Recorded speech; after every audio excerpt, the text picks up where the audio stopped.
Oh, okay. Well, hey, Caesar Light. Yeah. I'm Artie Spartan, and G1 Pony sucked. Cool. Are you sure about that? Oh, yeah, absolutely sure. What do you think of the original My Little Pony cartoon, My Little Pony and Friends? Honestly, I don't know. I haven't seen it yet. Curious?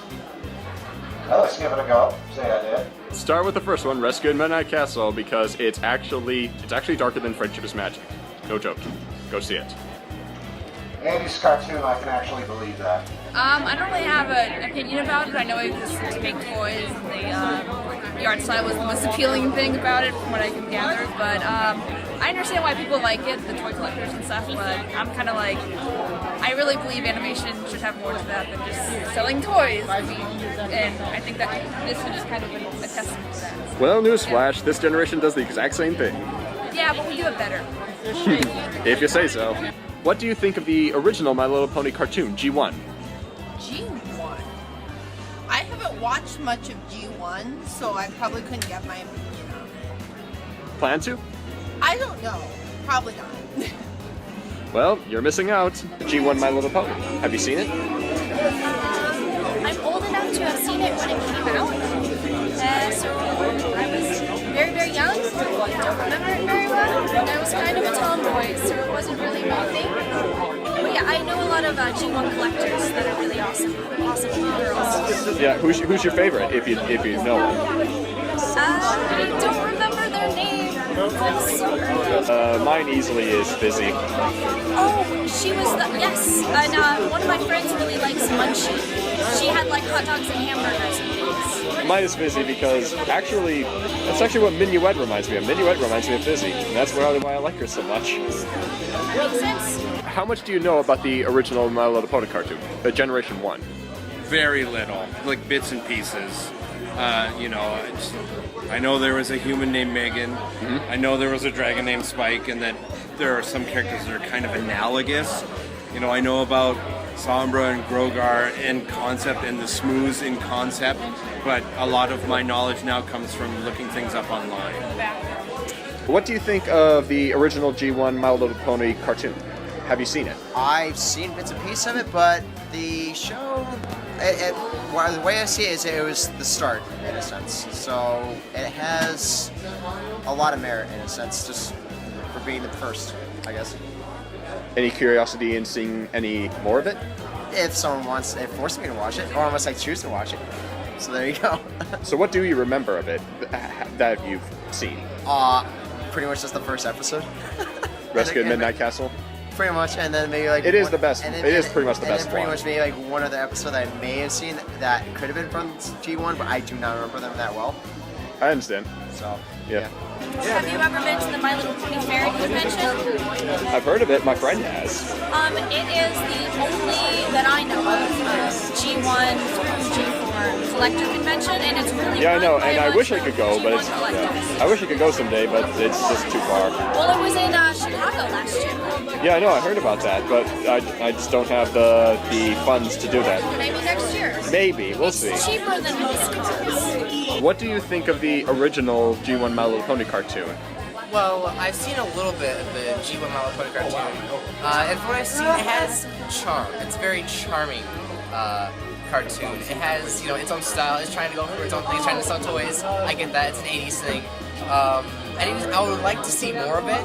I just haven't had the time. What do you think of the original G1 My Little Pony cartoon, if you've seen it? I remember seeing the one where the whole Wolf was on fire. That was the actual. Oh, are you talking about the magic coins? I don't remember the titles, but Well, if it involves I was 8. Dream Valley catching on fire, then yeah. yeah, that's the one. I liked it. Unless you're thinking of the end of Flood of Eye, where the Sunstone causes the forest to start burning up.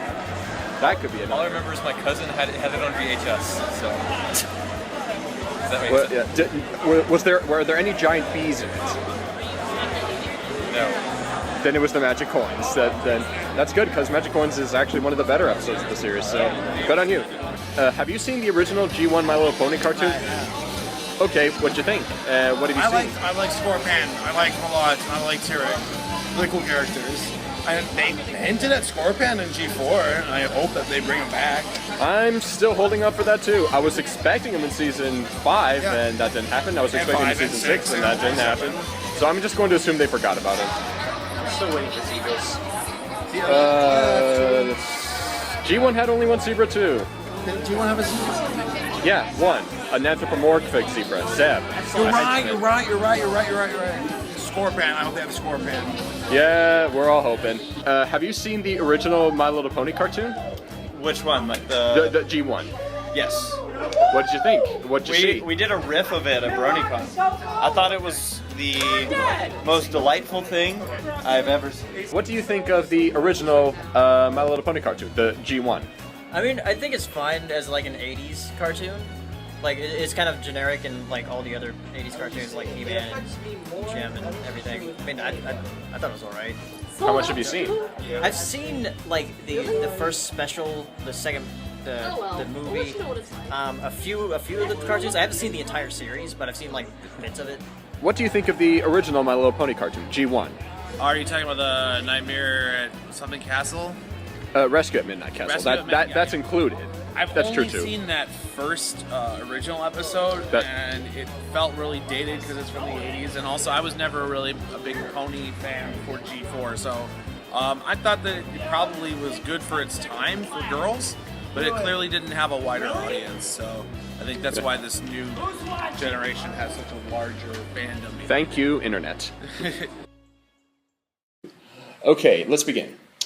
Hello, everyone.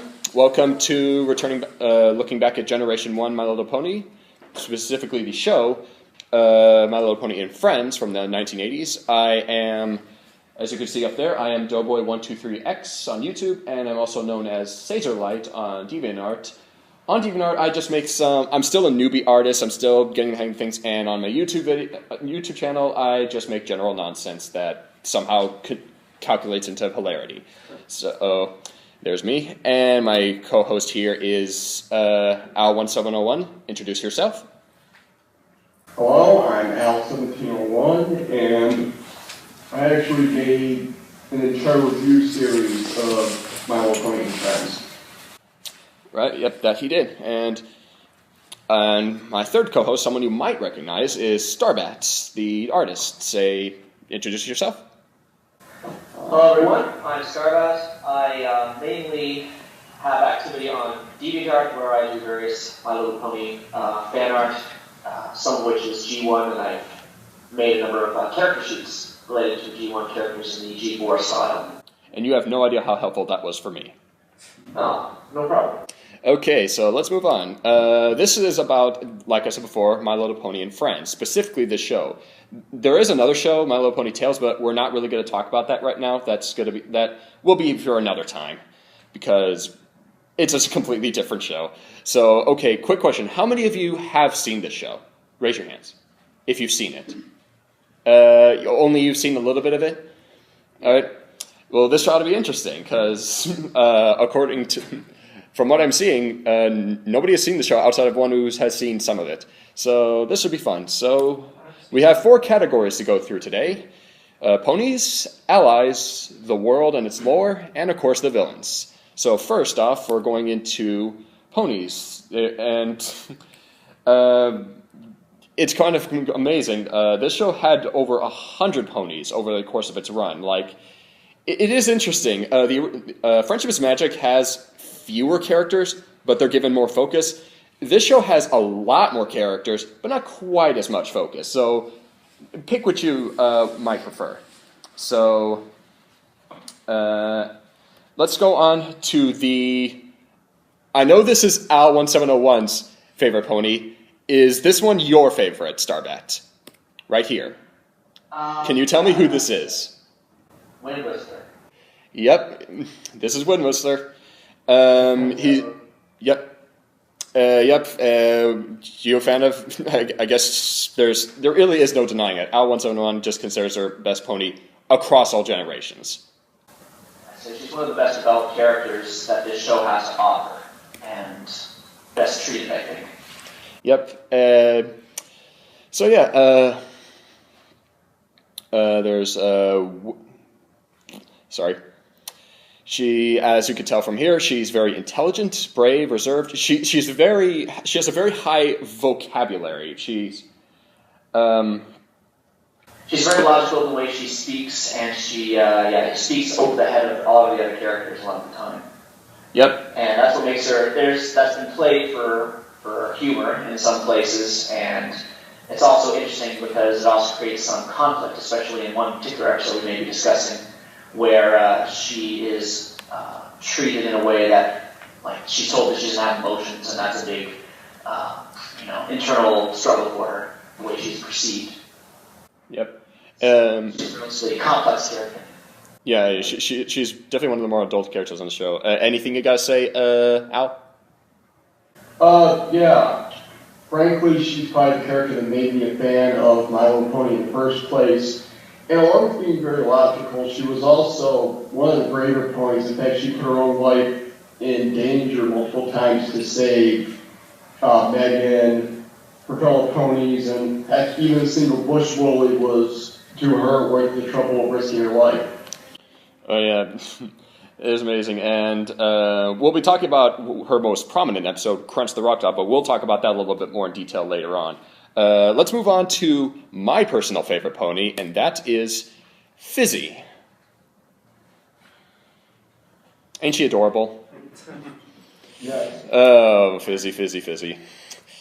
As you can see here, she's very optimistic, naive, a little bit of a scatterbrain. She's really much a child. Like, you know the whole old saying, a child at heart? Fizzy is the embodiment of that. She's just so likable. She's just so sweet. She just always wants to cheer you up. And one interesting to note is that I assume all of you have seen Amending Fences, the Friendship is Magic episode, right? The character Minuet. When I saw her, I'm like, is that Fizzy? Because she acts just like her. And a lot of people really liked Minuet, so I assume a lot of people really like Fizzy too, because she has a very similar personality. And is a unicorn on top of that. And why is she called Fizzy? Well, two reasons. One, her cutie mark is root beer floats, which is odd, but it works. And her magic, and that's one thing I should probably get to right away right now. It's unicorn magic in this series is not quite as anyone can learn this, anyone can learn that. No, it's more personal. Like Fizzy's magic is specifically to create bubbles, to fit her bubbly personality. And I could go on and on how I love her so much. I love her design both back then and in fan interpretations. This one was made by Ismafia, who's a great artist. Anything to comment on, Starbat? Just for your point about how not all unicorns can do telekinesis like they can in the G4 series. That's like a very special ability that only one or a couple unicorns can do, and Fizzy in particular has a form of telekinesis that allows her to make bubbles and not really much else. And then part of her endearing character is that sometimes she can't even control that ability. Yep. So. And you guys say anything, Al? And I know you want to say something involving her and her supposedly best friend. Well, to start with, she doesn't seem to have full control of her magic, which suggests that not only is she a child at heart, but perhaps she's in fact the youngest of the adult ponies. Heck, maybe even like a teenager. An adolescent? Adult. Yeah. A late adolescent. Because also the voice actor who provided her voice, Katie Lee, she gave her a voice that's similar to her more youthful characters like Sunny Gummy on the Gummy Bears and Sheila on Dungeons and Dragons, both of whom were meant to be teenagers. And also, yes, throughout the series, one of the more common pairings was Win Whistler and Fizzy, who seem to play off each other very well because you have Fizzy, who's sweet and naive and has a childlike view of the world, and then you have Win Whistler, who has obviously a more logical and utilitarian view of the world. And they played off each other very well, and you could almost see that there was perhaps more of a friendship between those two than any other two ponies living in Paradise Estate. Yeah, so she's my favorite, and as you can see right there, she's a twinkle-eyed unicorn, which a twinkle-eyed pony is, simply put, is a pony who has gemstones for eyes rather than just normal eyes, and that was mostly just done for the sake of toy sales, but I think it could be explored more. Sadly, the show doesn't dive into it that much, but what'd you say, the comics do? Yeah, there's a whole backstory there. Oh, yes. Unfortunately, I won't be talking about the comics much. I'm mostly just focusing on the show. But from what I've heard from my two friends here, there's quite a lot of content in the comics that, unfortunately, were only in the UK. So, moving on to another really fun pony, in my opinion, Gusty. You want to start this one off, Starbat? Sure. Well, yeah, she's sort of the tough guy of the pony group. I remember her being voiced by Nancy Cartwright, who many people will recognize. She's also the voice of Bart Simpson, and she voiced a number of ponies here on the show, actually. But you can almost hear the Bart Simpson in the voice of Gusty when you hear Gusty speak, and so that's interesting. And yeah, Gusty, she got herself into trouble a number of times because of her brash nature. She's almost like if Rainbow Dash is a unicorn, that's what Gusty would be. Yeah, that is kind of interesting. Most people think of Firefly when they think of a Rainbow Dash, but honestly, Gusty reminds me more of Rainbow Dash. More brash, a bit more short-sighted, but also very skilled and very, I guess you could say powerful in some ways. And her magic, implied by her name, obviously, is that she has wind magic. She can blow things. Don't take that out of context, please. So yeah, that's Gusty. And you mentioned Nancy Cartwright. Every time I hear Bart Simpson on The Simpsons, I just think of Gusty. Usually it's the other way around for most people. So shall we move on? Yep. Or you got anything to say, Al? Well, I think you just about said it. Yep. But yeah, she was definitely the. Oh, sorry. If people are familiar with the dwarf trope, it seems like to show situations serious, they would have the threat go after Gusty. Like she was the first one smoothed, crunch a rock under the stone, etc., so forth. It's like, yeah, she was the tough guy, but I should put brave in the personality, because she is. She does not hold back on anything. No, she doesn't. And also the Rainbow Dash comparison, she's not quite as self-absorbed as Rainbow Dash is. Not quite. She's a lot more noble, in my opinion. Yeah, but still gets in over her head. Her nobility. Yeah. Well, yeah. So, all right, moving on to an interesting character, in my opinion, is Shady. It's according to the comics, you could really go into some dark places with this character, considering what she does. Do you want to handle this one, Al? Because I'm not sure what to say on this one. Yeah, sure. Talk about a big difference between the comics and the television show. In comics, she has magic sunglasses that either can create illusions or sometimes can pierce through illusions, but again, that's the comic. In the movie and television series, she's very pessimistic. She always she always focuses on the worst case scenario and everything. Yeah, she was the worrier of the group. But the thing is, she would take the worrying up to 11. And it wasn't just about what was befalling this group, it was also her doubt of her own personal abilities. A little bit like Fluttershy, actually.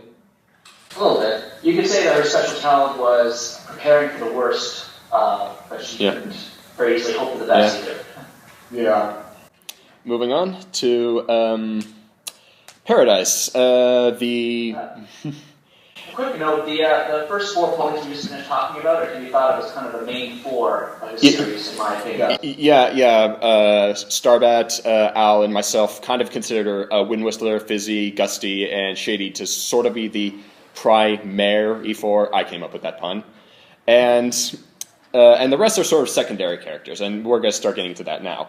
Paradise is as you can tell, she loves to read stories, she likes fantasy, and she just loves fiction, and she loves to learn about it. If you want someone that, if she were a brony, she would just be all about headcanons and such, and fan theories. That's what she's all about.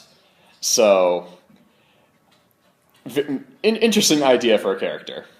Got anything to say? Anything else to say on her? Well, along with fiction, she is well versed in real legends and lore.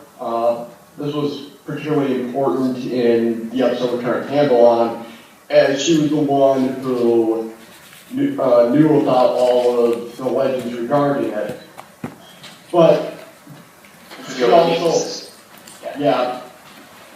but her biggest weakness is sometimes she can get too wrapped up in fantasy, and it kind of shows in her. She's not a realist. Yeah, and it shows up in her aversion for work, and also she's actually one of the weaker players among the Pegasi, which was made apparent in another episode. She's a little out of shape. This one is a little strange to me, and that's Galaxy.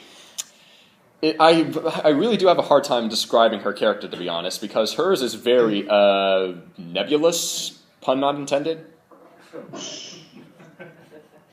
Yeah, she's sort of a kind of an impromptu leader of the group, although there are a couple of ponies that fall into that category. But she's sort of intuitive, got an air of wisdom around her, and she's got magic on her horn that allows her to generate heat. And that's what's important, at least one episode I can think of. Yeah.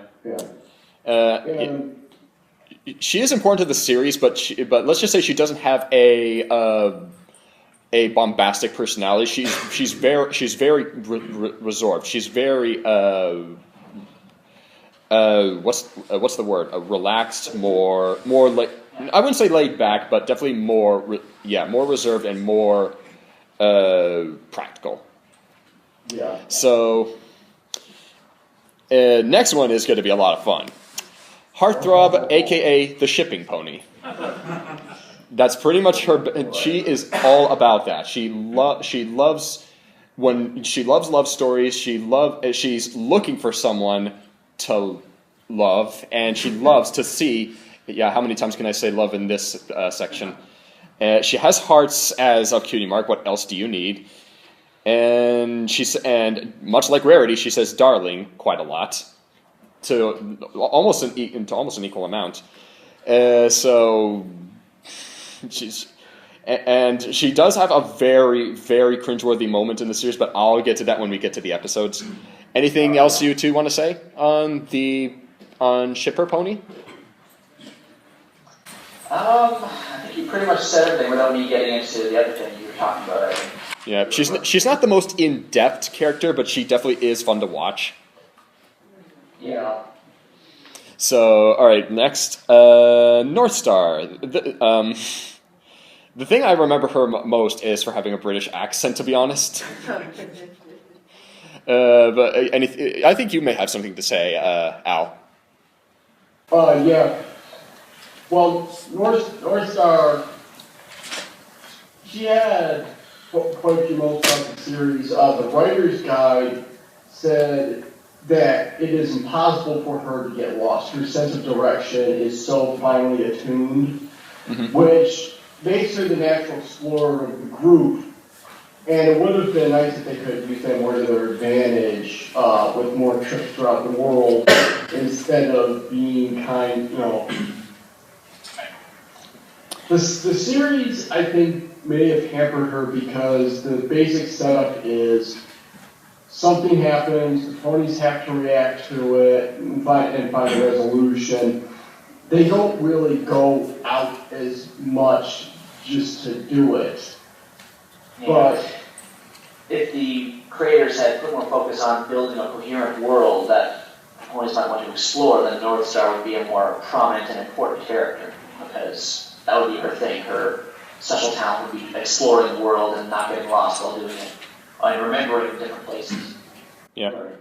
Two things I should note. One, the art that you see to the right is Starbat's art, actually, and you'll see more of his work throughout this panel. Thank you again, Starbat. No problem. And second thing to note is that the voice, you're wondering why are there two voice actresses? Well, it's because some voices were only in the movie but did not carry over to the series. Kathy Kevadani did the movie, right? Yes. But B.J. Ward took her place in the series. So just to note that. Next is Truly. Just to warn you, if any of you do not like Applejack's accent in Friendship is Magic, you may not like Truly, because she also has a very strong Southern accent. And she also has a kind of a similar personality, very stubborn, but also very supportive and determined, and just sort of a no-nonsense persona to her behavior. So, yeah, I always found her cutie mark to be interesting. It's a dove with just surrounded by hearts. I always found it to be kind of interesting. And so, yeah, any comments on that? No, she's got a flair for fashion too, so she's kind of like a mixture of Applejack with a bit of rarity in there too. Yeah. I would say. Yeah, Truly, it's like I'm thinking of the episode with the Dinah, the dog. Where she, I feel like her thing is saying things that are emotionally true, or being able to. I'm not sure how to express that exactly, and that's where her name comes from. Yeah, very truly. Right. So, huh? I was just about to say, there is a big difference between Truly's accent and Applejack's accent. Applejack's accent is supposed to be more reminiscent of a Texas accent, while Truly's is definitely supposed to be more of a deep South, Louisiana Georgia, stuff. South Carolina. Louisiana. Georgia, South Carolina. New Orleans. They get gone with the wind. They get gone with the wind when you try to think of the kind of accent Truly has. I still haven't seen that movie. Moving on. Surprise! You all know who her. How many of you actually? I don't think any of you don't know who this is. For all those who don't know, which I'm sure is very few, she was the inspiration for Pinkie Pie in Friendship is Magic. And just think Pinkie Pie with wings, and you got surprise. Only maybe not quite as over the top as Pinkie.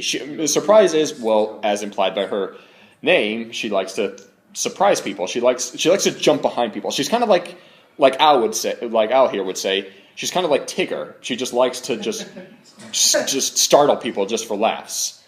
Surprise is quite literally her character.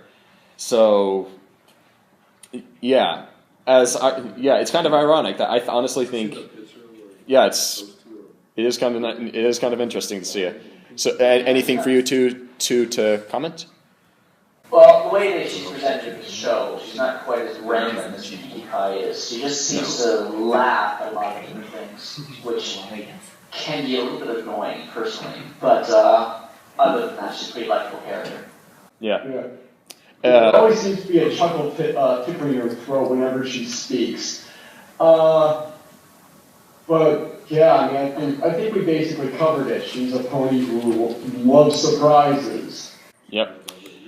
Moving on to Sweet Stuff. This is an interesting character because she's probably more unlucky and more unfortunate than Shady is, and yet she has a much more positive and a calm attitude. Again, a little bit like Fluttershy, actually. She's just really... She's just sweet. There's just not much else to say. She's just... many things don't go her way, but she does accept it. Like there was a time in which she played a game of tag with a bunch of unicorns, but she could not win because she has no magic. She can't teleport or anything. And eventually the unicorns actually offer her, we'll make a rule not to do magic to make it fair for you. But she was like, no, that's okay. I don't want to ruin your fun. So I think she's very admirable in that sense. So, well, again, getting to the point of how G4 actually spends more time focusing on a small number of characters and actually gives them character development. Yep. Fluttershy has evolved a bit over the course of the G4 series. Oh, very much. They've had 6 seasons under their belt. Yes. So it's not going to be like season 1 Fluttershy because she's a pushover. Yeah. She always defers to the opinions of others and doesn't know how to stand up for herself. And that's kind of a character flaw, which actually makes me one of the more interesting characters, actually, because she has that flaw that, she has to kind of deal with in at least one episode that I can think of. Mm-hmm. Yeah, she has her own episode, Sweet Stuff in the Treasure Hunt. There are, I should let all of you know this. For all those who are curious about G1, if you love the very detailed character interactions and more slice of life stuff in Friendship is Magic, you may not like the series quite as much because it's definitely much more adventure based. So I should let you know that if you like adventure, if you like the adventurous stuff and action and new worlds and stuff in Friendship is Magic, you'll probably like the show quite a bit because it's got quite a lot to offer actually. So take that however you will. So shall we move on? Sure. All right. Posey, aka the inspiration for Fluttershy. Ironically, even though she does have some personality traits to Fluttershy, she's not exactly like her. There are definitely some differences.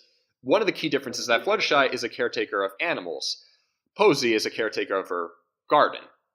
So that's a very key difference because there are scenes in which she will even drive critters or pests or bugs away from her flowers for the sake of them. So anything much to comment? Because she's had a couple noteworthy appearances in the series.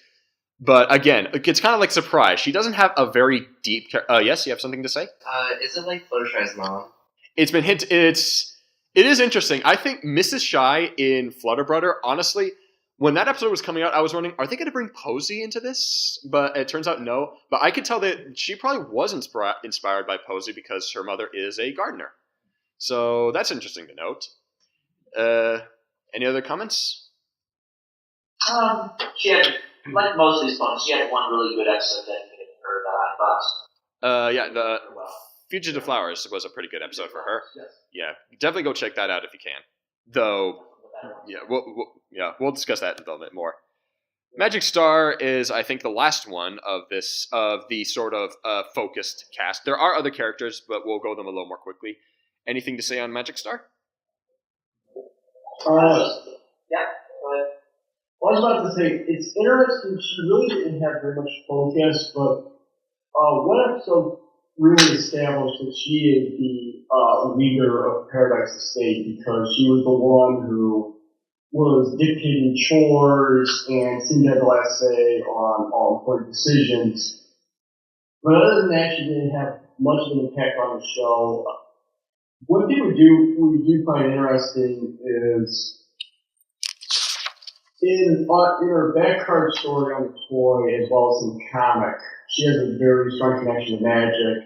Particularly, she has a magic wand that lets her do various spells like turn random ponies into Pegasi. Did you just say she turns random ponies into Pegasi? Yes. Yes, in her backcard story, she can do magic. Can she do it to? Oh, hang on. Can she do it to unicorns? She only did it to an Earth pony, so I'm not sure if she could do it to. Oh man, they totally missed the opportunity to have her be the first to create an alicorn. Yeah. You totally missed that. But I'm with you on that, Al. The fact that this is an opportunity that I wish they will tackle in Friendship is Magic is the fact that an Earth pony can still study magic one way or another because she created her own wand to do unicorn magic. So that is something I wish Friendship is Magic would do. I'm still hoping for that. Yeah. But in the series, they did. She didn't have a wand, but she did have a good luck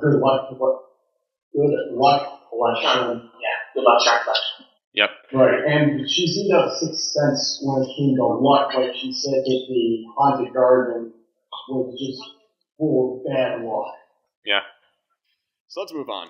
A bit of a lightning round here, because like we said in the very beginning, there's just so many characters, and I would like to talk all about them in detail, but we just don't necessarily have the time to do that, because we only have an hour and a half. So let's go through the rest of these a little more quickly. Okay, we have Buttons, a unicorn who, just a bit of a trivia. When we saw, what's her name from Rarity Takes Manhattan? What was her name? No, her boss. What was her name?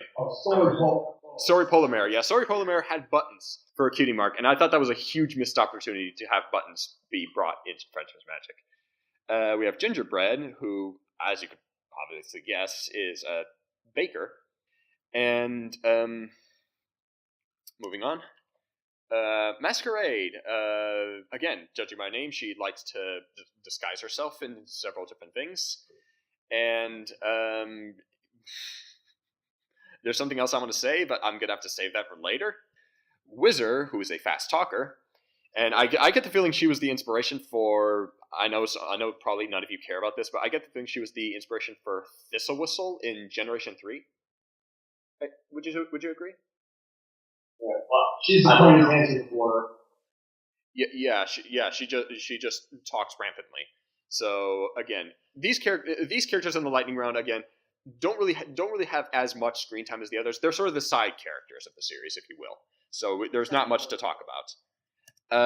Next is Ribbon, who I can't really say much in terms of what her character is, but I just love her design. That's all I can really say. Nice. And she has a ton of telepathy, so special talent. Was it?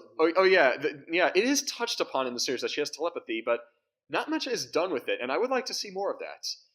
This series only had 2 seasons, 65 episodes in total, including the 2 specials and excluding the movie. So if they were given at least a 3rd season, I think we would be given these characters would be given a little bit more depth. But at the same time, I'm not sure if they would, considering that back in the 80s they were definitely more toy savvy.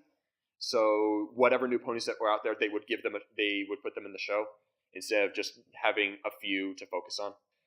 Anyway, we have Lickety Split, who I don't have much to say except she's in Lover of Ice Cream, and the fact that her baby counterpart is awful.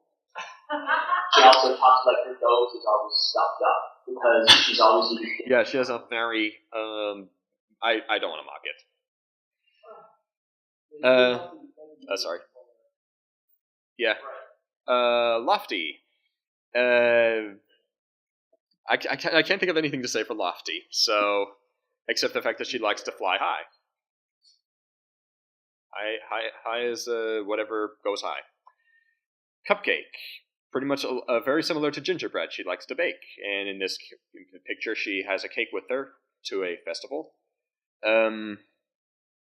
Any comments? Oh yes, someone's commenting. Yeah. I think we get a little information on Lofty. Oh, sure. Go ahead. Yeah, if any of you have anything to add to these characters that we haven't, go right ahead. Sorry, I grew up with G1. So.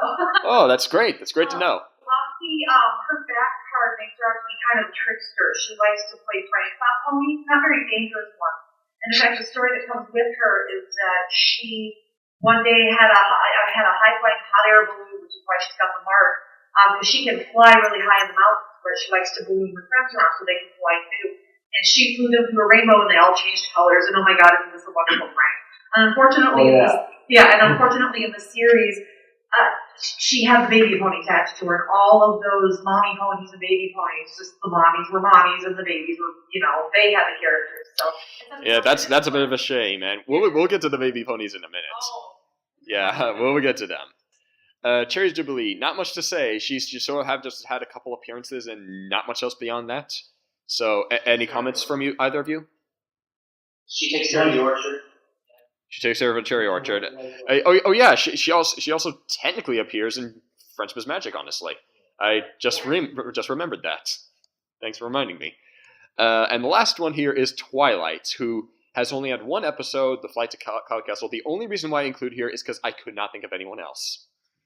And also I wanted to point out that there were 3 different ponies in this generation that had the Twilight's name. There was Twilight from Rescue at Midnight Castle. There's this Twilight, who some people out in the fandom like to call Pegasus Twilight. And there's even more Twilights beyond that. So Twilight's a very common name in this franchise. I don't know why. Moving on.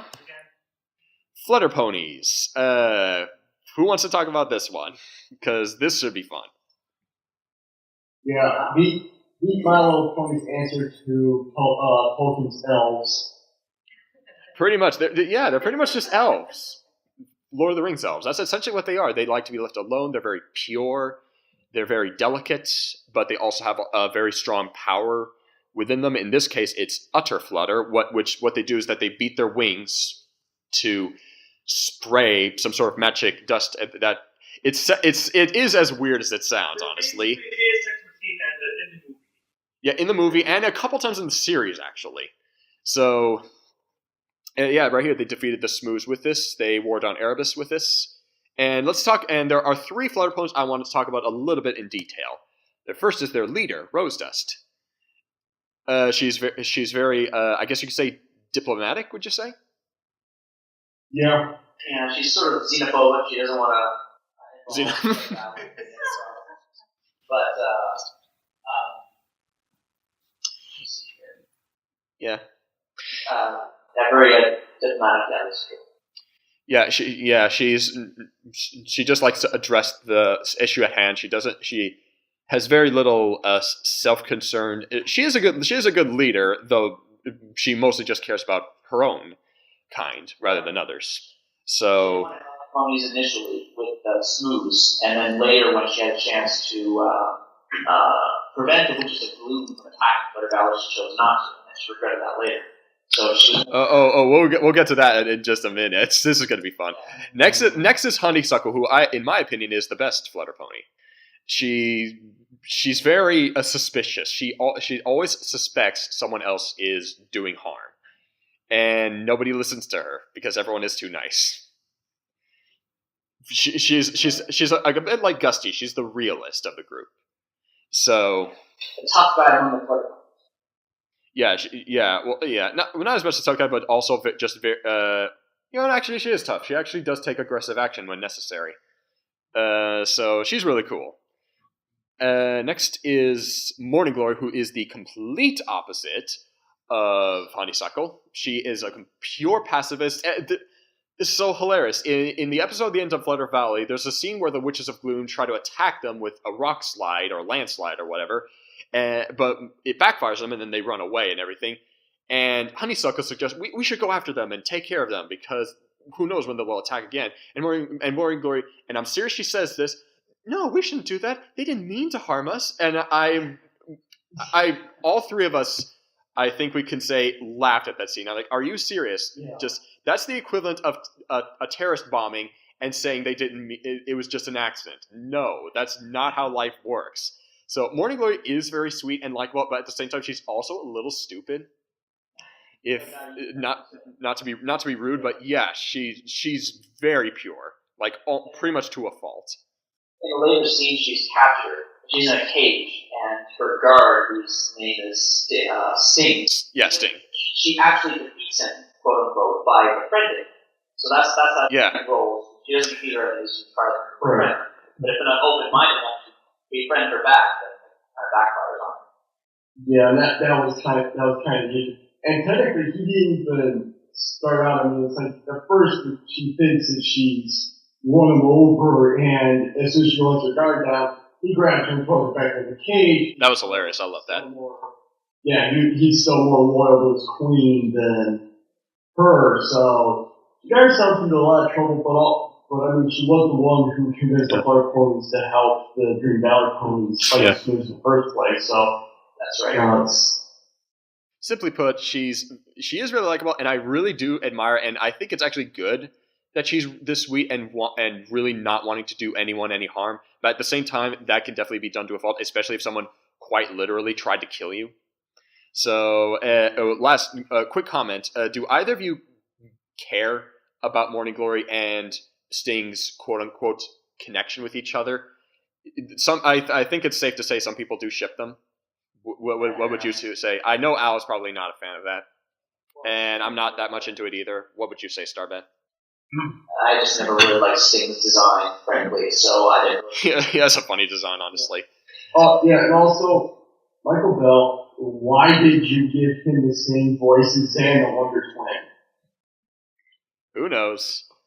All right, and these are the other 3 Flutter Ponies that had an appearance in the series, but there's not really much to say. There's Lily, there's Peach Blossom, there's Forget Me Not, who's ironically the most forgettable of the 3. So there you go. So not much to comment on them. They're just sort of there as fodder. Well, Peach Blossom kind of established herself as kind of like a win whistler in Return of Tamblon. Uses big words, tries to think more logically, but yeah, other than that. But a British accent. And yeah. Forget Me Not, she actually does a fairly active role in Return of Tamblon as well. It's really Lily who's most forgettable because she has not a single line in the entire series. That's yeah. Now we come to the princess ponies. These ponies do not live in Dream Valley. They live in a separate land, an oasis type of area called the Royal Paradise. And this is also interesting because this is one of the very rare examples in this franchise. I guess you could say just in girls' entertainment period that Queen is the topic of discussion that does not center around a villain. Would you say so?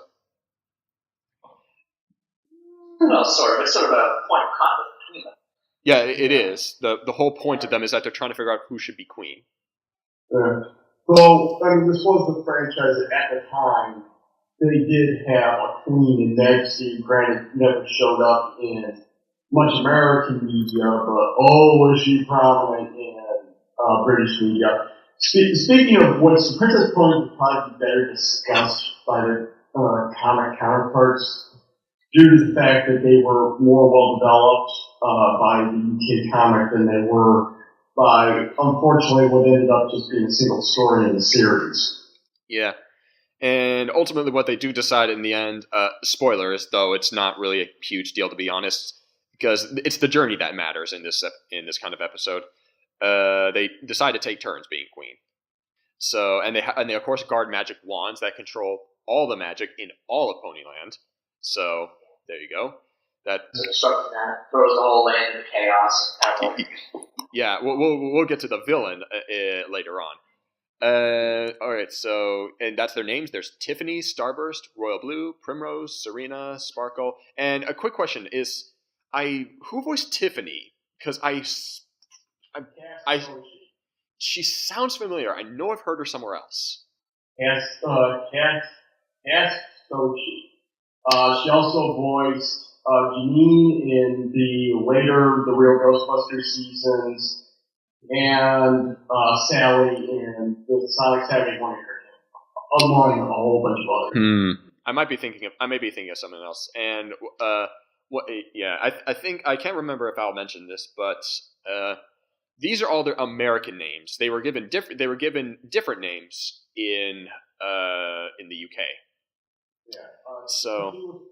Tiffany was Pearl, Royal Blue was Sapphire, Primrose was Ruby, Starburst was Amber, Serena was Aquamarine, and Sparkle was Amethyst. I'd say Serena and Tiffany. I mean, none of them really have that very distinct personalities, but I would say Tiffany and Serena have the most screen time personalities. Yeah. Tiffany and Serena particularly Tiffany does have some stand-up moments because they actually do have more screen time than the others. So that's interesting to know. Sea ponies. I don't think anyone in this room doesn't know who they are. I had a sea pony. Oh, that's great to know. So I had a sea pony that I used it as a bath toy. Yep. Hope we get to see those soon. Oh, I really, that is the one thing I would like to see. Definitely. Oh yes, definitely. I agree. It's the Shooby-Doo. Everyone knows the song. Even people who hate G1 know this song, and we're still holding out for them. And it wasn't until this season until we finally got an episode in the ocean of all places, and we still haven't found them yet. But we're still holding out. one of I can't really comment on them because it's all about the song. That's what everyone knows about them. Every time they appear in the series, they will quickly sing that lyric "Shooby-doo" as a greeting and as a departure. Yes. And one thing that I'm surprised they haven't. It was never brought up again. Was the seashell that they give to Megan to call them? It was only used once and it was never used again. So that's missed opportunity. The actor was used twice. She also used it to call the baby sea ponies in the Ghost of Paradise Estate. That's right, yeah. Oh, did they? Oh, yeah, you're right. I think I may have forgotten about that. Yeah. And then, I think, this is kind of a very minor issue, but it's the two particular characters, Sea Shimmer and Surf Rider, who was ponies to find the Penguin Fortress in... Yeah, they were one of the only ones that to actually really be given a name because there are more with names, but none of them really stand out there. The sea ponies are at their core just a group. That's essentially what they are. It's a species, not as much a set of characters. So. Well, also part of the issue was obviously being sea ponies and being fully aquatic. They can't go on land. Yeah, they can't. Basically, the only stories that would involve them heavily would be those that have to do with water. Yep. They had one episode, Ghost of Paradise Estate, which had anything to do with water. Yeah. And of course, the magic coins, in which all the water dries up and they're on the brink of death. I'm not joking. They literally are almost dead. So. Next, baby ponies. Do we want to talk about these? Does anyone want to talk about them? Let's try to be quick. There are 3 different kinds of baby ponies. There's the normal baby ponies, which not in the series. It's never explained in the show, but in the comics, they were created by a magic mirror that just made duplicates of the main characters as children. So take that however you will. It's very strange, honestly. And there's, of course, the first tooth ponies, who I am not a fan of, because they're basically just the baby ponies again, only with a tooth and annoying voices. I don't like them. Thankfully, they've only had 2 episodes. And there's the newborn twins, which don't really have a personality, but what do you expect? They're babies. What do you expect them to do? That's my defense for Flurry Heart. Just, everyone's like, oh, she's a Mary Sue. Like, what do you expect her to do? She's a baby. What do you think? The baby names, I think, are Sickles and Snookums, and Milkweed is some Tumbleweed. And there's some conjecture that Sickles and Snookums and the offspring of Slugger and Buttons. Milkweed and Tumbleweed are the offspring of Tex and Truly. Yeah, and if you hate broken English, you'll hate these characters because throughout the series they talk normally in the 2 specials and the movie, but in the series they just revert to broken English. So if you don't like that, you're not gonna like these characters. And the only first tooth pony that I have any memory of is Quackers, because she sounds like Donald Duck. Yeah, she has that quack, that's a vocal tick that makes her sound like a duck on occasion. That's pretty much it, so moving on.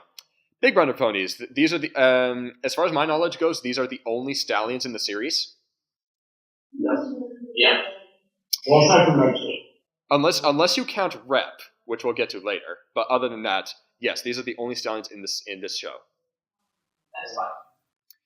Anything to say about them? I mean, I know you 2 are not particularly fans of these guys. I honestly kind of like them. I like the novelty of these characters, even though they're not that deep to be honest. But I find a bit of charm in them because it is interesting to see stallions in a series in a show that many people assume is just all girly and nothing else, though there's many more reasons to dispute that outside of Big Brother ponies, to be honest. So yeah, let's talk about them in detail. There's Steamer, who likes trains. I like trains. Quarterback, who's a football player, or I guess you could say hoofball, even though I'm not sure if that's been invented yet. Is it quarterback or is it score? His name is actually Quarterback. During season 2, they had issues with naming, back with Princess Pony, Sparkle was called Lilac on one occasion. It was probably the prototype name, and it was probably the same thing with Quarterback. And also, I hate the American names for the... Force Speed. That's his actual name, Force Speed. It's the only character I can think of that starts with a number in his name. Yeah. Salty is a sailor, Tex is a cowboy, Slugger is a baseball player, Force Speed is a truck driver. Is that what it is? Stereotypical boy things. Yeah.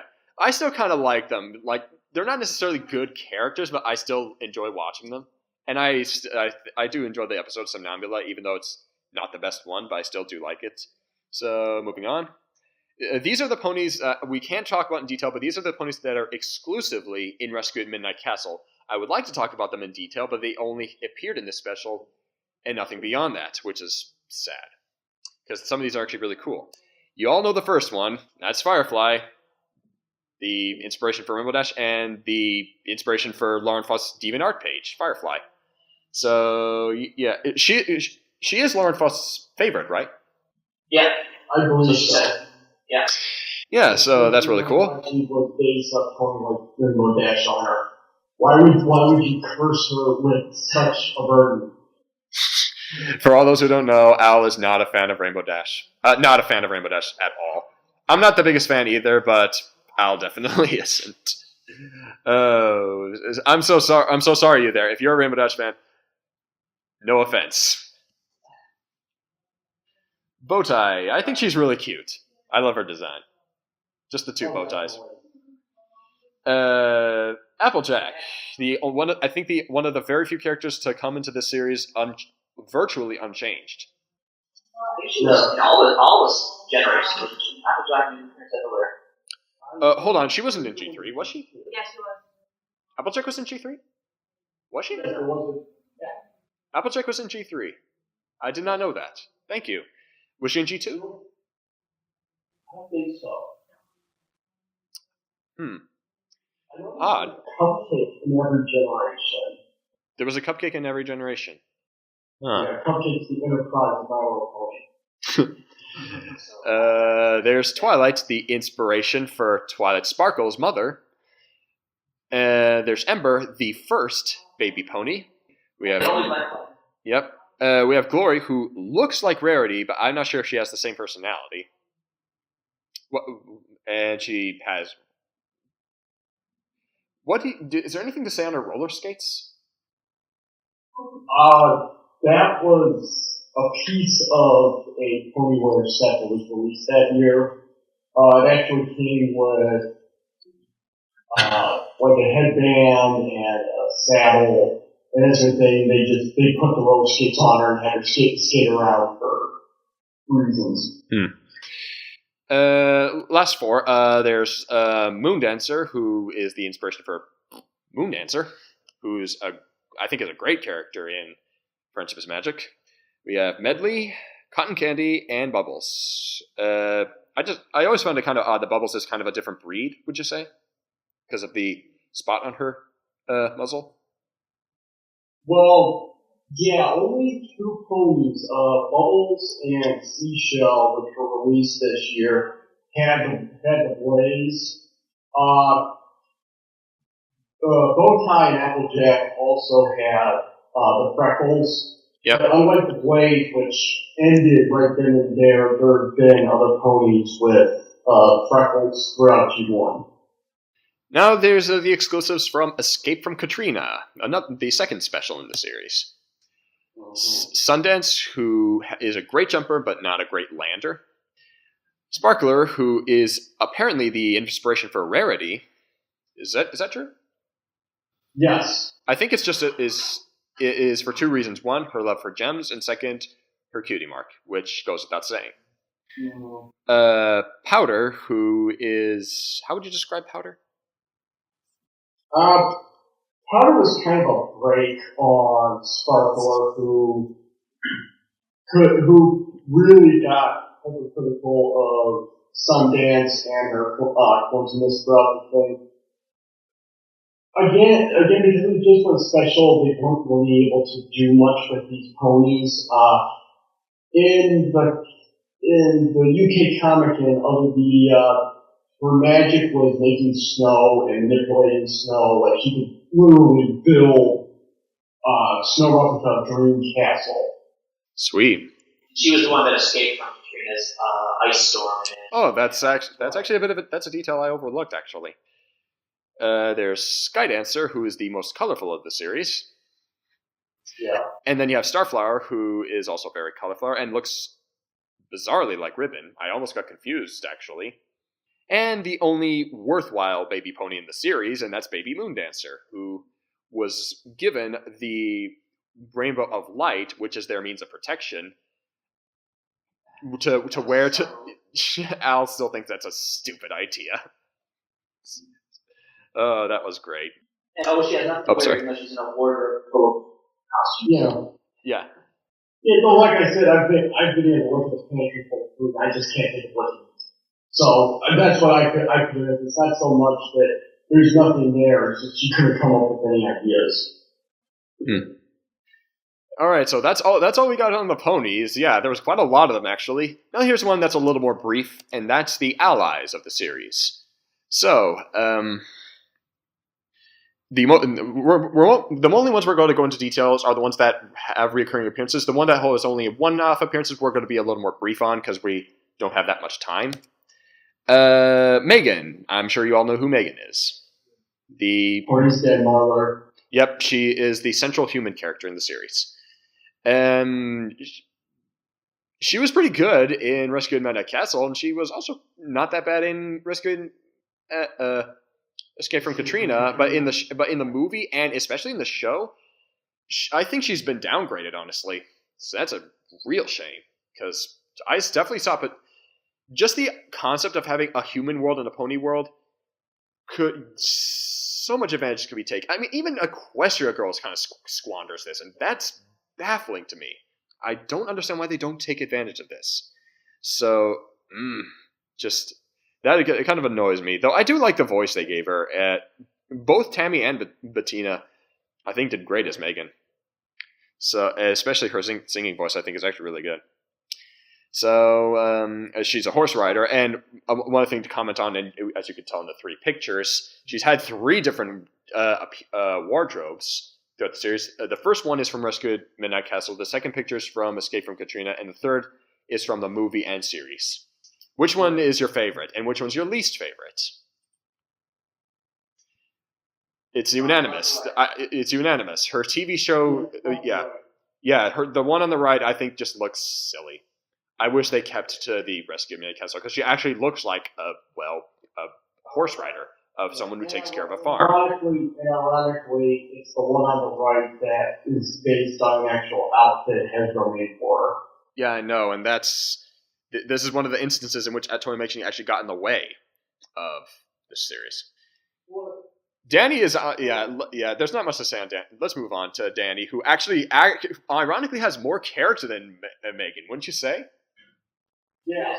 Yeah, he's actually stands out quite a bit, because he is sort of a stereotypical boy, but at the same time, he actually does have some very useful, clever moments.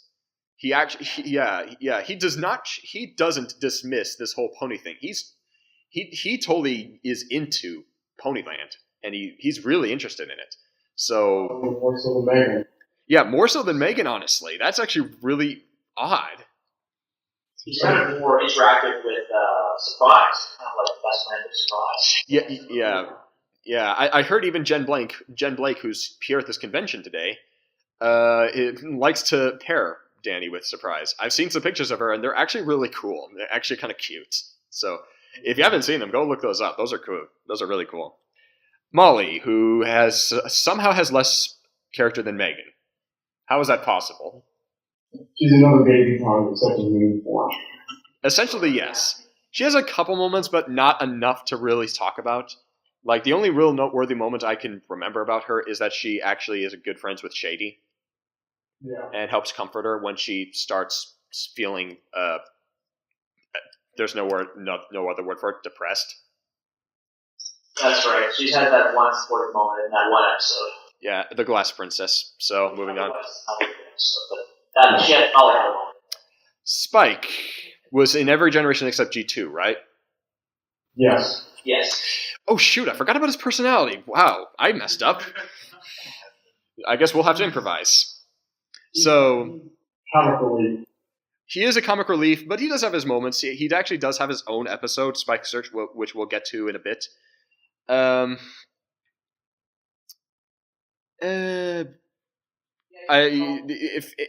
People either love him or hate him for his voice. If you don't like that voice, you won't like him. But I actually do like him. I like him in both generations, actually, quite equally. Actually, I think he's pretty good in this generation.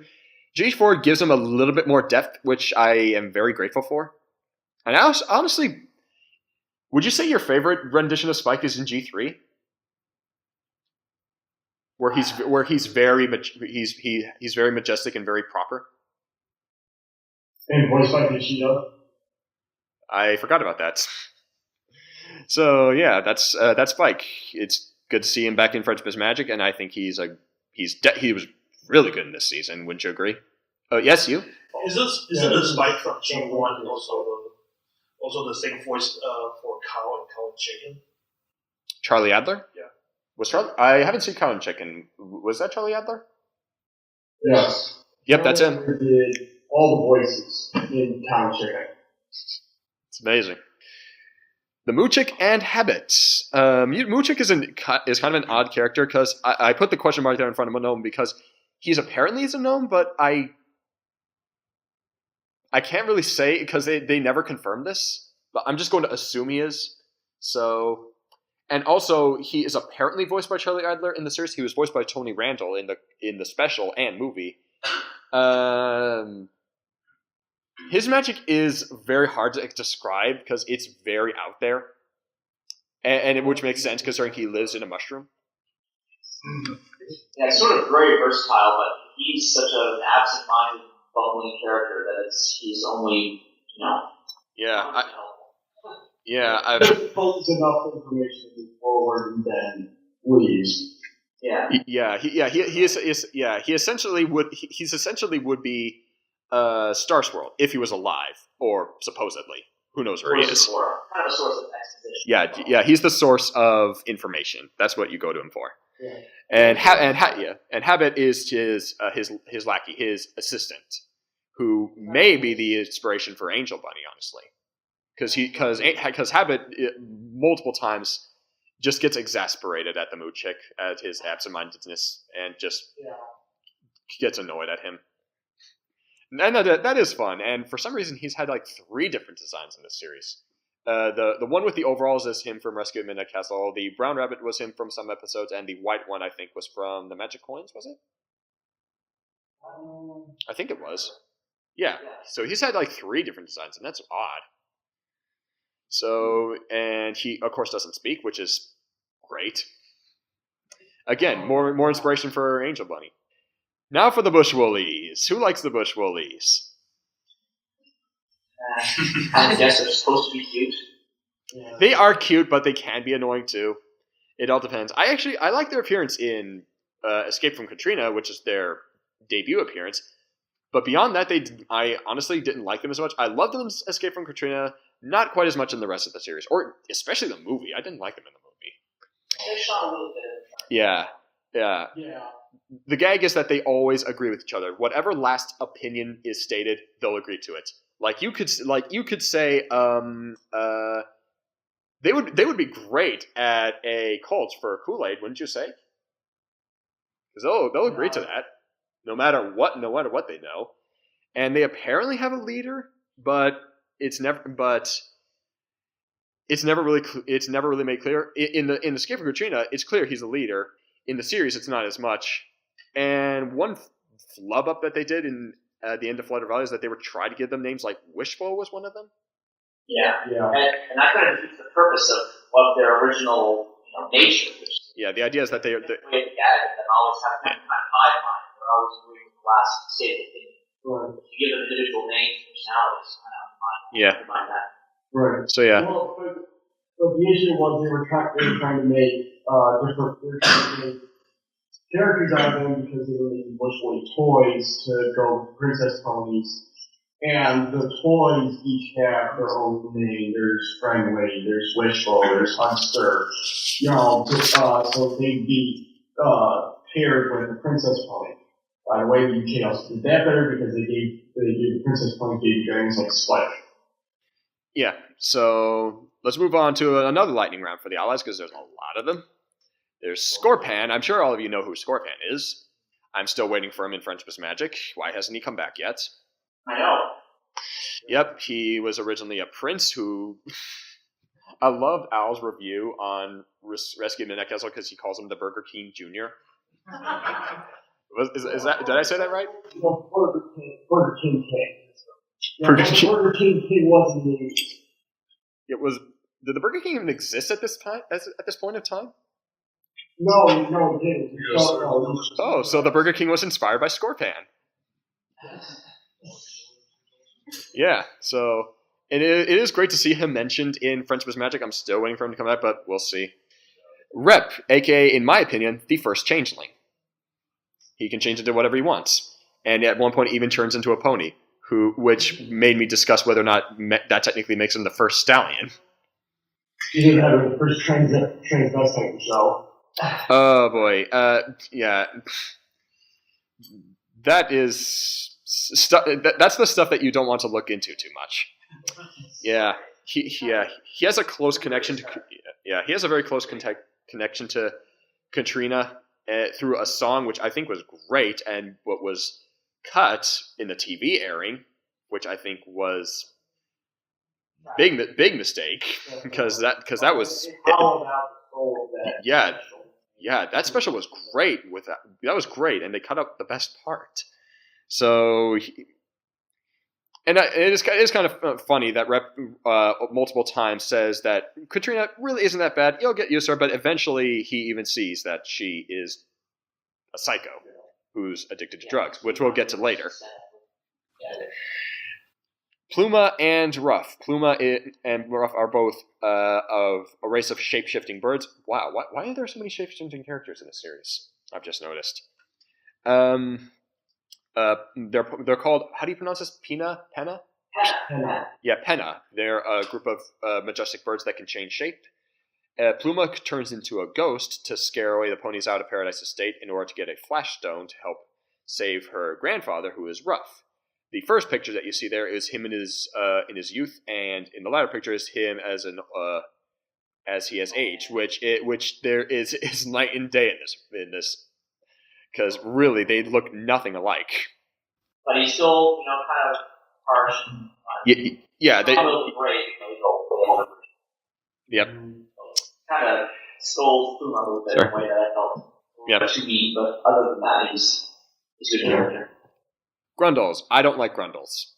These two do. I don't like Grundles. I find them annoying. They're good. Yeah, they're good. They say this so many times it's annoying. They're okay in the show. Like they're actually one of the only characters outside of the witches that actually appear in the show and the movie. I like them okay in the show. I didn't like them in the movie because the movie they're just annoying. I hate that song that they sing. Grundle's good. Grundle's good. Grundle's good. And their leader is voiced by Danny DeVito, who got top billing in the movie, which is weird because he only appears in the last third of the movie, and he only has a few lines of broken English. That's all he gets, and he gets top credit. What is that all about? That confuses me. Yeah. Well, also I think he was a package deal with Rhea Perlman. Wait, what was that this part? I said he was probably a package deal with his wife, like Rhea Perlman, who voiced Rika. You told me this before, and I forgot. That's interesting to note.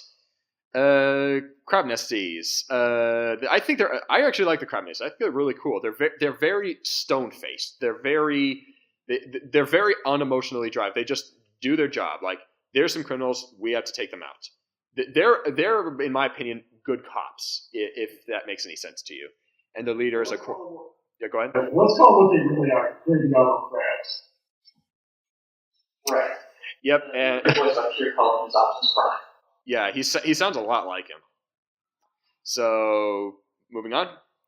The Mountain King, a sentient mountain, or as some other people would like to call him, his elevated eminence. Yeah, his elevated eminence. He's just a mountain that can speak. And I actually really like his presence in the series, because they actually go inside him in order to take out the Heartstone that gives him emotion and life. in order to change Crunch, which we'll get to later. I don't know who his voice is. I asked Al who his voice is, and he doesn't know either. But his best bet is Michael Rye, just solely based on someone else from Gummy Bears. So that's all I can say. Dinah, there's so much I want to say about Dinah, but I have to wait until I actually get to the episode about her. So much to say.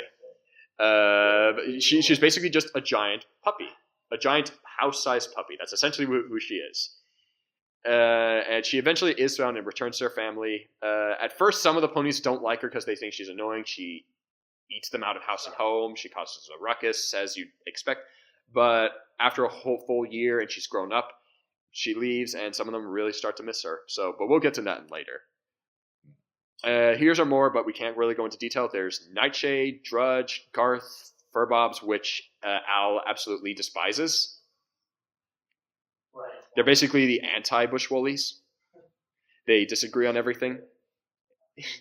There's Puck, who is based on a mythical legend, honestly, a sprite that I'm not sure how accurate it is. And there's Woebegone, the ever so unfortunate. I always liked Woebegone, to be honest. Al is not a big fan of him, but I liked him quite a bit. What would you say, Starbat? Did you like him? Did you like Woebegone? It was nice enough. It was he's kind of like shady. Wasn't. He's shady times 10. Yeah. And then he brings all this bad luck on himself. Yeah. The whole story of his episode. Yeah. Kind of a shame that he should have gotten some more interaction with Shady. I think that would have been really interesting. Yep. Now on to the world, and this is a very, very, very rich world. Yeah. Sorry, go back. Ponyland, aka Dream Valley. Ponyland is basically just this whole world as a whole, and Dream Valley is just this grasslands that they live in. It's what connects them between their world and the human world. Well, the Rainbow Bridge connects the human world to Ponyland. Yep, and we'll get more of the nits and grits of it in just a moment, because it's inhabited throughout many different regions. It's inhabited by many different races and nations and so forth. And it's kind of interesting that as rich as Friendship is Magic's world is, as rich as Equestria is, it's kind of like what I said before. Ponyland has more, but it's not quite as developed. While Friendship is Magic has less of a world, but it's a little bit more developed. Depending on what you would just say. Yeah, there's no central civilization in Ponyland. It's just No, it's not. Yeah, Ponyland is not the heart of everything like Ponyville or Canterlot is. It's not America, which Al likes to call Equestria. It is America. Pretty much, yeah. Little fiefdoms of little gnome and elf and I think human little kingdoms that have their own little queens and princes, and they're kind of in a isolated and otherwise wild world. Yep. So, Dream Castle, such a cool looking place, very majestic. It's given up in only 2 specials. It only had 2 specials. In the movie, it's gone. That is a shame. Because we see the inside in Escape from Katrina, and it looks so cool. Why don't we get to see more of that? It's given up for what we'll get to next in a moment, but what do you guys think of Dream Castle? Castle is the pony's home. It's their home. It's very majestic. It's what every little girl would want. It's a shame it had to go so soon. It's the medieval fairy tale that's kind of said that I think is most suitable, most suited. Yep. Unfortunately, in the movie, it was consumed by the Smoos, but after it's recovered from the Smoos, thanks to the Flood of Ponies, it's given to the Grundles, who we only see once again later on in the series. So I think that's a bit of a shame, considering there's not really many Grundles at all. There's only like 5 or 6 of them. While the ponies, there's like dozens of them. And what did they give this up for? Paradise Estates, which, to be fair, is also kind of a nice place, but it's nothing compared to Dream Castle. It's basically just a large house. It's just basically a large apartment building. Yeah, that was all fortified. Yes, it's like games frequently encounter. Yeah, and it's like, well, the issue was the Dream Castle play set was very basic because it was one of the first And Paradise Estate was My Little Pony's answer to the USS Flag of G.I. Joe. It was a very big home base, detailed, place that. So it made sense for Paradise Estate to feature prominently. It's just in the series the specials really elevated what Dream Castle was. Dream Castle was a place that was basically just 3 walls and His Majesty's pad. They made it a fortress of elegance and protection and all that sort of thing. Paradise Estate was basically what it says on the tin in the series, and it works as a toy. It doesn't work in the show as much. Yeah. Next is Megan's Ranch, which we don't really get to see much. Like I said before, I'd like to see more interaction between two worlds. We don't get to see that much in either generation, honestly, and that's a big shame. So that's where she takes care of her animals. We see it a couple times, but not much beyond that, so let's move on. Midnight Castle, T-Rex Place. It's really cool. From what we've seen in the special, it's just basically just a giant tree that got corrupted. Is that essentially what it is? Yeah. So that's really cool. Yeah, T-Rex's entire realm was a corruption. The castle, the surrounding landscape, even his minions were all corruptions of things that were once beautiful. Yeah. Next is the Volcano Gloom, where Hydia, Rika, and Drago, the Witches of Gloom, reside. It's where the Smooth comes from. It's neighboring Dream Valley, which I think is very alarming. Makes no sense. Why would you want... It's kind of like Banjo-Kazooie. Banjo-Kazooie lives quite literally next door to Gruntilda. It's weird. Yeah.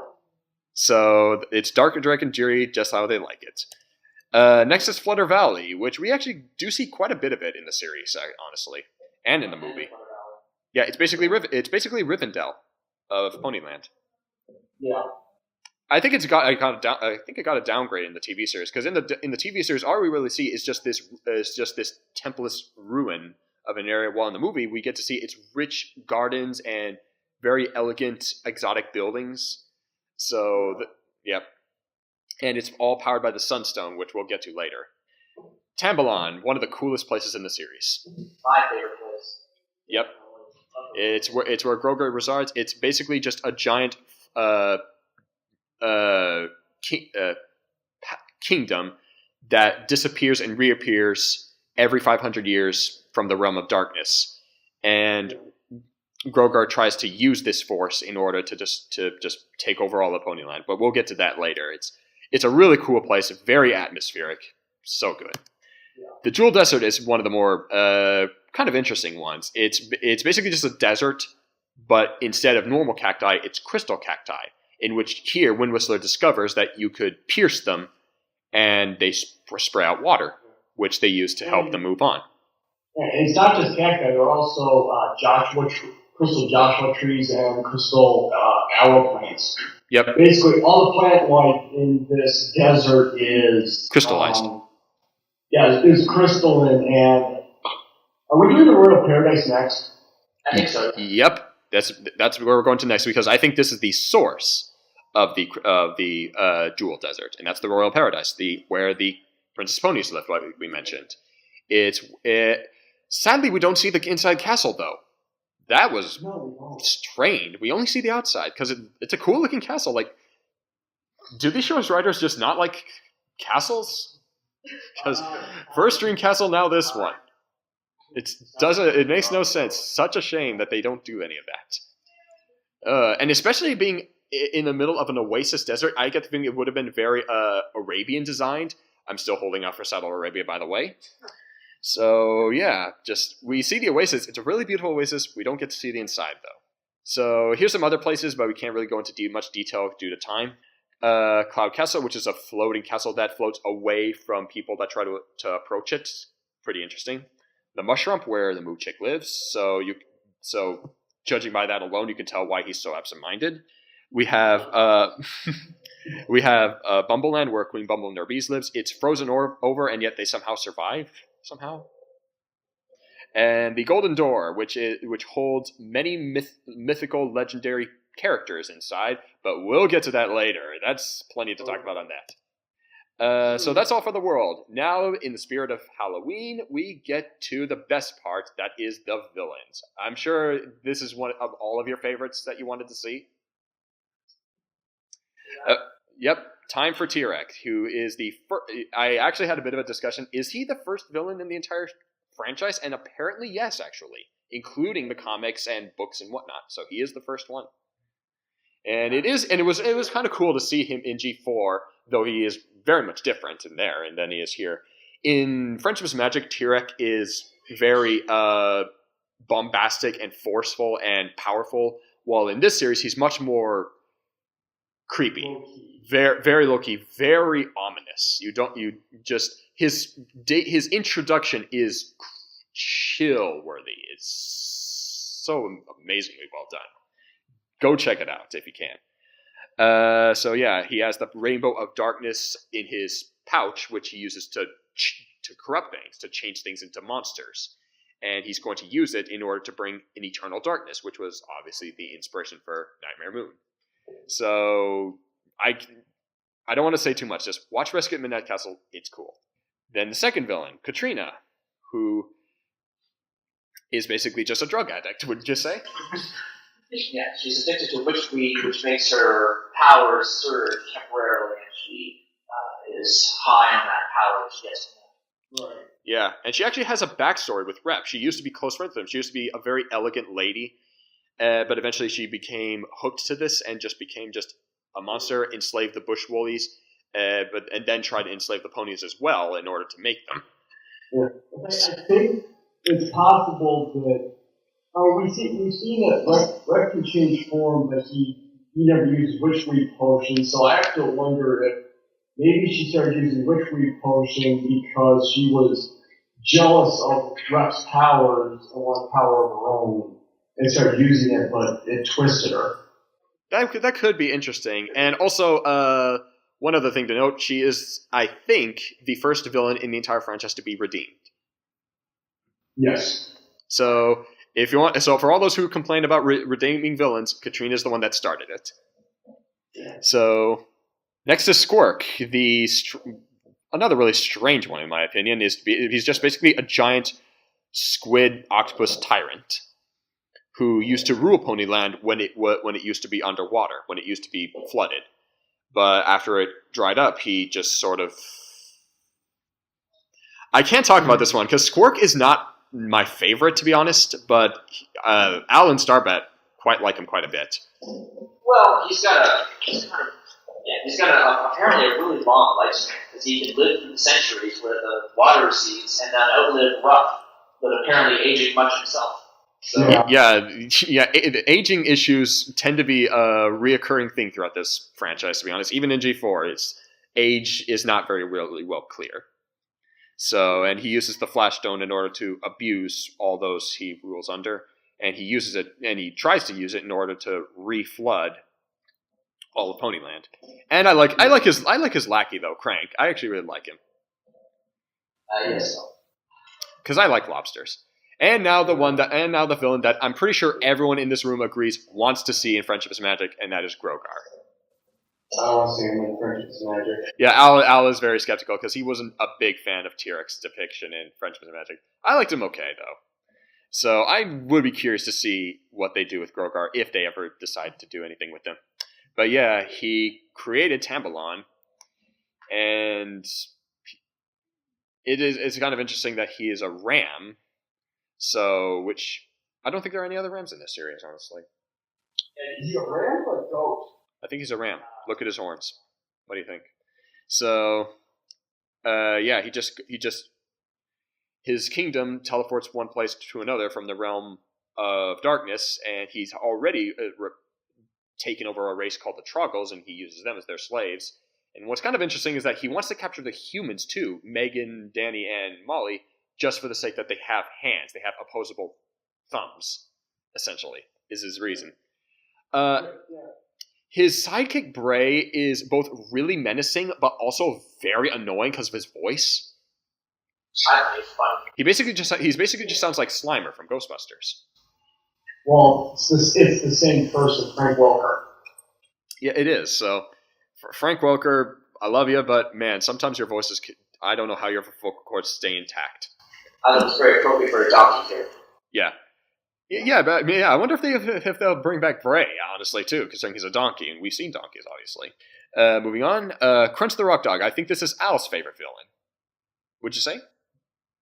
Or am I? Yeah, I would have to say, Crunch the Rock Dog seems to take a lot of inspiration from the myths surrounding the golem, because the idea was he was created to be a guard, much like golems were, but he has no heart, which is similar to the fact that golems have no soul. So, since he has no heart and has no compassion or morality, his approach to guarding is to eliminate everything that could possibly be a threat before it can become a threat, which means eliminating everything that everything could possibly become a threat. Yeah. So he hates things that are all sensitive. Yeah, his song is so hilariously bad, though. I love this episode, but man, that song is hilarious. I hate soft. Nice is bad. He literally says that. But yeah, he just goes around and tries to turn everyone into stone, which is actually kind of creepy when you think about it, especially when he does it to Gusty. It's really creepy. So yeah, we'll talk about more of this episode later because it's Al's favorite. Levan, one of my favorite villains, because I just love how bombastic this guy is. And I love his design, especially his crystal design, which in my opinion is one of the creepiest, honestly. So I just love his voice. I love his song. It's so over the top. I love it. And he surfs on lava. That's cool. Oh no, he did. Yeah, and he flat out dies in this series. He gets blown up. He basically kind of like Sombra, honestly. He has a thing for crystals, and he gets blown up by them. So that's really cool. So basically, power is his favorite word. Yes, only power matters. Yeah, I just love this guy just because like he's not a very deep character, but he's fun to watch. And he also sings going songs while standing in an erupting volcano. Erebus, who essentially who I think unintentionally was the inspiration for Tyrek in G4, because that's essentially what Erebus does. He steals magic. Tyrek steals magic. Erebus steals shadows from living beings in order to power himself, kind of like how Tyrek takes magic and powers himself, and leaves them as a hollow husk of themselves. Erebus does the same thing. He takes the shadow, and they just lose their a sense of life in anything.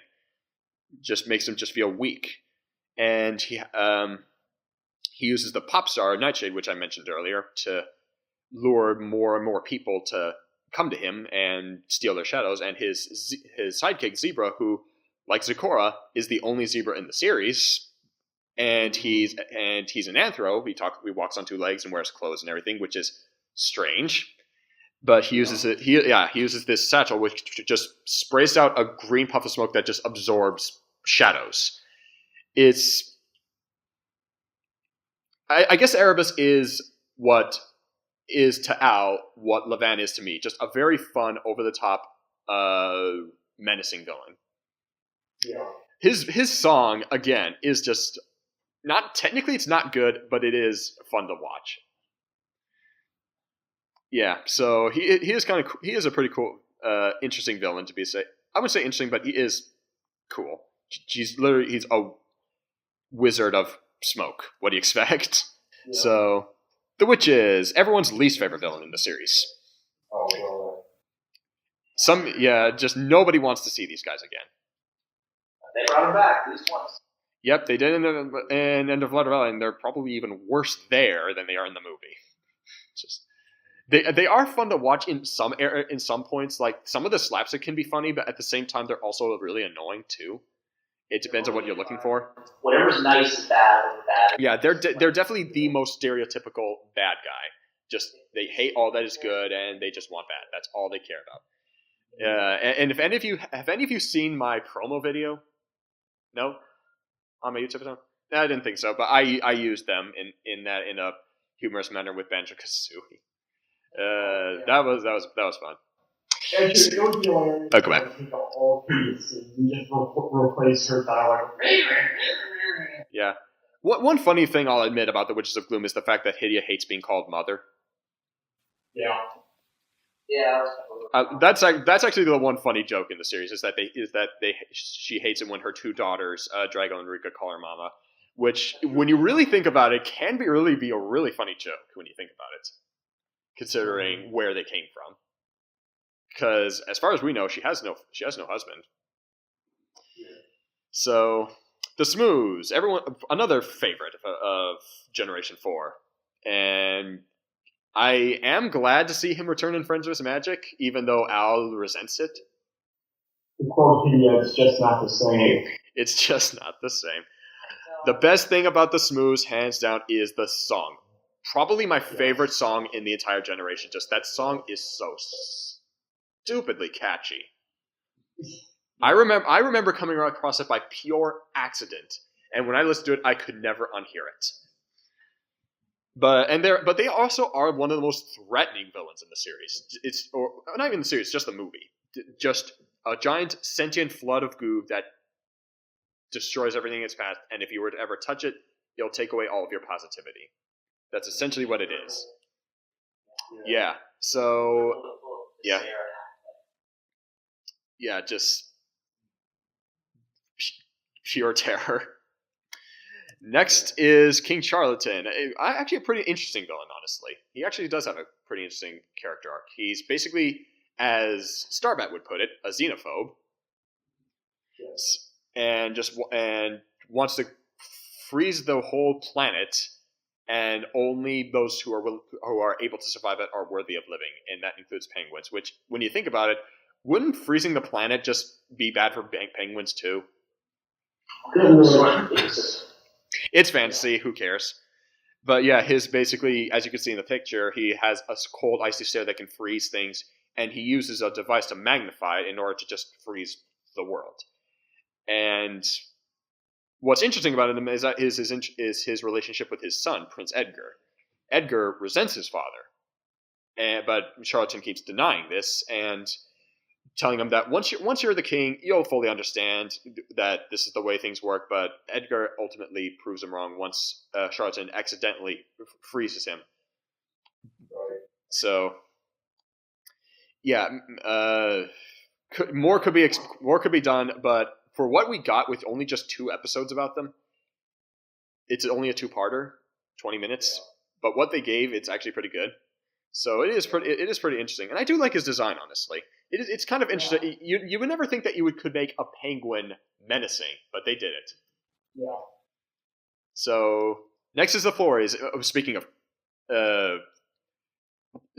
I think it's unanimous. The Flores are the creepiest, most disturbing villains in the series. Yeah. Just what they do to Masquerade is nightmare fuel. Borderline nightmare fuel. Just watch it, and like even outside of that, just the face that their leader makes when she tells them what they intend to do with the crab nesties. Just stop. It's creepy. It's just very ugly. Like even as small petite flowers, they're not really that cute. They're actually kind of ugly. So I don't know. I don't see what Posey sees in them. Yeah, Posey ultimately takes them in, and he was basically the lead crab nasty says, "Stand down, or I'm going to dismember your leader." Pretty much, yeah. So, yeah, just the whole point of this episode is the fact that it is the basic, you shouldn't judge things by their appearance, because the Flores, who, according to Posey, are very beautiful, harmless, helpless creatures, turn out to be ugly monsters. Like, as you can see in the picture there, they really get creepy. And let's not even talk about Masquerade again, please. It's so unnerving when they do. Just simply put, you've seen enough hentai to know where this is going. That's essentially what it is. Next is Somnambula, another bizarre villain to me. Is it just me, or why does she remind me of Natasha Fatale from Rocky and Bullwinkle? Why does she remind me of her? I don't get it. It's the design. Essentially what she does is that she lures ponies with Kiri, her bird, which can hypnotize them with her song, basically what she does is that she lures ponies close to her so she can drain them of their youth. That's essentially what she does. And she lures unicorns in order to drain their magic. So, basic but effective. And she draws them by playing to their deepest desire, or whatever they want. Yeah, she uses her magic in order to create illusions of what they all love. It's again, probably unintentional, but this might be the inspiration for Discord, honestly. Wouldn't you say? Yeah, I got her. Yeah. Probably not, but it does remind me. These are some other villains, but I can't really go into much detail, but we just have to move along. There's Porcina, Al's least favorite villain in the series. Same goes for the Raptorians, because they appear in the same episode. Og, the giant pet spider of the witches. Beezin, who has magic that can bring inanimate objects to life. And quick trivia, the Mentally Advanced series, Greg actually used him in an episode. That's actually really interesting. Niblick, who isn't really necessarily even a villain. He's more of just a jerk who just wants to just get paid his dues. And the Frazzets, who aren't necessarily even villains. They're just a group of entities that can swap your personality. So that's all for the ponies, allies, world, and villains. Now, last bit of we can do here. Let's talk about a few episodes. We got the good, the bad, and the David Wise. That'll make sense in a minute. Crunch the Rock Dog is Al's favorite episode because it centers around his favorite pony, Wind Whistler, who, as we've all stated, just has a really interesting personality. And this episode highlights that. If you want to know more about Wind Whistler and how she works, watch this episode. It's a really good episode. It's a very good character study. It was actually written by Linda Wolverton, who actually went on to write Beauty and the Beast for Disney. So that's really interesting. Very big leap. So wouldn't you say so, Al? Yeah. Also, this is probably the closest that they can get to survival horror. It is close. You know, which I think really plays to a character like Wind Whistler because she's very reserved. She doesn't play on her emotions. Well, she's reserved, she's logical, and typically in survival horror, the idea is the most logical character is the one who's able to overcome the irrational threat they face. Crunch is more a force of nature than really a character because the idea is he doesn't necessarily feel. Yeah, that's the whole point. So no negotiating with him. There's no overpowering him. He needs to be outthought, and that's why Wind Whistler is the hero of this episode. What do you think? What do you think, Starbat? Well, I agree, and it's great to see Wind Whistler able to come forward as the hero of this episode because she starts out as being kind of the underdog before the other ponies who are making fun of her for not having emotions or not being able to express them the way everybody else does. Yeah, she's basically Spock. She's Spock in the series. So yeah, what was I gonna say? Oh yeah, moving on. It is kind of cool to see Wind Whistler grow a bit in popularity in the current fans. Next is Return to Tambalon. Like we mentioned before, there's not much to talk about because everything I've already said before. Grogar is a really intimidating villain. Tambalon is such a cool, creepy, atmospheric place. Go see this story arc. It's really interesting. It's very intense. It's a great sense of action. Now, for all those who say, "But I'm not into adventure. I'm not into action. I'm into more character study." Well, these two episodes might serve your purpose. Spike's Search is, I don't need to say anything. All I need to say is it's basically Dragon Quest done right. I said that because I was not a fan of Dragon Quest. I did not like it. But this episode, I saw this after Dragon Quest, and I'm like, wow, this is just so much better. Because simply for one reason. Dragon Quest implied that all dragons are naturally evil. Spike Search did not do that. Spike comes across this gang of dragons. They do bad things. They steal, they rob, they burn houses down and all that stuff. But then at the very end, Danny, who is close to Spike, says to him, maybe there are other dragons like you that are nice and, decent beings. So much better ending than Dragon Quest. So And don't worry, we don't hate Friendship is Magic. Otherwise, we wouldn't even be here. We love Friendship is Magic, but we just love to poke fun at it whenever G1 overcomes it.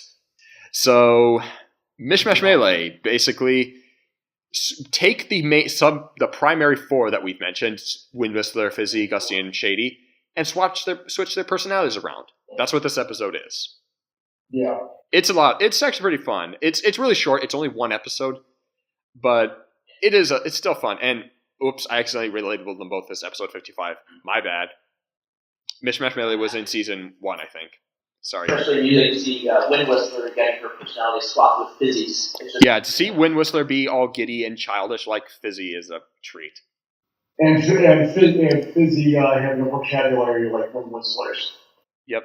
And Gusty being a coward and Shady being noble and brave. That's all. It's fun stuff. How many of you have seen the movie? How many of you like it?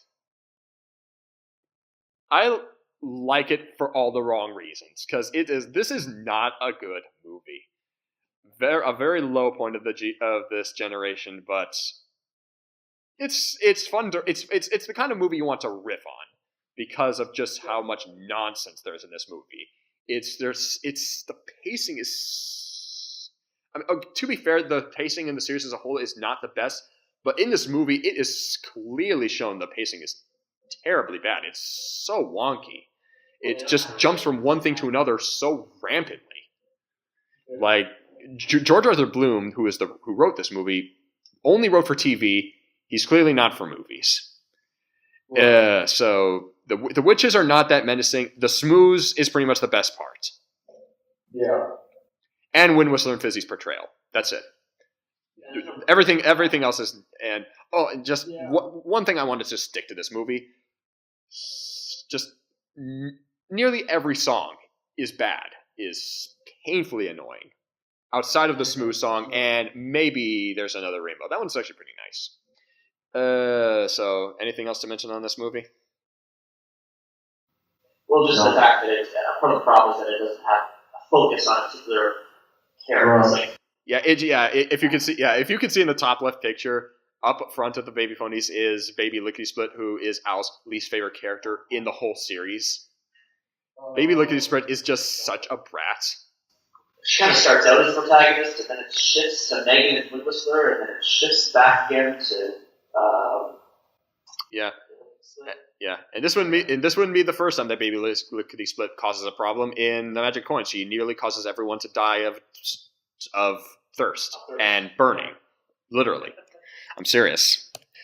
Here's another one that's pretty bad. The end of Flutter Valley. You only need to sum up the problems with this episode with one word: padding. Watch Al's review of this episode. It's 10 episodes long. It only needed 4. Half of this episode could be cut, and you would not lose anything.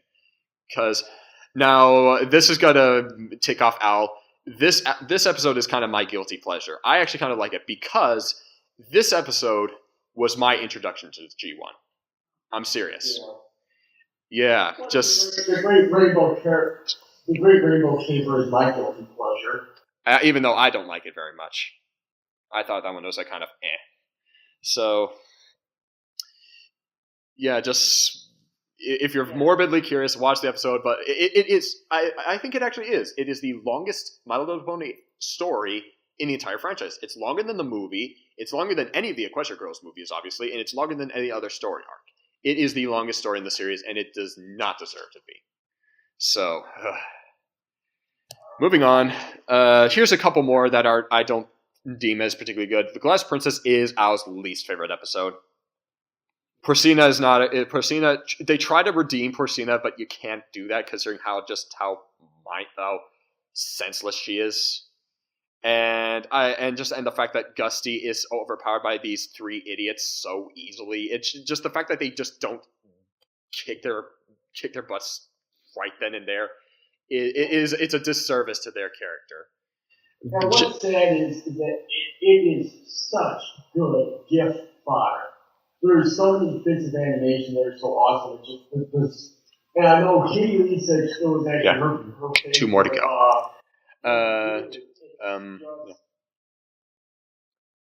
It's just kind of insulting, to be honest. Yeah, it's just the story's so bad. Yeah. And the Ice Cream Wars, which I saw, it's not necessarily bad as much as just not much to it. It's just first two ponies trying to feed the baby ponies ice cream. These two ice cream factories are trying to fight each other with ice cream wharf machinery and tanks and such. It sounds hilarious, but it's honestly not that interesting. It's just weird to me, and it just further shows that I'm just not a fan of the first two ponies, to be honest. So, not particularly good. And now for the David Wise. Why is it called the David Wise? Because David Wise wrote some of these episodes that are just so strange. Just not good, not bad, just what do you say to this? The Revolt of Paradise Estate, basically what happens is Beezin tricks the ponies into bringing furniture to life with magic paint.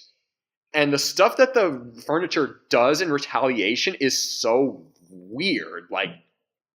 Like in the top left picture, this weight machine is literally watching her as she's working out. You could take this into so many wrong areas. And the buggy at the bottom left, the bottom right, she's the only nice piece of furniture in the series, and it is cute, but at the same time, it's also kind of weird considering that it just has baby, what's her name? Tiddlywinks, was it? Cuddles. Baby Cuddles, just resting inside her. That's actually kind of weird. It's just, and Beezin is just kind of a non-entity of a villain, to be honest. He's just sort of just, I don't know. He's a slipper. Yeah. Through the door. I don't need to say anything. Look at the bottom picture and the right picture. Does that disturb you enough? Yeah, now we know why Heartthrob so infamous. Yes, exactly. This is what I was talking about earlier. Heartthrob actually does want to find a human prince to fall in love with. And this prince not only almost kisses her, he starts flattering baby sea ponies. I'm not joking. This happens. Just and the picture on the right. What's her name? What's her name? I forgot her name. No, it's not Cleopatra. Scheherazade. And she teaches baby ponies to basically do exotic belly dancing. Yeah. Yeah, for an episode just about famous literary characters coming to Ponyland, it is kind of fun, but at the same time, it's just so wrong in so many areas. So, there you go. And here's a couple more. Somnambula. The only reason this is on the list is two reasons. One, Big Brother ponies are weird in themselves. And more importantly, the way that the ponies age when Somnambula steals their youth, it is body horror. That's Gingerbread when she's aged. That is the point. She's supposed to look ugly and creepy, but ooh, man, it's almost too effective. And the Prince and the Ponies, which is just, I can't describe it. It's such a weird setup. The Scullery Maid is funny. I have to say that. The Scullery Maid is actually funny. She has a funny voice. It actually kind of stands out. And yes, as you can see in this picture, her daughter, is it? Yes. Wants a pet just like she does as a poodle, and she literally has baby infant ponies on chains. It is just, I almost say watch it. And also just to further cement how weird it is, this is the last new episode in the series. After this is Escape from Katrina just being rebroadcast, so that doesn't count. So this is technically the finale to the series, and that's how it ends. So take that however you will. So, okay, I think that's everything. We would want to do Q&A, but I get the feeling you guys don't really have many questions, and we do have to stop now. When we were putting this panel together, it's just so much, even with so much cut, we didn't have enough time because there's just so much to see in the series. So for all those who are curious in this series, check them out. It's interesting. Some episodes are good. Some of them are pretty bad. Some of them are just, what do you say? Some are just, you want to slap your head after seeing it. So thank you for watching. I'm Doughboy123X, aka Sazelite on DeviantArt, and Starbat. Hi, I'm Starbat. Thanks for coming. And Al1701, say your goodbyes. Yeah, I'm Al1701. See ya. All right. We'll see y'all there. So enjoy the rest of the con. We'll talk to you all later. Bye-bye.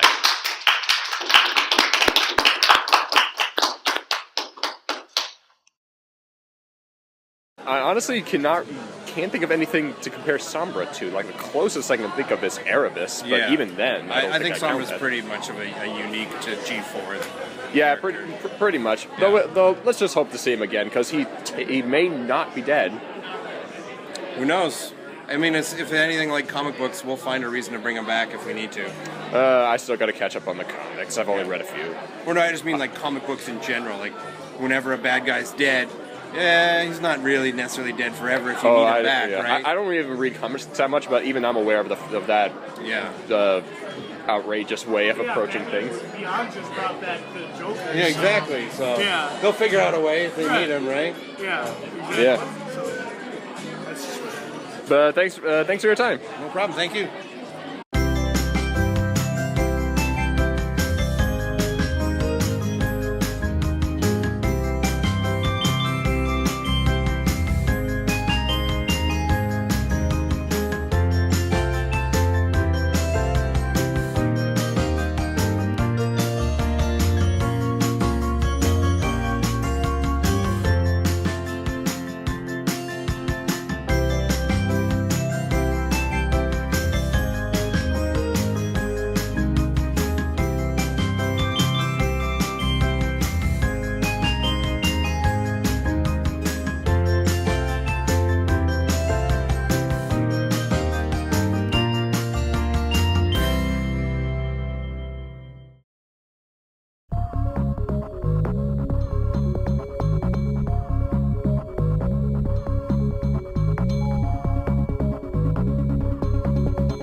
I think that should be good enough. The brightness here, and start. Okay, let's try that again. We got 7 people now. Hello everyone, welcome to the G1 versus G4 My Little Pony panel, where we are going to compare the original cartoon from the 1980s, My Little Pony and Friends, and My Little Pony Friendship is Magic, that's currently running today, and we're going to compare both their strengths and weaknesses with each other. See how things have changed. See how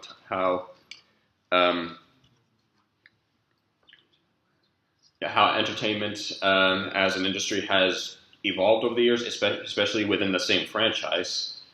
And many people see G4 as the best generation of the My Little Pony brand, and that's understandable. And I can to an extent agree to that. But let's not kid ourselves. There are some things in G1 that you might be surprised. It's actually better than you may give it credit for. So let's take a closer look. And we got 9 people now.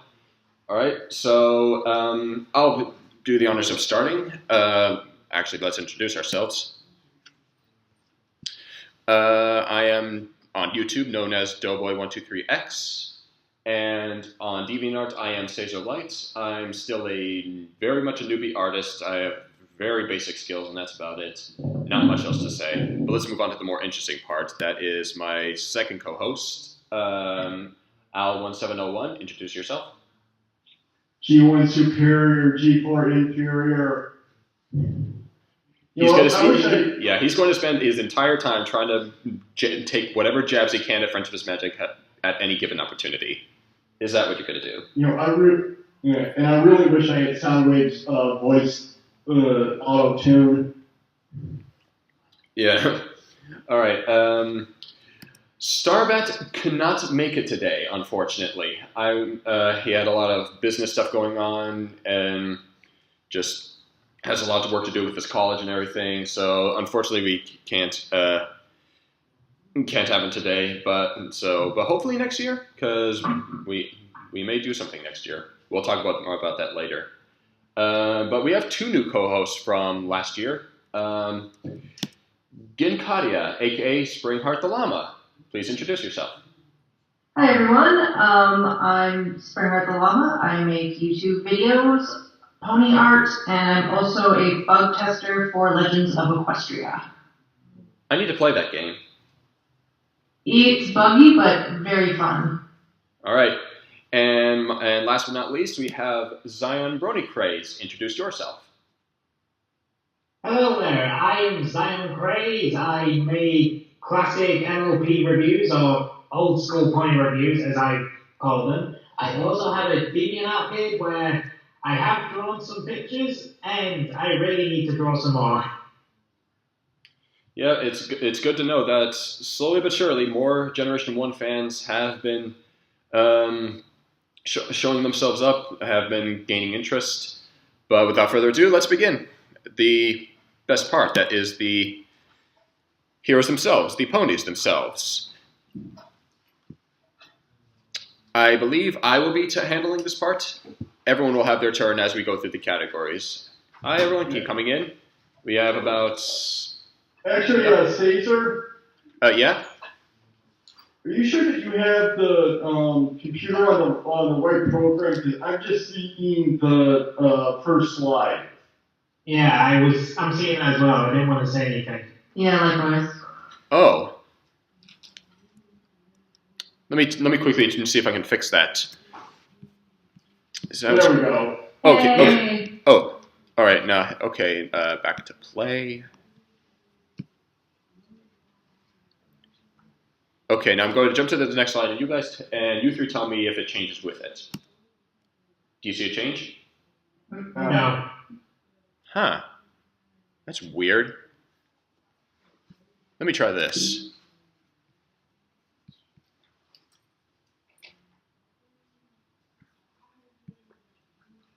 You just have to change it manually because for some reason... Yeah, I may have to change it manually if that's the case. Technical difficulties. Yay! Yeah, it's a okay. Is it changing? Okay, we'll just stick with that then. Yeah. I wanted some pretty transitions, but this will have to do. Okay, we have like 14 people now. So, yay! Okay, so let's start with the pros first. Probably the biggest thing that this generation has that I think the only exception I can think of is maybe Tails, that the other generations didn't have, is that it has a defined main cast. It has a very clear, concentrated focus of main characters, that it being the main 6. They're very cartoony, over the top, they're silly, they're fun, they're entertaining, they have very eccentric personalities, and they all have varying levels of character development. They all, well, maybe not all of them, hence on the varying, have different forms of character development, and we see them grow throughout the series. Now, what could possibly be wrong with them? Well, some would say they're a little too gimmicky at times, and I think all of us can agree. I think at times they feel like they're trying to be a little too jokey, a bit too, and especially they're being more blatant with their personalities. They're very much more, they tend to be more in your face than cartoons of back then. They're very much more, like as Al here would put it, they shout their personalities. I actually say they scream them at the top of their lungs, but yeah. Yeah. And as for coming off as too important, well, I never really thought about that until the season 5 finale happened, which the cutie remark. And the fact that Starlit Glimmer stopping the friendship destroyed the world gave me a bad impression that they are the only ponies that matter and nobody else does. And I don't know, that just kind of rubbed me the wrong way. So, yeah, those are the kind of things. Nature abhors a vacuum, people. Nature abhors a vacuum. Yes, exactly. The elements would have found somebody.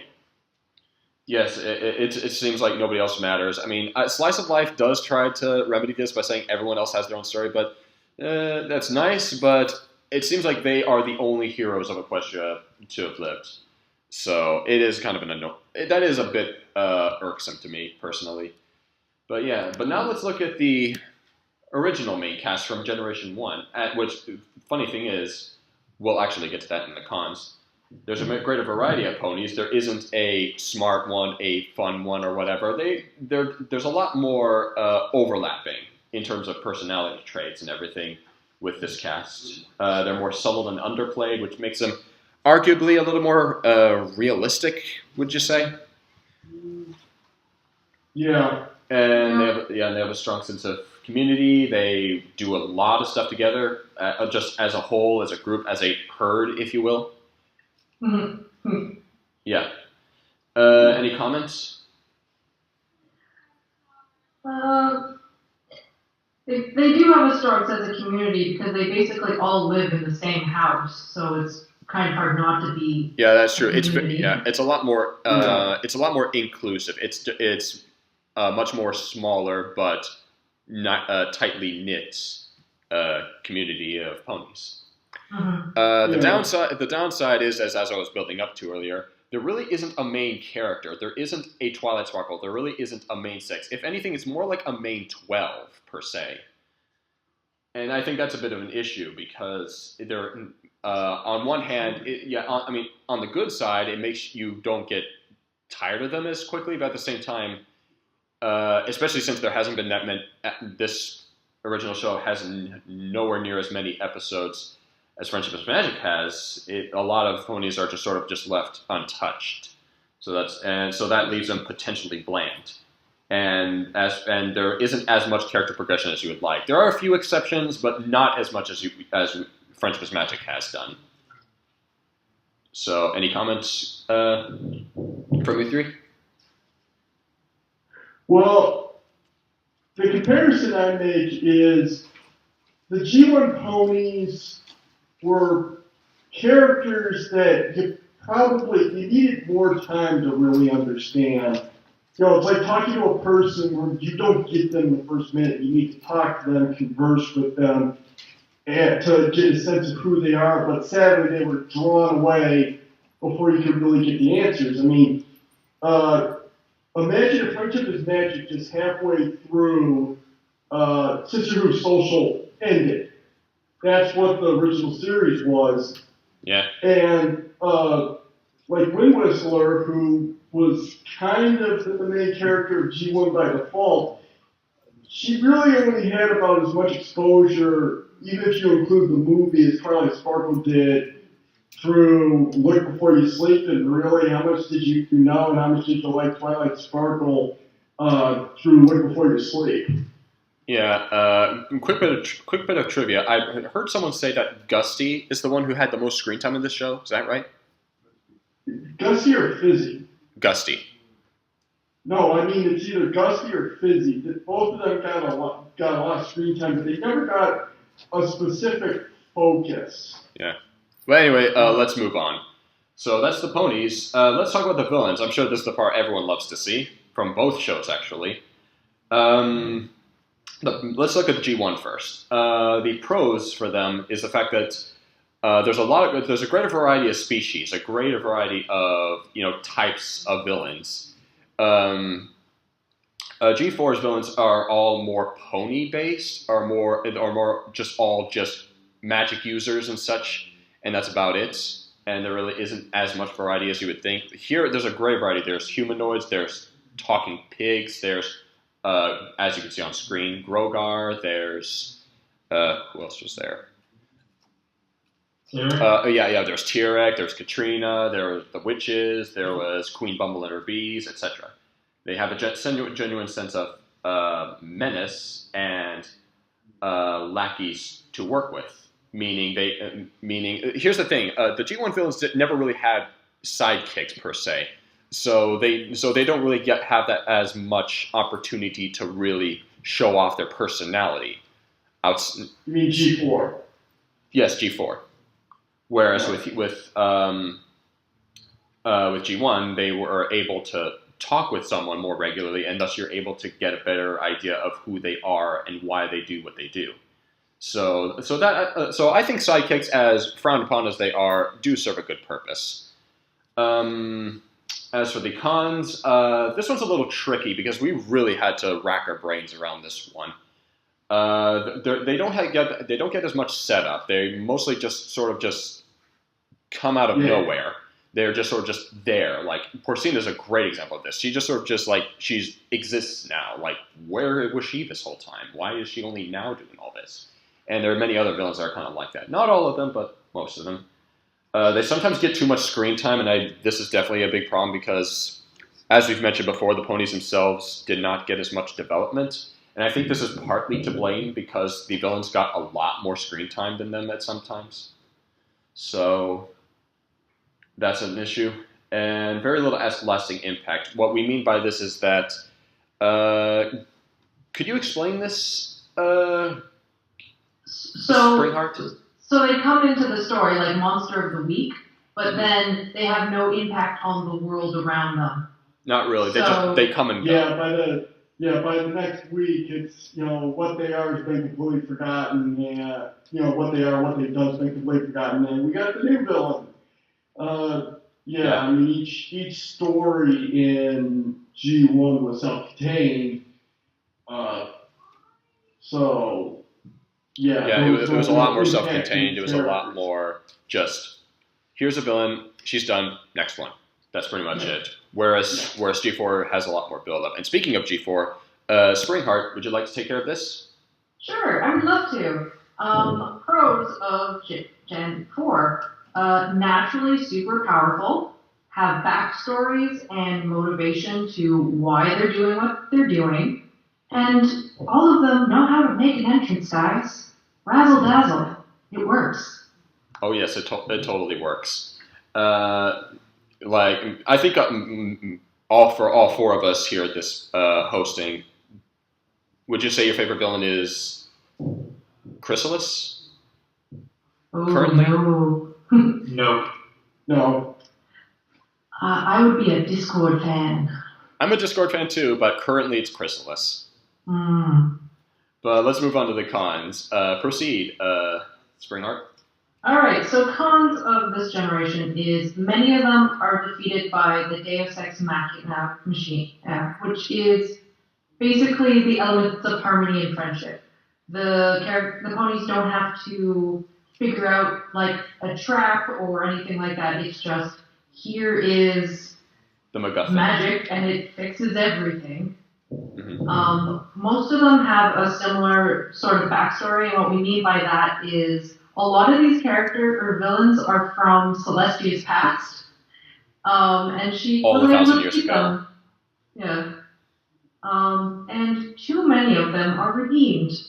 So Chrysalis is number one right now because she has not been redeemed. Yeah, and Sunset Shimmer and Discord. And that's the interesting thing. Early on in the show, it was all about, they were all defeated by Deus Ex Machinas, and currently they're pretty much all of them are being redeemed.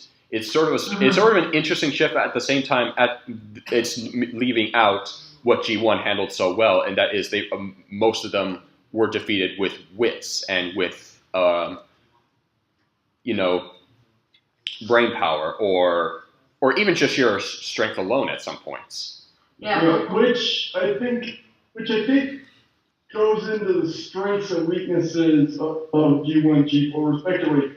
With G1, because you have the greater variety, you have many potential heroes to face the villains who each had their own strengths. So how they defeat the villain was different from pony to pony, so there was more of a variety of solutions. Yeah. With the essentially being Twilight Sparkle, who, although intelligent, is not very witty. Almost all of it is find the magic MacGuffin and blast the enemy with it, because that is how she Friendship works. is magic. That's pretty much the answer. Yep. Before we move on, we have almost I believe 20 people here now. Ooh. Yep. All right, so let's move on. Who wants to talk about the world? I think I do, but if any of you three want to, I'll let you have it. I'm waiting for the story, man. Okay. I guess I'll talk about. I'm waiting for music.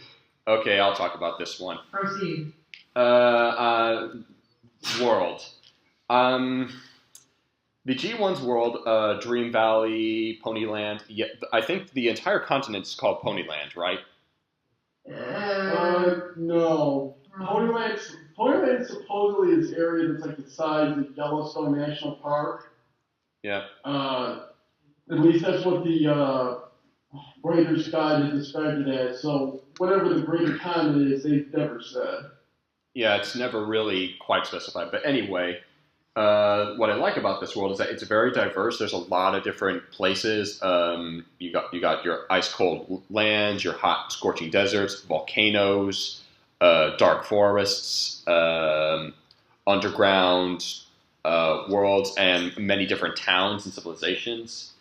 There's a lot of intriguing lore, like probably Al's favorite example, the Temple of the Ancients from the Magic Coins. What? Oh, Ruins of the Ancients. Ruined City of the Ancients. Right. All of that stuff is really cool. It really catches your imagination and intrigue. And also, more defined sense of magic. What I mean by that is that I'm mostly saying this because Friendship is Magic's magic rules are never really consistent. It really is just anything goes, except when it doesn't. So that's sort of an issue with me, and I think G1 has a much better handle of this. It's just probably the most basic way to put it is that there are many magical items in the world, and when it comes to unicorns, there are no alicorns outside of animation errors. Unicorns have their own. I think almost all unicorns can quote unquote wink, which basically means teleport, and outside of that, they all have their personal magic. Like Fizzy can make bubbles, Gusty can blow wind, and Galaxy can burn things with their horn. Is there anything I'm missing, or is that about it? Ribbon has telepathy, and Buttons has levitation. Right. So as for the cons, as diverse as it is, it can also be confusing. As I said, there's no map or anything, so it has never really been clearly defined where everything is. So it can be hard to get a grasp on that. It is underbuilt and unconnected. What I mean by that is that as intriguing as the lore is, it's never really built upon. It's sort of just shown, but never really explored as much as we would like to. And unconnected, what I mean by that is that there are so many civilizations that are just so separate from anything else. And to be honest, it's not that much different in G4. Yeah, as much as G4 likes to think that Equestria is connected, it's very there are many. Everything seems to be isolated as well. Like especially after Daring Done with a release, that just confused me. But definitely. Oh yeah, but still, the world G1 world is great. It does have its flaws. However, G4's world, in my personal opinion, I think is actually weak. I don't think it's as great as everyone makes it out to be, but that's just me. But let's talk about the pros first.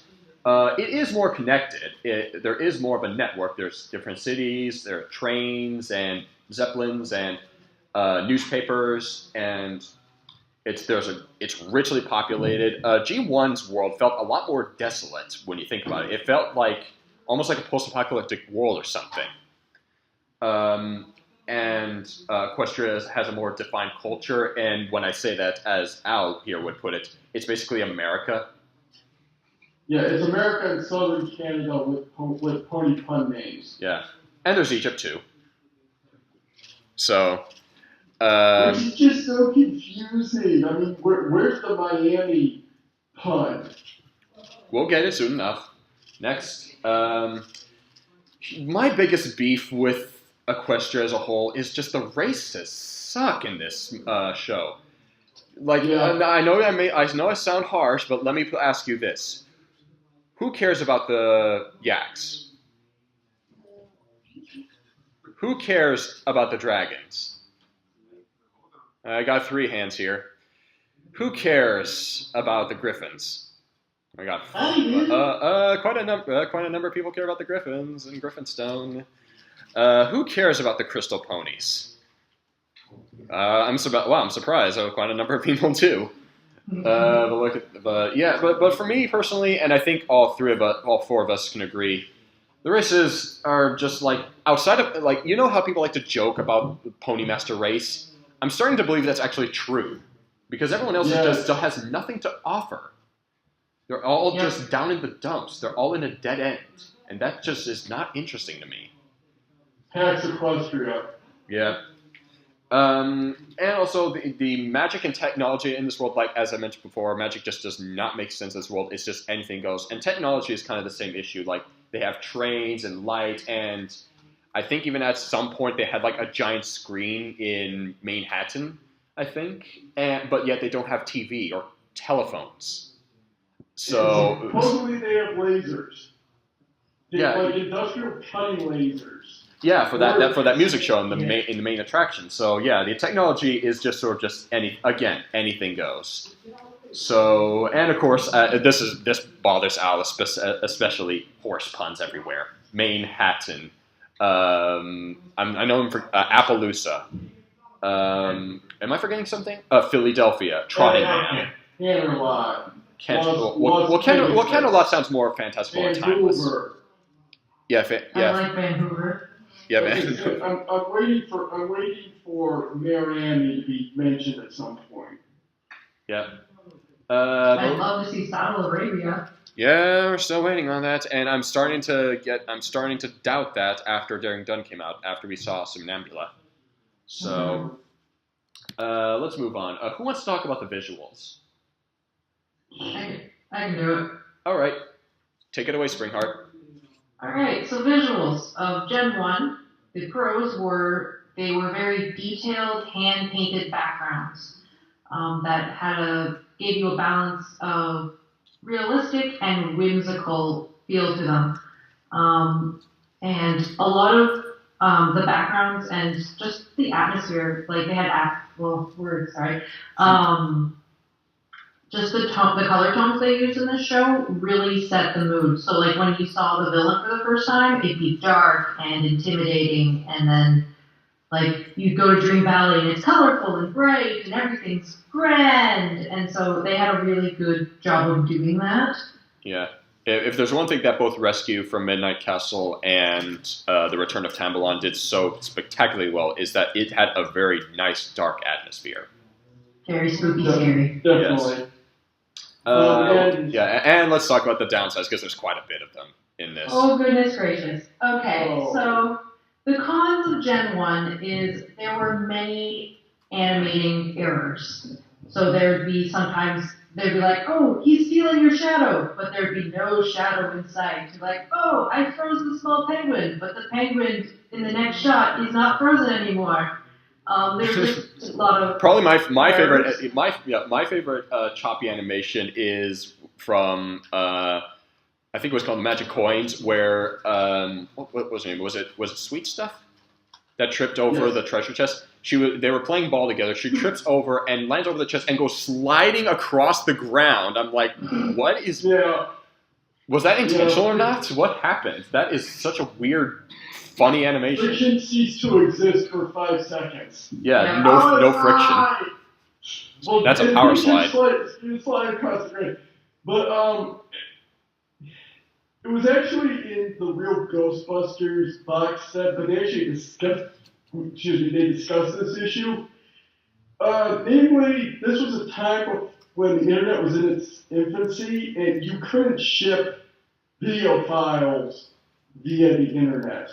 So the process of animation was the storyboards were drawn up here in the United States, airmailed to the studio in Japan or Korea. They animated it. Oh, they also had an animation script which had to be translated into Japanese or Korean. So they animate it, they film it, they take the film, they airmail it all the way back to the United States in order to have it quality checked. And if they needed something done, remember, this is all hand-drawn. They would have to airmail it back to the studio, have them redo it, and then airmail it back. And they said basically it was so time-consuming and so expensive, animation errors would just be allowed to slide because they figured that it wasn't worth the trouble. Mm-hmm. Yeah. And of course, you can go ahead with the last point, Spring Heart. And another con to this gen was that there were about, I think 12 different pony designs. So it was a lot of mishmashing of the same outline. Yeah, a lot of similar. 14, sorry. Right, a lot of similar pony designs. And to be fair, early on in Friendship is Magic kind of had this issue too, but they definitely got a lot better with that. A lot more diversity in designs and characters and such. And I mean, great for toy makers, but not so great for the animation itself. Yeah. Now Spring Heart, let's get on to the pros of Gen 4 was that it has lovely smooth animation. Oh yes, beautiful. Very unique pony designs, like we said before, like the first couple seasons, not so much, but they've gotten a million times better. Yeah. And very colorful. All the ponies stand out as their own unique character visually. Yep. If there's probably the number one best thing about Friendship is Magic for me personally, like, is the animation. It is really, really good, even by today. So, and we really had to nitpick when it comes to the cons. Yes, these are I chose this one specifically for Al. Okay, so the cons that we finally decided on were that the backgrounds are stylized, but they almost feel flat. Like it visually kind of looks like there's depth to them, but it still feels flat somehow. They have gotten better, but it's still not quite enough. Yeah. You just can't beat, hand-painted backgrounds. You just can't beat that. Right. And if anything, the more detailed that they've gotten, it's like the further they've slid into the uncanny valley, because it's like, it doesn't look like it's so much detail to that depth. It's like details put there to mimic depth. Because, like I said, you can still tell it's vector art and it's flat. Yeah. And as the overly light and pale at points is a little tricky to talk about, but I can say that the colors, while are very nice, I think some of the tone and atmosphere through the visuals are a little too safe, a little too light. There isn't enough contrast, is what I'm trying to say, in terms of color tones. Right, like it's too pastel. Yeah, like compared the Jewel Desert in G1 to the desert scenes we've seen in Friendship is Magic, and you really got the sense of the desolation and a welcoming atmosphere of the Jewel Desert, with its oranges and reds contrasted with the purples of the Crystal Plant Life. While the desert scenes in Friendship is Magic, it's blue sky and yellow ground. And in the case of Daring Done, it was tan sky and brown ground. Yeah. Now Al, I'm actually going to give you this one. Talk about the meme faces that annoy you so much. I hate the faces that they do in Friendship is Magic because we're making some enemies today. If you take like the king of over-exaggerated animation, Curtis Cowardly Dog, when they do his infamous freakouts, it's always a simple thing. It's for him screaming. So basically, all they do is they just open his mouth as big as possible and have him scream. They'll do it in different ways. Like one time where he's upside down and he does it, or that sort of thing. But they try to, I don't want to put this, they're trying to make us believe that these ponies are actually talking while contorting their faces like this. And all I can think is, A, ow, and B, how are you able to get discernible words out of your mouth when you're doing that? Yeah, me personally, most of the meme faces don't bother me too much. I honestly find them really funny, even this one.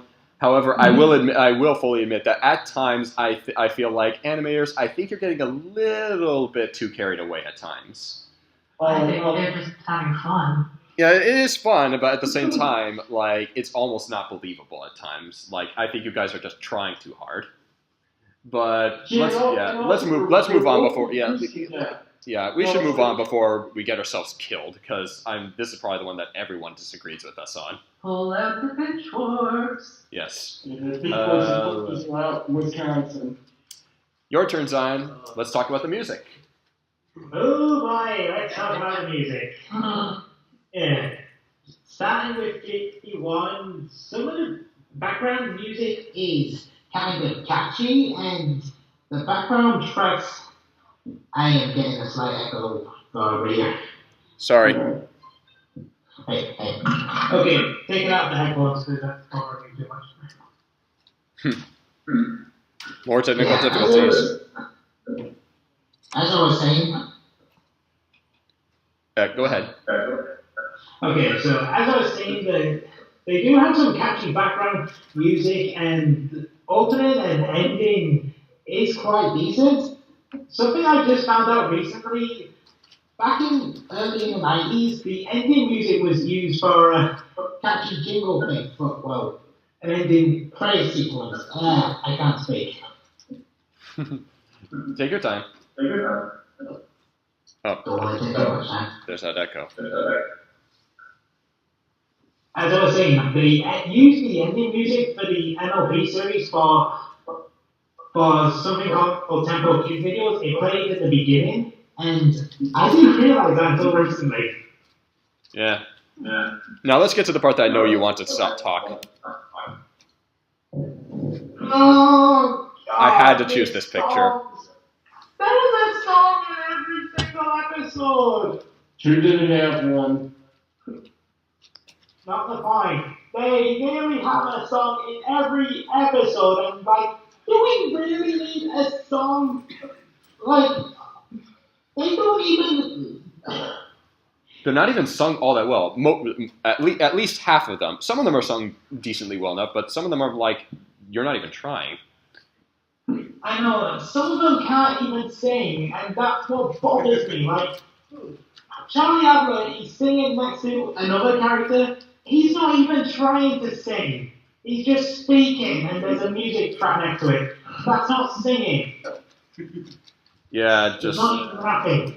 Music is definitely probably one of G1's weaker points, is that the music isn't all that great. Yeah, it felt like they were trying to fill for time. Yeah. That would be a contractual obligation. Yeah. It just felt like you weren't trying at times. Yeah. And yes, the background music, as we said, it is catchy, memorable, but but I think part of the reason for that is because they recycle a lot of background tracks. Yeah. For this, again, this show was relatively low budget, was it? Yes. Infamously low budget. Though G.I. Joe and Transformers also, and even Gem, did the exact same thing with their background music. They had a certain number of tracks, and they would just inject it wherever they thought it made the most sense. Yeah, that was the thing in the 80s. The era that I was not alive then. I'm a 90s kid. But let's kid as well, but I was born in the let's talk 80s. about music that we like. Because if there's one thing that Friends with Magic has done very well, and that's music. Yes. One thing that immediately comes to my mind is some of the songs here, and I don't really recognize them instantly. I still remember more of them. I can say that more than G1. I can't. Hands up, who remembers any song from a G1 episode? Yep, I can agree. A lot of it. Song, anything something squishes, anything ambitious. Okay, I'll stop. Yep, please. Well, to quote you, David. G4 superior, G1 inferior. That's a coin of phrase, not a quote. Right. Yeah. Almost all the songs in the show, I can almost name them off the top of my hand. So many of them I can remember. Such good songs. But it does have a couple drawbacks, so we'll get to right now. Go ahead, Zion. Yeah, admittedly, there are a few bland pop-like songs, but... Season 7 has been very song-light this time around. Yeah. Mostly because of the movie. Yeah, I have to imagine. So, in fact, I think season 7's been light on a lot of things, and it's been because, well, A, they're building up towards what they do in the finale, and B, yeah, the movie. I mean, it's kind of like what season 7 of TNG was, where they didn't really do much because so much resources were being dedicated to Generations. Yeah. And we're not going to be talking about Equestria Girls, but just quick comments. A lot of their songs are very have a very generic, bland, poppy to next to them, with the exception of Rainbow Rocks, which isn't almost every song. Yeah. Well, no, I mean, even for me personally, almost every song in that movie I could remember. Yeah, So, they had really good songs in that movie. And as for limited arrangement, it is a little tricky to explain. I guess to put Al's very cynical point of view to front, too much guitar. Yeah.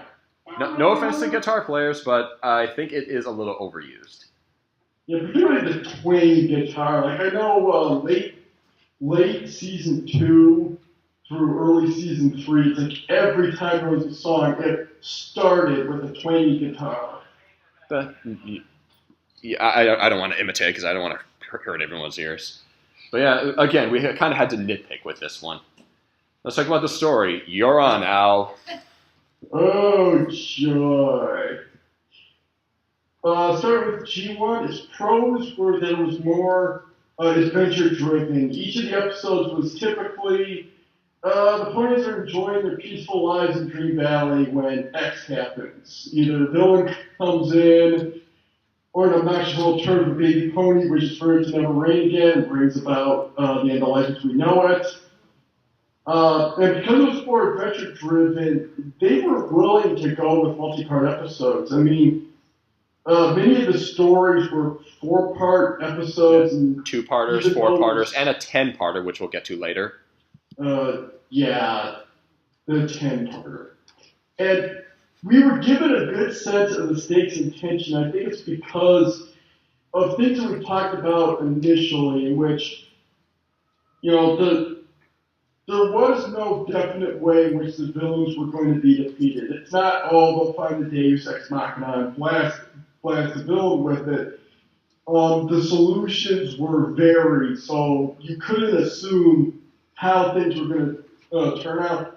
And they were willing to put the ponies and even their human allies in deathly danger, particularly with the cliffhangers. I mean, the penultimate episode of The Magic Coins ends with Megan and Moon Whistler on a crumbling ledge of death. Everything is on fire. And everything's on fire. Well, no, that was when they were in the volcano. Later in the final parts where Megan's caught, where everything's on fire. All right. So yeah, I mean, you got stakes, you got tension. It was a more thrilling generation.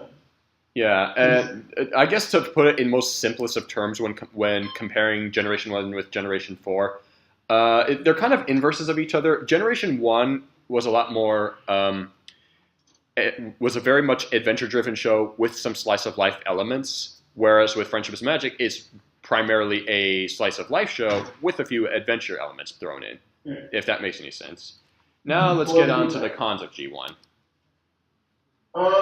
Now, one of the cons, and this is the issue. The double-edged sword of multi-part episodes. Right, because they only received 61 episodes as their order, and due to Deke buying out G.I. Joe and Transformers falling flat on its face, they never got another order of episodes. So having all these multi-part episodes made it so that the series itself only had 25 stories. Yeah, that's very low. That's like pretty much just, in comparison to Friendship is Magic, just one season, if not less. Considering that the episodes in G1 are 10 minutes long, whereas Friendship is Magic is 20. Well, like I said, it would be like if Friendship is Magic ended halfway through Sisterhood Social. Yep. We had too many one-off characters, and again, this goes to the shortness because, I mean, think about it. How long did it take Trixie to appear again? How long did it take Gilda to appear again?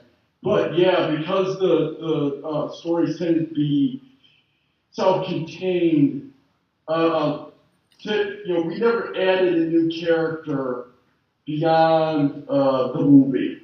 It's similar to what we said about the villains having no setup. It's just they just sort of just come out of nowhere and then they leave just as fast. Right. Hi, I'm so-and-so. I'm here for this one adventure, and then I'll be gone forever. Right. Yeah. Well, like I said, Friendship is Magic was doing that too until someone said, hey, let's bring these characters back. And also, because these episodes were self-contained, there wasn't a lot of continuity. Between what happened, as we said, when the villain was defeated, it's like there's no trace of what they've done in future episodes. There's no season-long arc. No, there's no season-long arc. No. But again, outside of probably the biggest offender to the multi-part Double Blade is the end of Flutter Valley, which had 10 parts, and the story itself was not particularly that interesting. And that took you basically just took a sixth of the show and cut it out for this one story. So that's where it gets kind of risky. They took a sixth of the show and threw it in a dumpster and lit it on fire. Yeah. Let's stick a bunch of flutter ponies in a prison with some honey, and they're going to be stuck there for a good chunk of the episodes. I still kind of liked it just out of a guilty pleasure, because, again, it was what introduced me to G1. All right, let's move down. All right, let's move on to G4 stories. And I know Al's going to have fun with this one. Go ahead. Yeah. Well, one of the advantages to Friendship's Magic is it's a comedy and it knows it's a comedy. And it's actually pretty good with its humor. G1 never really had much comedy. It has its funny moments, but it never went out of its way to tell a joke. It was mostly just told its story, and if there are some humorous moments here and there, they'll throw them in. Whereas, Friendship's Magic is definitely more comedy-oriented. Yeah, well, like I said, G1 was a thriller while G4 was a comedy.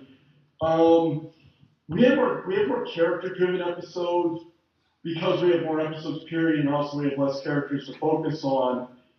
And there is greater continuity, particularly as we've gone along. Like, in Season 1 and Season 2, there was not a lot of continuity. We really didn't start to do the continuity thing until Season 3 when Trixie reappeared, and we had the season-long arc of Twilight studying. And since then, we've seen, the show actually start to build on what it's built in the past, which has been to its advantage, I think, and definitely to its characters. Want to move on to cons? Yeah. I know you want to. Oh, there. Cons. One of the biggest things I've noticed about the weaker episodes is they start with an idea and then they write the episode around it. But the problem is, even if the episode would be better off without the idea, they still do it. Like with 28 Pranks Later, the episode would have been better without the zombie ponies. If they had made Rainbow Dash's prank backfire on the CMC, which would force her to admit that it was her, and make the lesson about how your actions can hurt others, it would have been better than doing the zombie pony bit, which made it yet another self-centered lesson for Rainbow Dash, who really needs to learn empathy. Bats with turning Fluttershy into a bat. That made absolutely no sense, but dang it, they were going to have the bats. I forgot about bats. That's probably... Yeah, you have a bunch of episodes where it's like when you get to the end, you know where this started, and you realize that was the biggest millstone around the episode's neck. Almost everyone agrees with that when it comes to it isn't the main thing about you. Oh, yeah. I mean, okay, we can use magic to make a mustache grow out of juvenile dragon's upper lip. We can instantly regenerate a chipped tooth. But we can't make your own existing main follicles grow hair faster.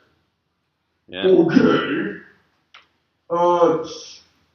Conflated stakes is a little tricky, considering this is a very slice of life show. Yeah, the thing is, I think that I think it comes from the desire of the staff for this to be cool episode, or the cool show that everybody says it is. So they think that they have to take the stakes and raise them, only it doesn't really make much sense.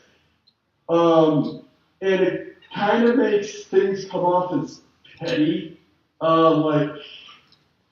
Speaking of petty, subpar being topical, oh my word, like, whenever they try to do something topical, oh my word, the controversy goes up through the roof in the fandom.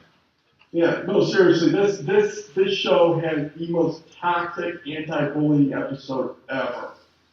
Are you talking about Newbie Dash? No, I'm talking about the episode that was dedicated to being an anti-bullying episode. Oh, One Bad Seed. Yes. Oh, One Bad Apple. Wow, I forgot. That was so long ago. That was such a terrible message.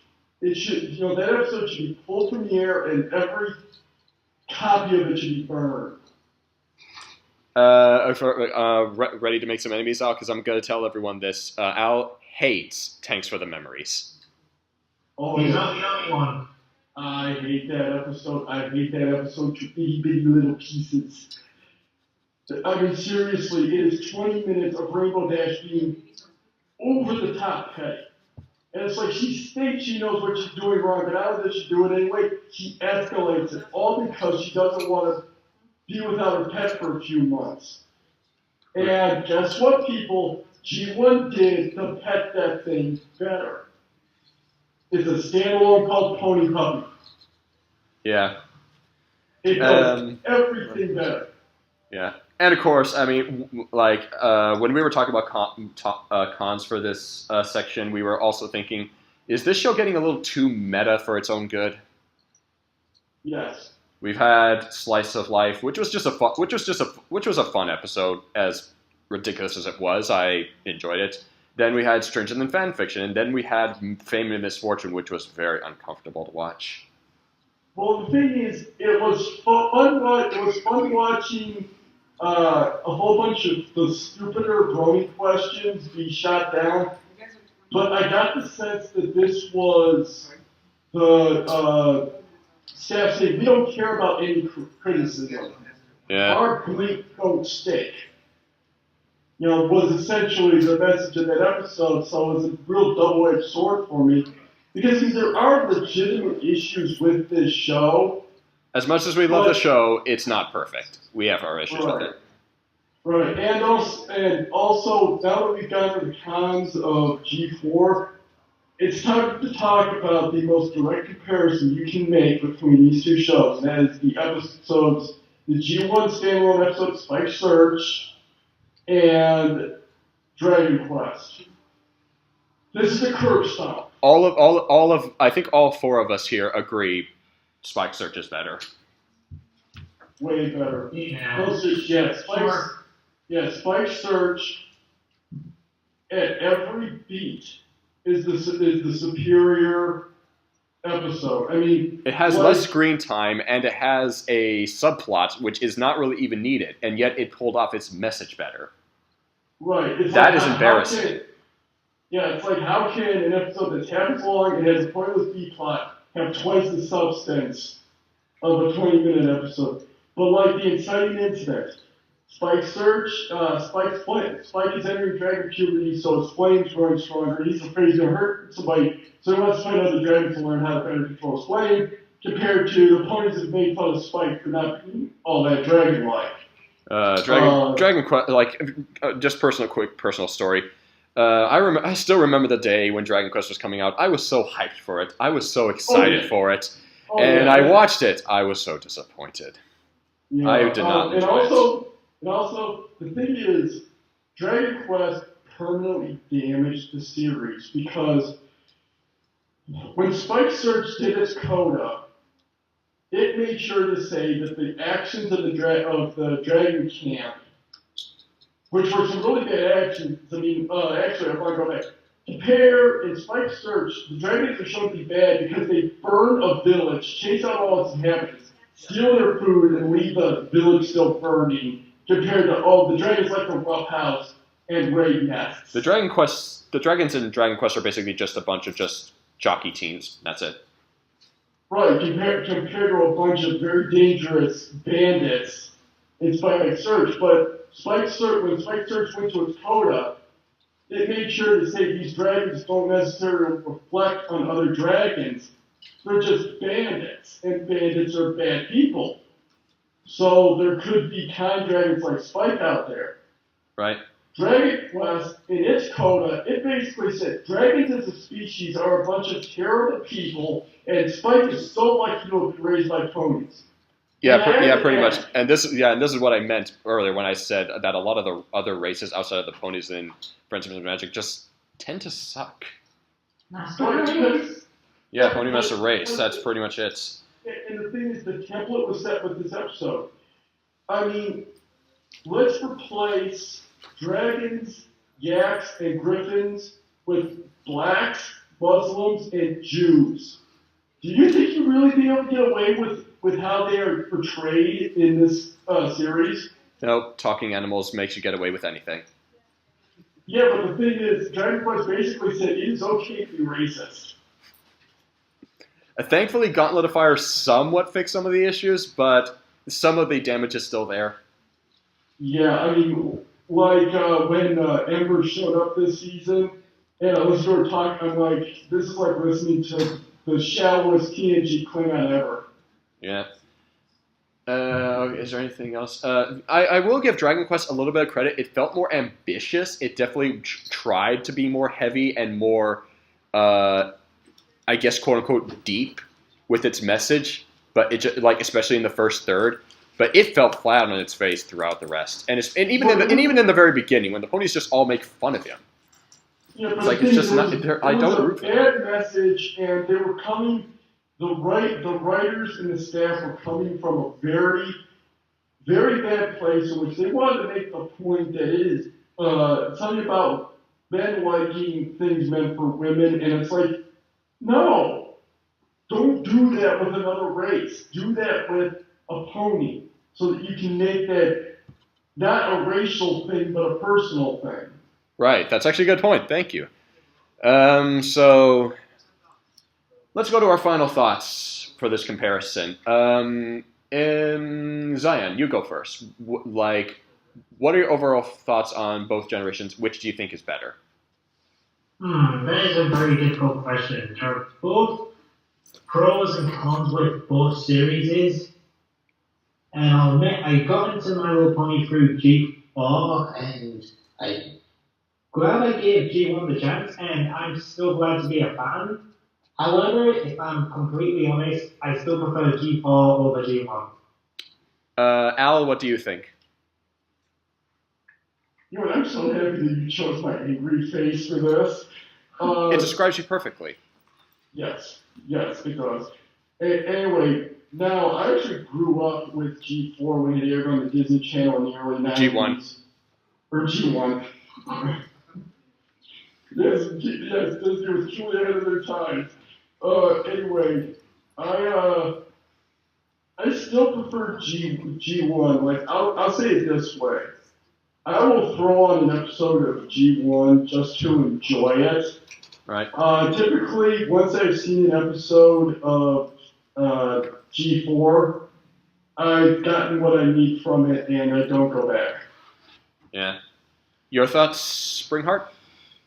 For me, it's definitely, Gen 4 is definitely my favorite. There's lots of continuity, it's the world's defined, and I just like it, because that's the one that I did grow up with Gen 1, but I never really got into My Little Pony until this generation. But again, Gen 1 is still good. Like, it's good to just sit and for a watch and enjoy. I actually chuckle at all the animation errors. It's a good show, so I do recommend going to see it or watching it. But yeah, Gen 4 is definitely my cup of tea. Right. And as for me, it's a really close tie. You kind of have to twist my arm and force me to choose one. If you had to, I'd probably say G4 because I think it just felt more complete. It had a better idea of what it was doing. even though it does have its flaws, it definitely has its problems. I think it has a better idea of what it's doing. It has, and again, just better animation, better music, better voice acting, better, and at least more, I guess, consistent storytelling, if that makes sense. Because G1, it has its great episodes, like Return to Tamblon's great, The Magic Coins is great. Mishmash Melee, Al loves. There are some really good gems in there, but it has its drawbacks as well.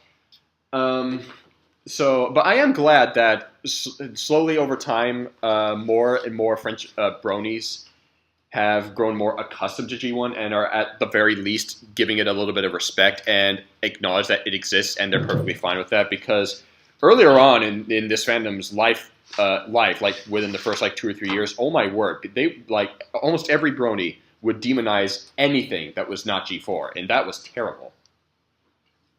It was insane, but thankfully that has mostly died down. So, but yeah, all in all, I would have to choose G4. I think it it feels more satisfying, in my opinion. So with that, we only got 2 or 3 minutes left, but let's do what we can with a Q&A. So you can ask any of us any questions or comments, whether it be me or any of my co-hosts or even all of us. So, what do you have? So who is more menacing as a villain, Tyrek G1 or Tyrek G4? G1. G4 was definitely more bombarding and violent, and even his creepy moment at the beginning was really cool. But no, the original Tyrek, no, his voice alone is chilling. He threatens to behead a baby dragon should you fail him. That's terrifying. Yeah, just to vent his frustration. Right. You. I had a comment on the cons for the G4 music that I think. Well, I feel like that just saying that a lot of the songs have poppy production might be a matter of taste. I think an easier con to pick out might be that Ingram's lyrics have arguably gotten worse over time. He doesn't seem to put as much thought into them as he used to, and I would argue that the songs from the movie were decently okay, but I can pick out a lot of weird lines where I would have picked a different word to make it flow a lot better. I don't feel like he's putting as much work into it. It's true. I think part of that is just the fact that it's one guy working on a show that's been going on for 7+ seasons and 3 spin-off movies and a full-length theatrical movie. You only have so much creativity in such short time. Right, and I had one thing we had discussed. They said there were too many. I'm singing about the fact that I'm singing songs Find the music in you. It's like that. You have really good voices, a really good tune, really good beat, awful lyrics. It's like, how could you waste all of that on those lyrics? I still like that song. Okay, any other questions? No, I don't think so. One last thing we'll quickly say before we wrap things up, because our time is up. Without giving anything away, we'll just say to my co-host here, which do you think is? I think it's pretty unanimous. Which do you think is better, My Little Pony the movie 1986 or My Little Pony the movie 2017? 2017. 2017. 2017. Zion? This is going to be difficult because I haven't actually seen it. Oh yeah, he hasn't seen it yet. It only just came out in the UK. But yeah. It just came out this week. Yeah, it comes out this week, and as not that that's saying much, considering that the original movie was definitely probably one of G1's lowest points was the movie. Yeah. Oh man, is that movie bad? At least it's laughably bad. True. It is hilariously bad. Yeah, it's great riffing material. So, if there are no more questions or comments, I think that's all. I hope you all enjoyed it, and you can follow us on our YouTubes and DeviantArts respectively, and glad you enjoyed. Enjoy the con. Bye. Bye-bye. Thanks for coming. Hi guys, before we, just a quick thing before we start the panel proper, I just wanted to give a quick shout out to the Christmas Changeling, who has doing free art and has made this little piece of Truly for me just now, and I think it's really nice, it's really cute, and I just wanted to shout out to her, and you're free to check out her work, and I'll provide links in the description below, and also I want her to say hi. Say hi.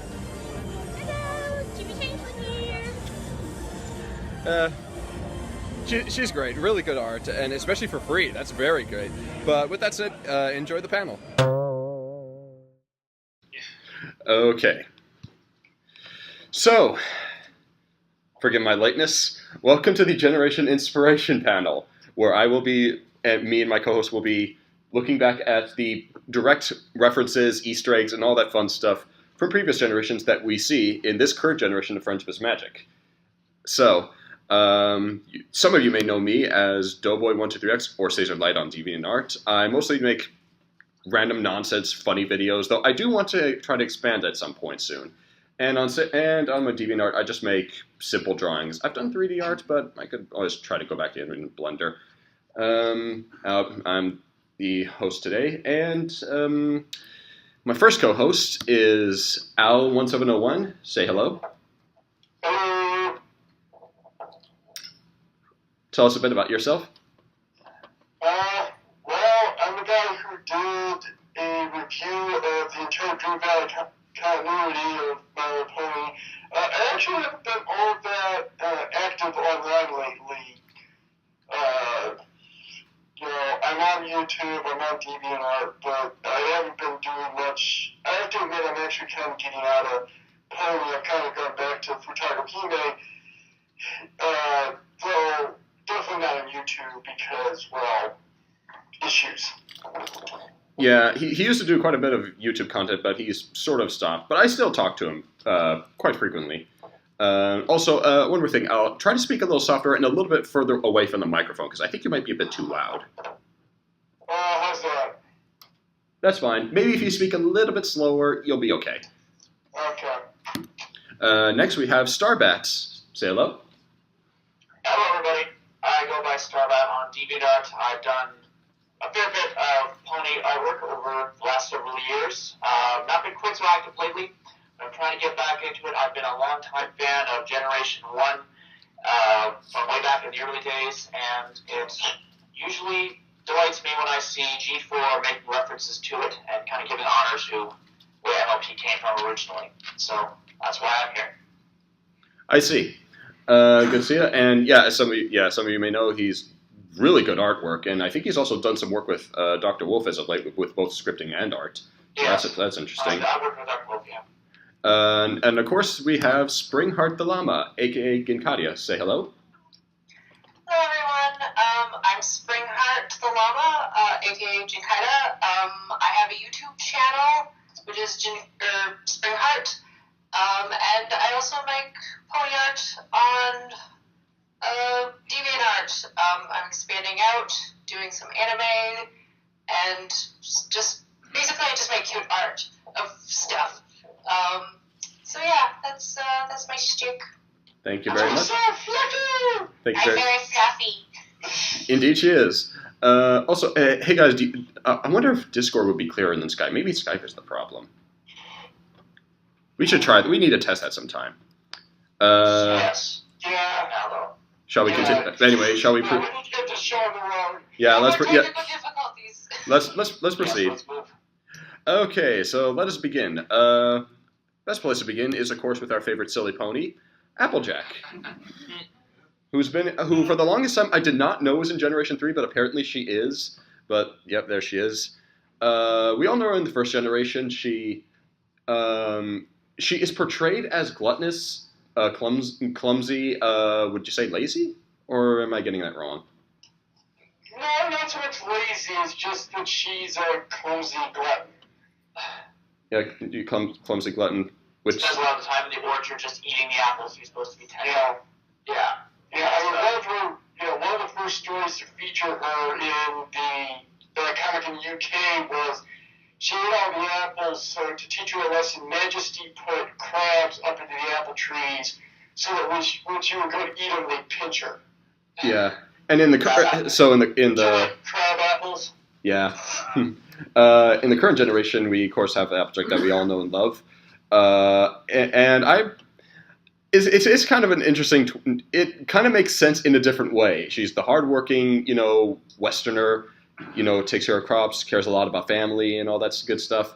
Is very stubborn, often to a fault. We've had a few cases that suggest that she has an infamous appetite, particularly when she was a fool. That could be the case too. Maybe that's an inspiration. And of course, we have the Gen 3 Applejack, who actually is a background pony. So direct all your jokes there, please. That's much more accurate. And actually, she probably played a role in the design of Big Mac in terms of his coloration. That might be true, though the green hair throws me off. But let's move on. Yeah, but let's move on to one that I'm sure you all want to see. You all know the line. Oh, the mighty fell. Oh, everyone's favorite pony. Pretty much, she was Rarity back in the day. Always saying darling. Everyone knows she dresses in style, though that was a G3.5 reference as opposed to G3 in general. Actually, to start G4, she was kind of the more sagely ponies. And yes, she was constantly referring to people as darlings, which actually goes all the way back to Heartthrob. And she would always. She was kind of Rudy Giuliani, except instead of 9/11, it was and now a verb and rainbows. Yeah, like just complete 180 with this character change, because the one we all know now is the very cocky, very athletic, very sporty, very tomboyish, very egotistical Pegasus that we know. Yeah, personality with Rainbow Dash and G4 was, I think, referenced or inspired by Firefly, which is a different color scheme. But, she was originally going to be Firefly, but Hasbro changed it to Rainbow Dash because that was more relevant at the time. So yeah, the thing is, I think Firefly is glad that she does not have a direct relationship with Rainbow Dash, considering the character. Yeah, let's move on. Pinkie Pie's an interesting case because the original is I think they're both kind of know-it-alls, but in a different way. The original was very. The way she talks is very odd. Like she's always talking down to you. It's really weird. Well, one of the things you have to understand about G3 was it was directed to the 3 to 6 demographics. So very little kids. Yeah, very little kids. So that's probably why the tone was very. Like adult or older sibling to little kid throughout G3. Yeah, and side note, you know that innkeeper in that episode, what was it called? Daring Dun? The innkeeper that Pinkie and Rainbow Dash ask about Daring Do and everything, shares the same voice actress as G3 Pinkie, and now I cannot unhear it. Let's move on. Rarity is another quite of a flip case. In the original, she's a mischievous child and likes to go on adventures and everything, whereas the Rarity we know now is the complete opposite of that. It's like Rainbow and Rarity switched places. Yeah, and we're introduced to one of Spring's pet peeves about G3, manes and tails not matching. Yeah. That's right. Just my eyes. I can't. We're going to see another one of those later. Glory and majesty were, in terms of color scheme, inspiring the design of Rarity ultimately from G4. Yeah. I would have really liked to have seen Glory's bright blue streak in Rarity's mane. Yeah, I mean, I don't want to say anything yet, but yeah, I mean, it's an interesting shift, and I guess it's just the same thing I thought as Rainbow Dash. It's just weird that obviously it's Rarity because for the sake of relevancy, because that was what's new at the time, but the personality could not be any more different. It's so bizarre. Next we have Spike. He has a very interesting lineage. I like all three. I like all three of them for odd reasons. The first one's definitely more of a. I think Generation 1 and 4 are pretty similar. The third one definitely stands out. Well, originally, Spike started out as Majesty's pet. That was the original concept of him, along with Brandy the dog, with Lemon Drop, Twinkles the cat, with Peachy, and I am not making this up, Duck Soup the duck, with Sprinkles / Cascade, depending on what side of the Atlantic you were on. Yeah. So he was essentially the pony's pet in G1, just a pet that talks and could actually do things. And that's Squirtman's pet, essentially. If I had to choose a favorite, it'd be a pretty close tie between actually G3 and G4, because I really like G4's Spike. I think he's really likable. I think he's just a character that I always look up to. I always admire him. G3 is kind of different because. Oh yeah, definitely. And I like G3. Yeah, G3 Spike is interesting because he's very regal, very. He's voiced like a cheetah. That too. Yeah, very. What's the word? Very proper. Very. Yeah. Very regal.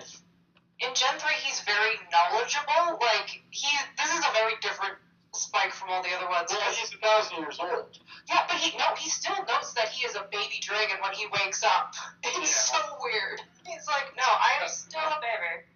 Yeah. But I am smart baby. Allow me to give you the plot that you need to get where you need to go. And G4 is the first time he gets wings. Took long enough, but he finally got him. He was a wise sage in a baby's body. Let's move on, because I think we're going to ramble on Spike too much.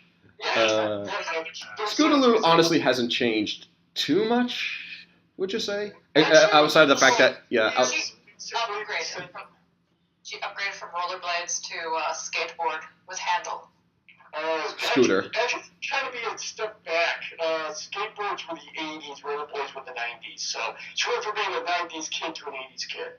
We used scooters in the 2000s, whatever.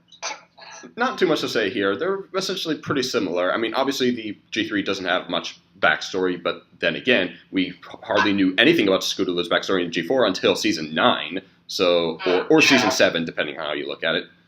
So, yeah, pretty similar. Their cutie marks are different. Sweetie Belle, I'm not as sure. I haven't been paying too much attention to this one. Could you explain, you guys? I mean, the only thing I can say is that Sweetie Belle is my favorite CMC. That's all I can really say. I don't know much about the G3 version. Well, actually, one of the things that's I mean, there's not much to say in comparison because, like I said, basically, yeah, both are kids. I will say that with G4 Sweetie Belle, she's the one who felt like she was the one who was actually making a legitimate effort to grow up. You know, and do it the proper way while Apple Bloom and Scootaloo were forcing it. You know, and actually, you know, because we could see the evolution of her magic, we could actually tell that she was maturing, as well as in relationship with Rarity. What about G3? What about G3, Sweetie Belle? Is there really just nothing to say? Well, basically, she was really just companions with Scootaloo. Like I said, they were like the two youngest ponies in the group, particularly when we got to the Core 7, or as some called the Boar 7. You know, they were the two kids who hung out with 5 other adults. Yeah. She and Scootaloo were introduced together in G4 as well as Apple Bloom's new friends, so there's that connection. And she was a companion of Scootaloo in G3. Yeah, she was pretty much the same. She was like good-natured and optimistic, so same personality, pretty much. Pretty similar, but yeah, I just like the CMC Sweetie Belle. She's just so adorable. I love her. Very cute. Yes. Cheerilee, honestly, hasn't changed too much either, despite being a different species altogether. They're both teachers. Yeah.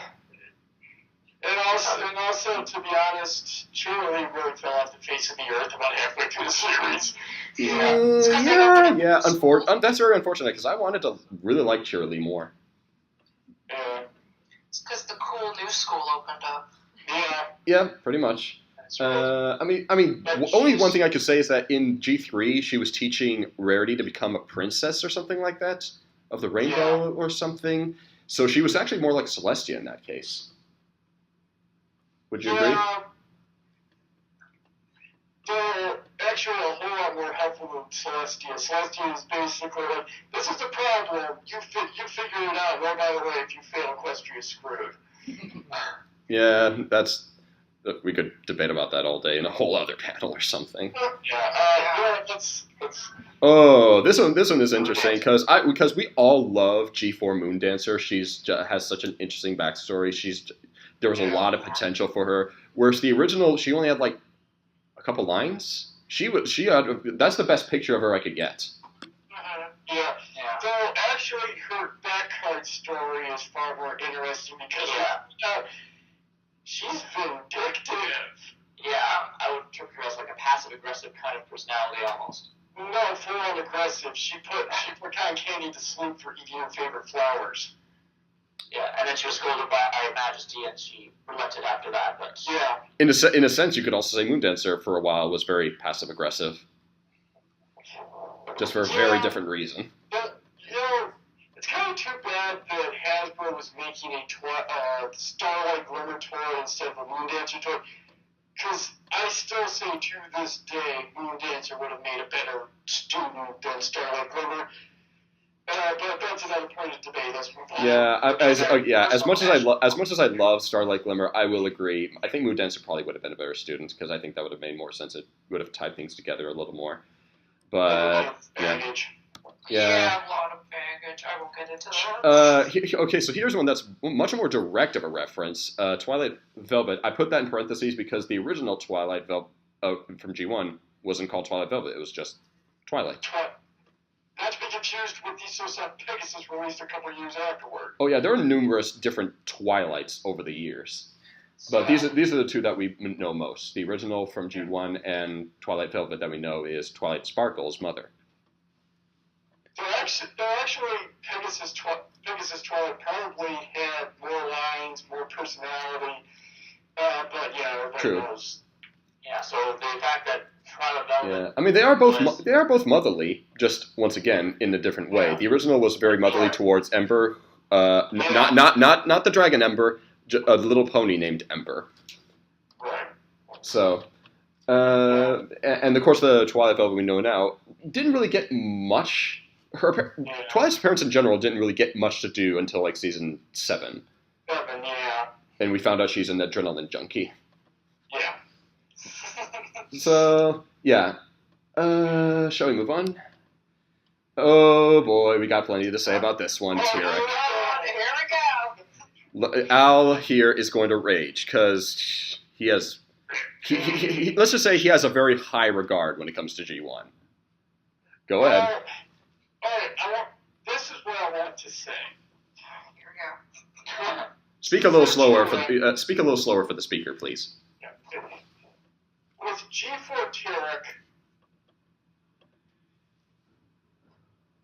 there's nothing to this guy's character besides he wants to steal magic, get really big, and blow stuff up. He blew up the movie, turned into a centaur. And the thing is, it's like there were interesting things about it. I mean, he outsmarted Discord, but it's like to the end of I want to turn into a kaiju and blow stuff up. And it's like he was more interesting when he was smaller and weaker. That's certainly that's the thing. It's like as he got bigger and more powerful, he got less interesting because he was nothing but a brute. And I mean, the thing about the G1 Tyrek is obviously he was first. He was visceral. He was going to cut off Spike's head just to demonstrate his frustration. He's voiced by the narrator for Transformers. But the thing is, now obviously, The Night That Never Ends was taken by Nightmare Moon, but he was also the corruptor. His castle was a corruption. His realm was a corruption. His foot soldiers were corruptions.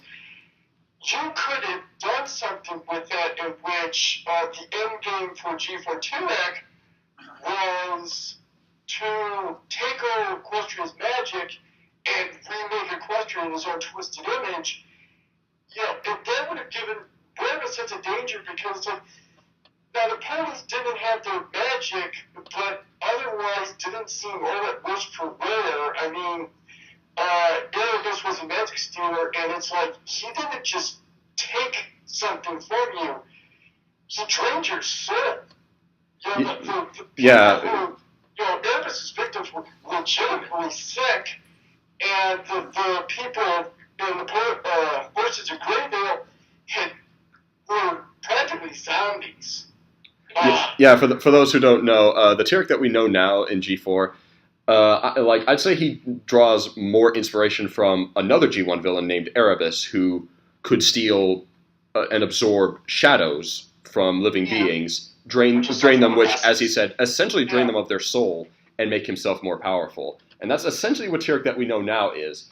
Now, personally, even though I love the G1 Tyrek because he's just so menacing and so threatening and so just creepy in a way, you just do not want to cross him, I kind of like G4 Tyrek too, for different reasons, admittedly. He's very kind of surprisingly strategic in his forms, especially in the 9th season. He's not a dummy. He's not just muscles.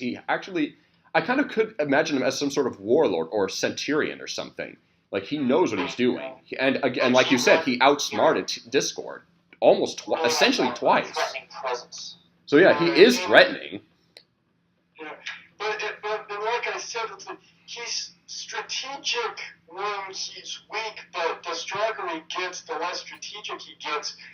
And like I said, he was nothing more than a big brute for Twilight to fight in the end. Yeah, but you know what we didn't get with Gen 1 Tyrek?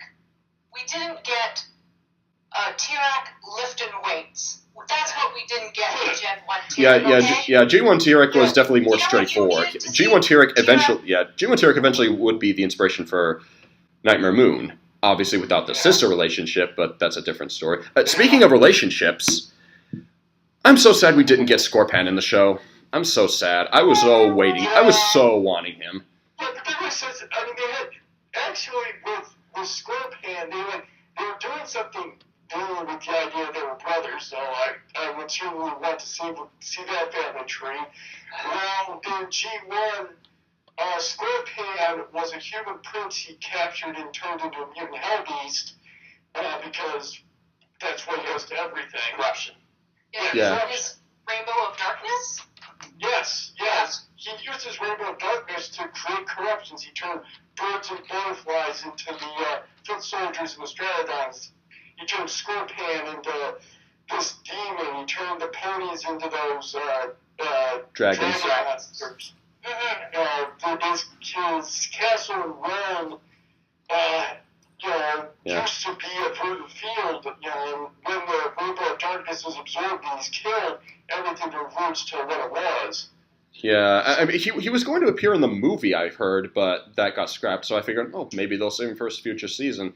Well, that didn't happen, and it's especially weird because it has been said he was good friends with Starswirl the Beard, and when Starswirl came back, we were thinking, so will Scorpan come back sometime? I mean, that would be a good way for them to reconnect. Didn't happen, so that's a shame. Oh well, yeah. Backstories are different, but Scorpan did play a similar narrative role in G4. Yeah, that is true. He sides with he starts out as a bad guy, but he ultimately sides with the ponies and works with them to bring down Tyrek. True. Yeah, let's move on. Yeah, let's move on. I think we're talking about him too much. Here's another one that I feel the same way about Tyrek. Very different, but I like them both for for those different reasons. I mean, I just love both of the smoozes, and I was excited to see him come back. That's not the smooze. Yes, it is. Very different ideas. No, it's the best. Okay, here's the thing. The original smooze was this behemoth, this flood that would just destroy lands, and if you were to make contact with it, you would either drown or you'd become it would suck out all the positivity out of you. It would just make you negative. And it was just this way, this being that you could not stop. Nothing can stop the smooths after all. I love that song, by the way. So catchy. Best song in the movie, by the way. Origin story very different too.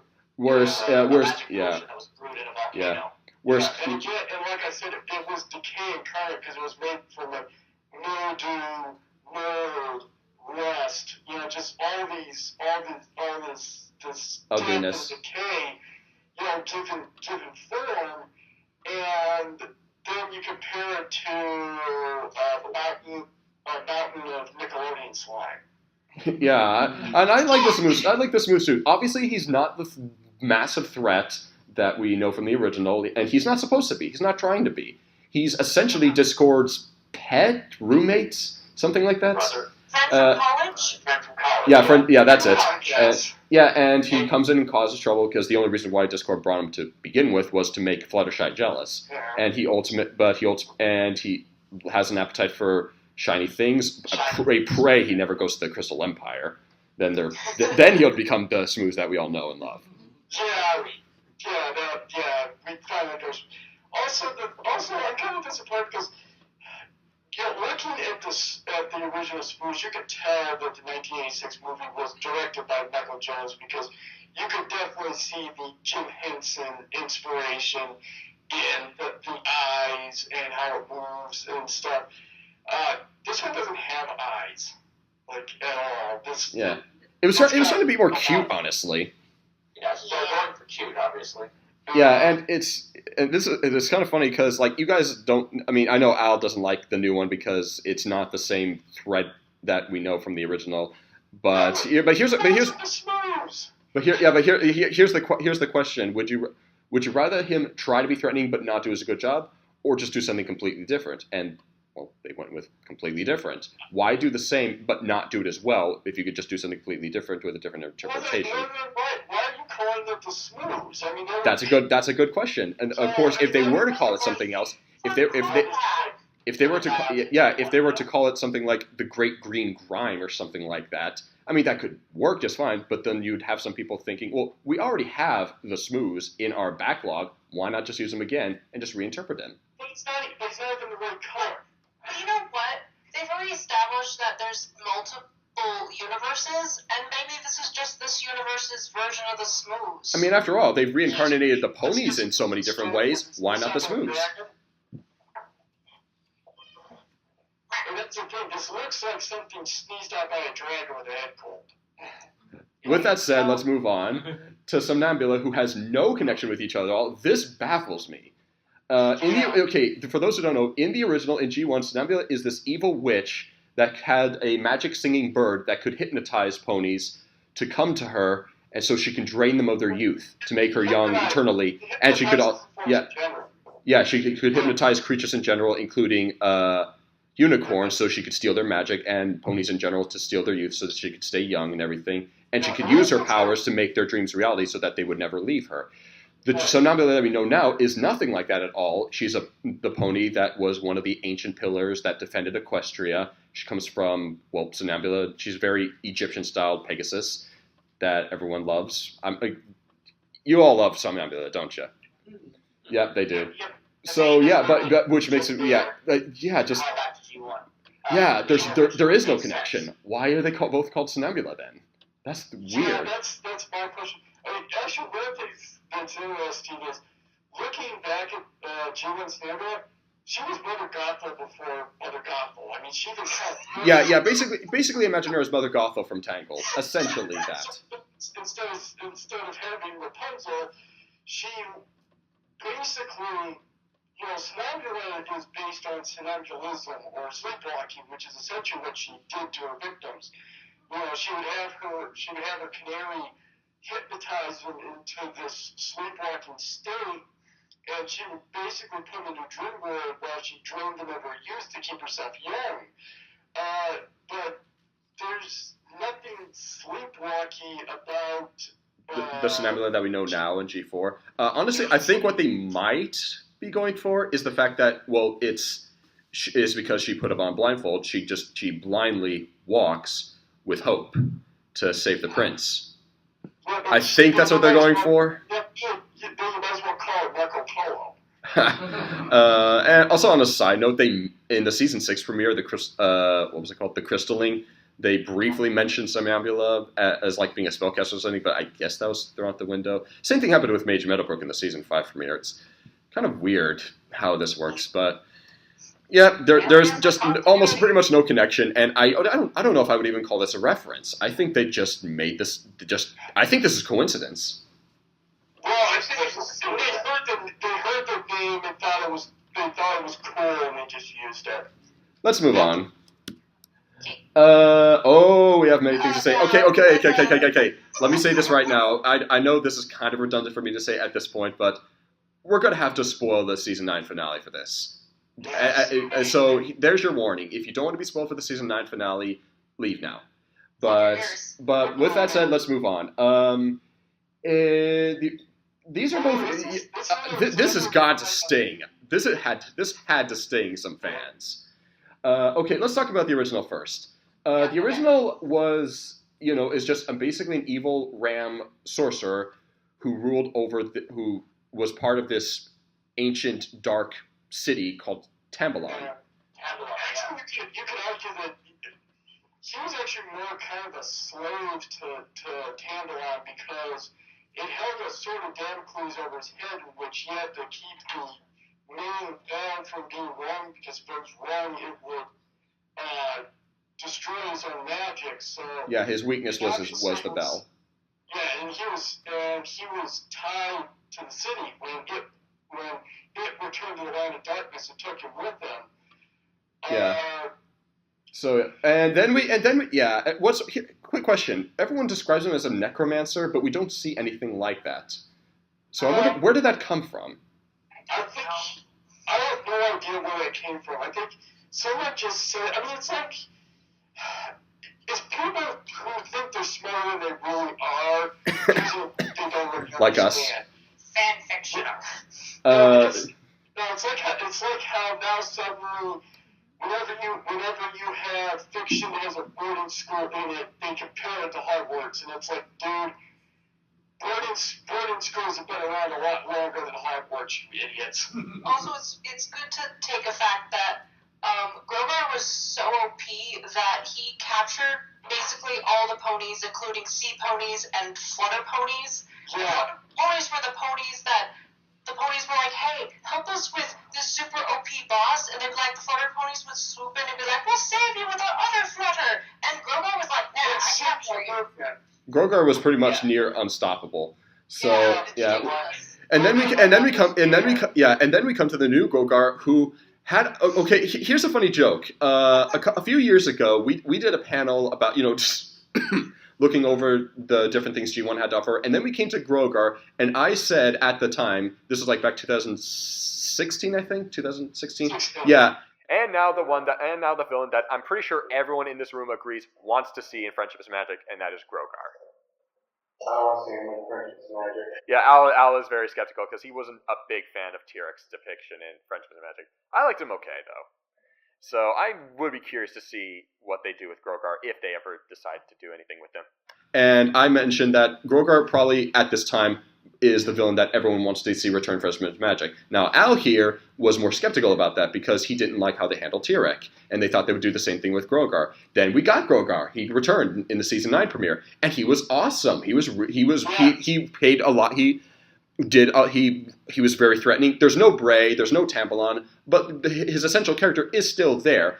And even the design I think is really nice. It's really cool. And with that in mind, I was thinking, okay, we're gonna do another panel similar to this, and I'm gonna poke fun at Al for doubting me and thinking they wouldn't do a good job of Grogar. And then we got the twist, and Al was right. Why do you have to be right? Because I am clairvoyant through sarcasm. Yes, I can imagine that, especially for G1 fans. I have to imagine. I mean, granted, I never saw it coming, but at the same time, and I can see why they did it. It makes sense in the story, but at the same time, yeah, for fans of Grogar, that had to hurt. Yeah, at least no Grogar was real because the bell is real. Yeah, that is true. Grogar, he's not made up. He's not made up. He does exist somewhere. We just don't know what. My headcanon is that he's at the old folks' home, just playing shuffleboard with other people. Yeah, I was just like, you know what, screw this. I'm going to enjoy my golden years. With Celestia and Luna. Yeah, but I mean, I'm sorry. I'm the guy who guessed that they were going to do Yakistan, and when I said, as long as they didn't do Karbami, they'd be fine. And sure enough, they did Karbami and Yakistan. And what was that, Karbamia? We'll get into another one of my sarcastic cognitions that came through. Sarcastic. Yeah. Oh man, just the Grogar that okay. We all know it was just a twist, but up until that point, I did like him. Now I heard someone say. It's awesome. I'm like, oh man, we're trying to do it right, and then it's Discord, and I'm just like, really? Yeah. I mean, so let's move on because. I know Spring Heart has some things to say about this one. The Breezies. Okay, so Breezies are from Generation 3. They are not to be confused with Flutter Ponies. I know some people in the fandom confuse them with Generation 1 Flutter Ponies. They're not the same species. They're from a place called Breezy Blossom. They first appeared in the direct-to-TV movie Princess Pomona. They're about the size of like a small cat or like a swallow bird, which is kind of confusing because the first opening segment of the movie, they're in Breezy Blossom and flying around with these giant flowers, but then they put them beside ponies and they look like the size of a small cat. So then you have to put into your mind of, okay, could the animators not draw them the size of like a tiny insect little bug, or was it just like, okay, we have to draw them big so that visually the kids don't have to squint their eyes at the screen for like 90 minutes or however long this movie is. Size and consistency was definitely not their forte. Yeah, so yeah, then you have to wonder if Breezy Blossom just has giant plants. Probably. So Gen 3 Breezies were super OP. Yeah. They could fly with their wings wet, and 3 of them could lift a full-grown pony while their wings were wet. Alright, super OP. Oh, and they also liked to garden. Fun fact. G4's Breezies are the complete opposite. They are actually very small and delicate and neat and are helpless in the normal pony world. Yes. They also grew. Yeah, Gen 4. They have. They live in Breezy Village, which is an isolated hollow that's connected to Equestria in a portal. They have their own language. I love it. They're really like Gen 4. They're really cool, but also it's like they saw the Gen 3 version. They're like, that's too OP. Let's take away all their abilities and make them super weak and helpless. Yeah. So they are super. They're making their wings bigger. Yeah, they're really beautiful. Yeah. Like I love the design. The original Breezies, flap their wings, fluttered like any bug would, whereas the Breezies in the new G4, float, glided along the breeze. Oh yeah. Hence the name Breezies. Yeah, the wings are almost like sails. And actually, that thing I really liked was the fact that they used, I think they used tracing paper for the sound effect of their wings moving. Just to give you an idea of just how delicate those things are. But it's more like they were sails than actual wings that they used to ride the wind on. Yeah, because you just move your hand and you could literally send a Gen 4 Breezy off its course. Like it was kind of ridiculous. And they migrated on the wind, which activated their magic and protected the pollen that they used when migrating. Like they literally relied on this breeze to take pollen back to Breezy Village that they depended on. It was kind of like their survival. Thank goodness that Equestria creates its own weather, because if they didn't, Breezies would be extinct right now in Gen 4. Yeah. Okay, I want to ask the audience this really quick. How many of you guys actually like the Breezes in Generation 4? I got some hands, so they're not totally despised. A lot of people did not like the Breezes. I'm okay with them. I like them. I thought they were cute. They were cute. I mean, if I had the option of flutter ponies, I would love them to have flutter ponies. Yeah, actually, I would like to see flutter ponies. But let's move on. Here's another species: sea ponies. Color panel.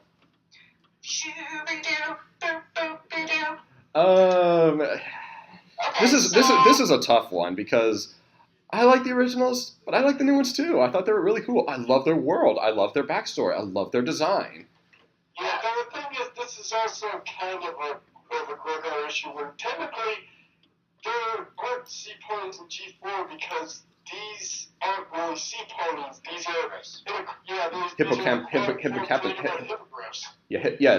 hippogriffs. The original, they're sea horses. In the new one, they're more like mermaids. Yeah, and it's weird because if you go onto in the comics and there's like sea ponies and then there's mirrors, so it's like technically two species. Like it's confusing. Right, and they had they also had a light novel where they had a more seahorse shaped sea pony. Yeah. Probably not canon by now. Yeah, probably not canon. Yeah. So The comic's probably not canon either. So in Gen 1, the ponies, or the sea ponies, were like brightly colored seahorse, as you can see here on the screen. They lived in lakes and rivers. They liked to play games with the ponies, like water polo and volleyball. They first appeared in Rescue at Midnight Castle. Which is where we got the famous song. Yeah, and they could not live outside of water. Yeah. They were screwed. I'm disappointed we never. I'm disappointed we never got a Shooby-Doo reference in G4 ever. That was a shame because I really wanted to hear that. But one small thing is still a good song. What do you think, Starbat? Which do you prefer, the original sea ponies, or the ones that we have now in Friendship is Magic? Well, like you said earlier, it is kind of a tough one, but I think just in terms of aesthetic appearance, I think I do prefer the G4 versions, just because the mermaid look just flows a lot better. Yeah, I do really appreciate the origin in G1. Yeah, that's true. What's next? This is a fun one. Gusty. I don't think we have much to say in terms of the new one because, well, again, we never actually see her. Though parts of me were hoping. I mean, this was just a pipe dream for me, but I was kind of hoping that maybe at some point we would see, in some form, whether it be flashback or not, we would see the Gusty the Great in Friendship is Magic, and she would be voiced by Nancy Cartwright, which would have been amazing. I knew that wasn't going to happen, but that would have been amazing. Because the original was voiced by Nancy Cartwright, whom we all know as Bart Simpson. Yeah, but one of the things that's really funny is how they chose Gusty. It would be like if in the new Transformers, they said that Prowl killed Unicron. That is another interesting thing in the original story with Grogar, Tambalon, and everything. Gusty played hardly a role at all in defeating Grogar, whereas in Friendship is Magic, she was the sole pony to do it, who banished him with the bell. And the thing is, I think they're like, who goes with Great well? And they figured Gusty the Great, and that's how they did it. I mean, Gusty is great. Gusty is really cool. But in the actual Return of the Tambalon story, her most significant contribution was she teleported herself to the City of the Damned off screen. Yeah, I mean, we don't really get a good personality. We don't really know her personality in the new one because all we've heard is that Grogar, or quote unquote Grogar, says that she was what did he say? He said she was self-righteous. You would see it that way. Which could go with G1's Gusty. She definitely had an inflated sense of ego. G1's the original Gusty was more. The original Gusty was more. was the bruiser. She was the one that liked to just punch something to get things done, and she had power with wind with her magic and everything. I don't think that was ever established in Friendship's Magic. I think she was just a powerful unicorn in general. Well, it's kind of that feedback relates to wind. Yeah. So, and I think Discord did describe her magic as being wind-based. Being what? Oh yeah. You might be right because there is an enchanted wind that guards the mountain, so that could be hers. So season 10 maybe. It has a wind theme to it. Yeah, she's using the same shampoo as the princesses. True. She had according to the illustration, she had a flowy mane. So that would be interesting to see. I'd like to see more. I mean, I've seen fan art of Gusty the Great, and I think it's really cool. So, oh well. Let's go over some Easter eggs. These aren't exactly direct. These obviously are references to past generations, but they aren't as intricate or as involved in the stories enough to really be considered references. They're basically just those little details that you might see or miss. So let's begin. This one I did not catch the first time until a friend of mine pointed this out. Do you see that little thing in the background there? Right there? For those who don't know, that was the original G1 villain, Squirk. At first I wasn't sure, but the fact that it's a red octopus with an evil grin, and it's the yellow hair that made it it's clear. It's Squirk. Yeah, for those who are not aware, Squirk in the original was a millennium-old octopus thing that used an ancient stone called a flash stone in order to basically carve the earth to his will and flood the earth. One of the things I realized, he's even got the dots. You see the dots on the head? Yeah. It's a definite reference. Yeah, definitely a reference if they went that far. Yeah, speaking of the Flash Stone, though, that's another Easter egg. In the season 9 finale, Grogar, quote unquote, is bringing in a new artifact that he's going to use to conquer Twilight and her friends. That artifact is the Flash Stone. So season 4 onward, the staff just went all out, really started to go out with the past generation references, especially G1. So yeah, that is really cool. I mean, I would have liked to have seen it in action, though I do wonder if he made it up or if that actually is a Flash Stone. Parts of me wants to say it actually is because, well, Squirk apparently existed at some point. So, could be interesting. Next, this one's a little more obvious. You see the girl on the right there. I think you all know who that is. Excuse me, yes? Sorry, what did the Flash Stone do? I haven't seen it in G1. The Flash Stone. Oh yeah, you didn't. Yeah, in G1. The Flash Stone. Basically, the Flash Stone was an ability to exert your will onto the world. Like just. Like Discord, sort of. Squirk used it to flood Dream Valley. Basically they said it's a way to. Basically, it's a matter manipulator.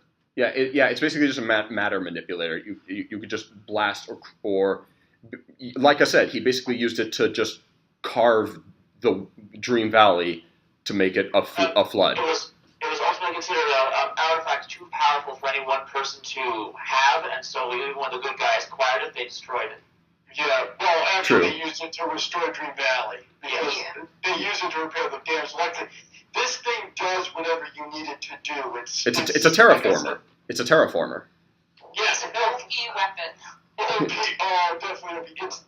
It's actually probably the most OP artifact in My Little Pony history, even more so than Rainbow Light.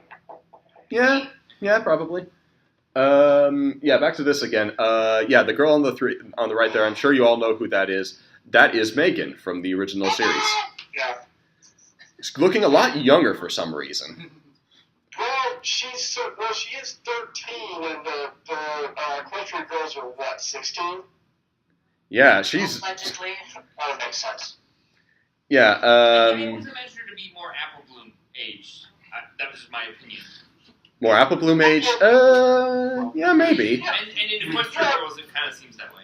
Yeah, that could be true, because, I mean, yeah, the CMC and Equestria Girls could be seen as, like, 12, 13-year-olds, probably. Yeah, especially towards the end, probably. Yeah, I mean, I figured that, well, my guess is that the CMC started out as 8 in the beginning of the show, and by the end they were like 11 or 12. Yeah. By the way, my mistake. I probably should have pointed out where to find these references. Let's go back a little bit. This Easter egg right here was from the season 9 episode, a horseshoe in. The next one was... What was the next one? Yeah, here we are. This was, like I already said, the season 9 finale. And here was in the Equestria Girls special roller coaster of friendship. And, yeah. For those who don't know who Megan is like the main human from Generation 1. Essentially, she basically just was the audience stand-in. Stand-in, yeah, exactly. And she held the rainbow of light. She held the rainbow of light. Locket. Yeah, and just mother character. Yeah, basically just sort of the den mother to the ponies. Next, this one is a little bit more questionable, but we knew this was going to be in the show, but it was changed for reasons we've already explained before, relevancy. And it was never said in the show, but more merchandise has made it very obvious. The Wonderbolt there on the left is Surprise. And we can't really say they have a similar personality. I mean, the Surprise in the original was a prankster.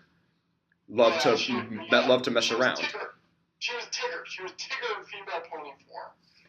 Pretty much. I mean, she was originally going to be what we know now as Pinkie Pie, but that was changed, like I just said, relevancy reasons. But I would have liked to have seen Pinkie with wings. It would be even more frightening. Yeah, no escape. There would be absolutely no escape. Yeah, so, yeah, in the new show, Surprise, as far as we know, is just a Wonderbolt. But we don't really know much about her personalities. So. Yeah, the Wonderbolt sucks, so. I mean, Surprise is probably the least egregious of all of them. So, and Soren. Soren's cool too. Yeah. Well, Soren has a constant kick me sign on him. So. And he only likes pie. That's about all we know. Yeah, like pie. The Wonderbolts kind of confuse me because they're like, we're gonna put on a bunch of shows, but I'm like, aren't you supposed to be the Air Force? Like, I don't quite understand them. So Questions. That's the big questions that have been asked for years, and there's still no clear answer. But yep, that's. Supposed to be the Blue Angels, but I don't think the people in the show know exactly what the Blue Angels are. For one thing, you're only in the Blue Angels for 2 years, and then you go back to active duty. So anyway, back to Surprise. Yeah, I like the original, and she pretty much was the pony that was the closest to the boy in the original show, Danny. Yeah. And for those who don't know, do any of you know Jen Blake, the comic artist? No, she was here I think a year or two ago in this convention. But yeah, she loves Danny and Surprise. She loves to draw them together. Oh yeah. Yeah, look up her DeviantArt. It's great. I'm just realizing now that like Gen 4 ponies are like not allowed to have bows on their tails. Oh yeah, that was mostly just a G1 thing that they had bows on their tail. I was just they're thinking about it. It'd be so cute. Yeah, it actually it would serve a practical purpose. I mean, it would keep their tails under control. Yeah. Yeah, but budget though. Well, probably some pony else. Who knows? Or magic, or maybe as David probably suggested, the bows themselves are magic. So that's an interesting idea. But here's one that's here's an Easter egg that's a little more vague, but I think it's pretty clear. It's a reference. In the episode, what was it called? The Point of No Return in season 9. Twilight gets a lot of her stuff from her. What was it from? Her old from her old home, and she takes out a Star Swirl figure and literally says, "Hey, look, it's my G1 Star Swirl figure." And immediately we all knew, like, yeah, that's a shout out to the collectors. Speaking of which, I don't think is anyone here a collector?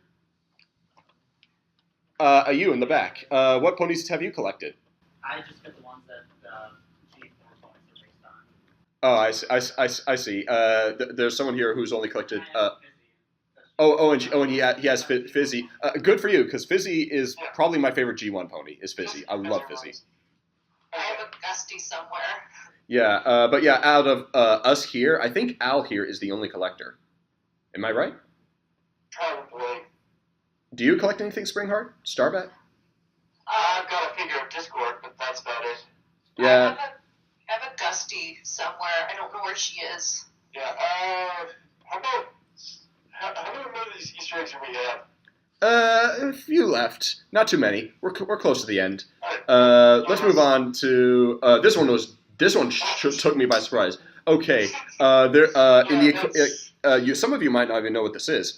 This is from the Equestria Girls short, a Choose Your Own Adventure short, costume conundrum in which Fluttershy doesn't know what to wear to a Halloween party, and if you choose Applejack, she gives her the idea to wear a Posy costume.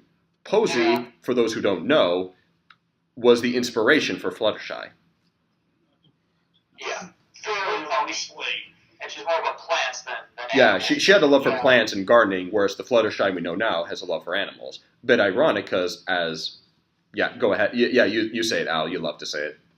Yeah, I'd have to say, if Posy ever found herself in Fluttershy's college, she would have a strong wish to grab a gun and shoot every single bit of her in there.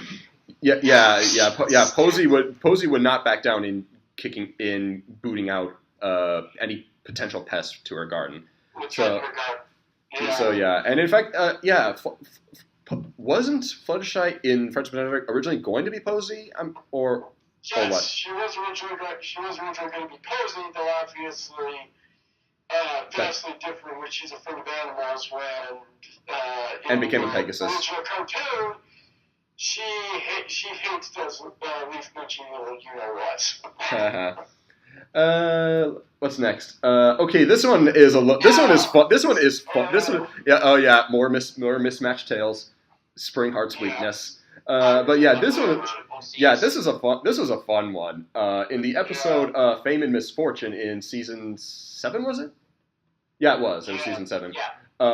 These two are Tularula and Coconut Cream. So let's go over Tularula first, who both were from G3. Actually, she was another member of the Boar 7. The Core 7, you mean? So diff. Anyway, she was part of the Core 7, but she wasn't used until obviously this reference.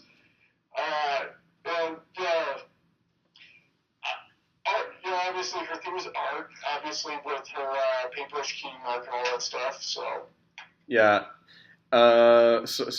and we also have Coconut Cream. And by the way, the fact that they both have the same poses in both pictures is purely coincidental. Totally coincidental. Oh. Yeah, I like the both. I like both these kids and the role that they played in Fame and Misfortune. I have to do some research and maybe even one day ask M.A. Larson if he purposely put these two ponies in just as a fun little jab at the Brony fandom because G3. I have to wonder if that was intentional. Yeah, because I think this was really supposed to air season 5, and I think season 5 was really on the heights of the G3 hate amongst the Brony fandom. I feel like they included these two ponies to be like, hey, you can draw your ponies however you want. Do you want the tails and the manes not to match? Go for it. Your C can be as bright and as outrageous as you want. Go for it. Why would you put that back up? Yeah. I want to fix it. I want to fix it.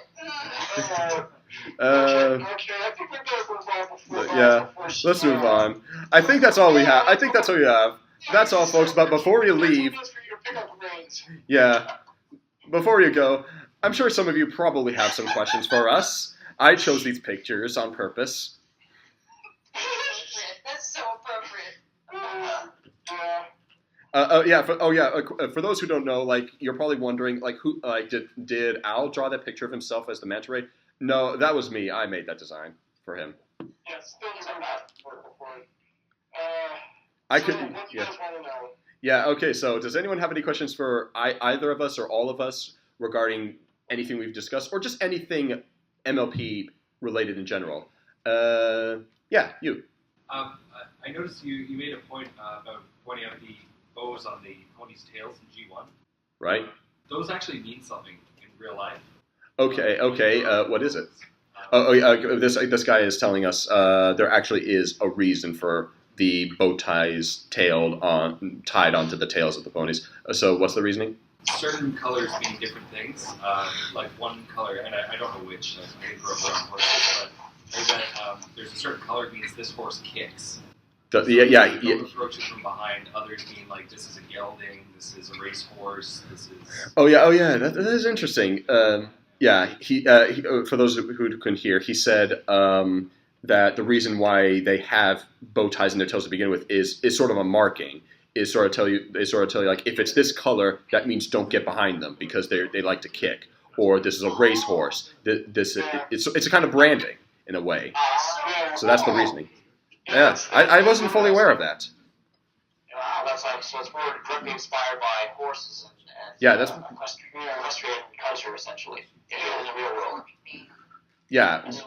But yeah, that's the reason behind it. Any other questions? You there in the front. I just want to comment. That's actually why Applejack's little tail thing is red. It's because she kicks. Is that true? Yeah, that is exactly true. I really wonder if that was intentional or. It is. Is it? Yeah. Wow. I watched it in like a YouTube video or read it in a documentary a while ago. Wow. Yeah, it was. She's Yeah. got a red thing on her tail to make her Yeah. little, like bun thing.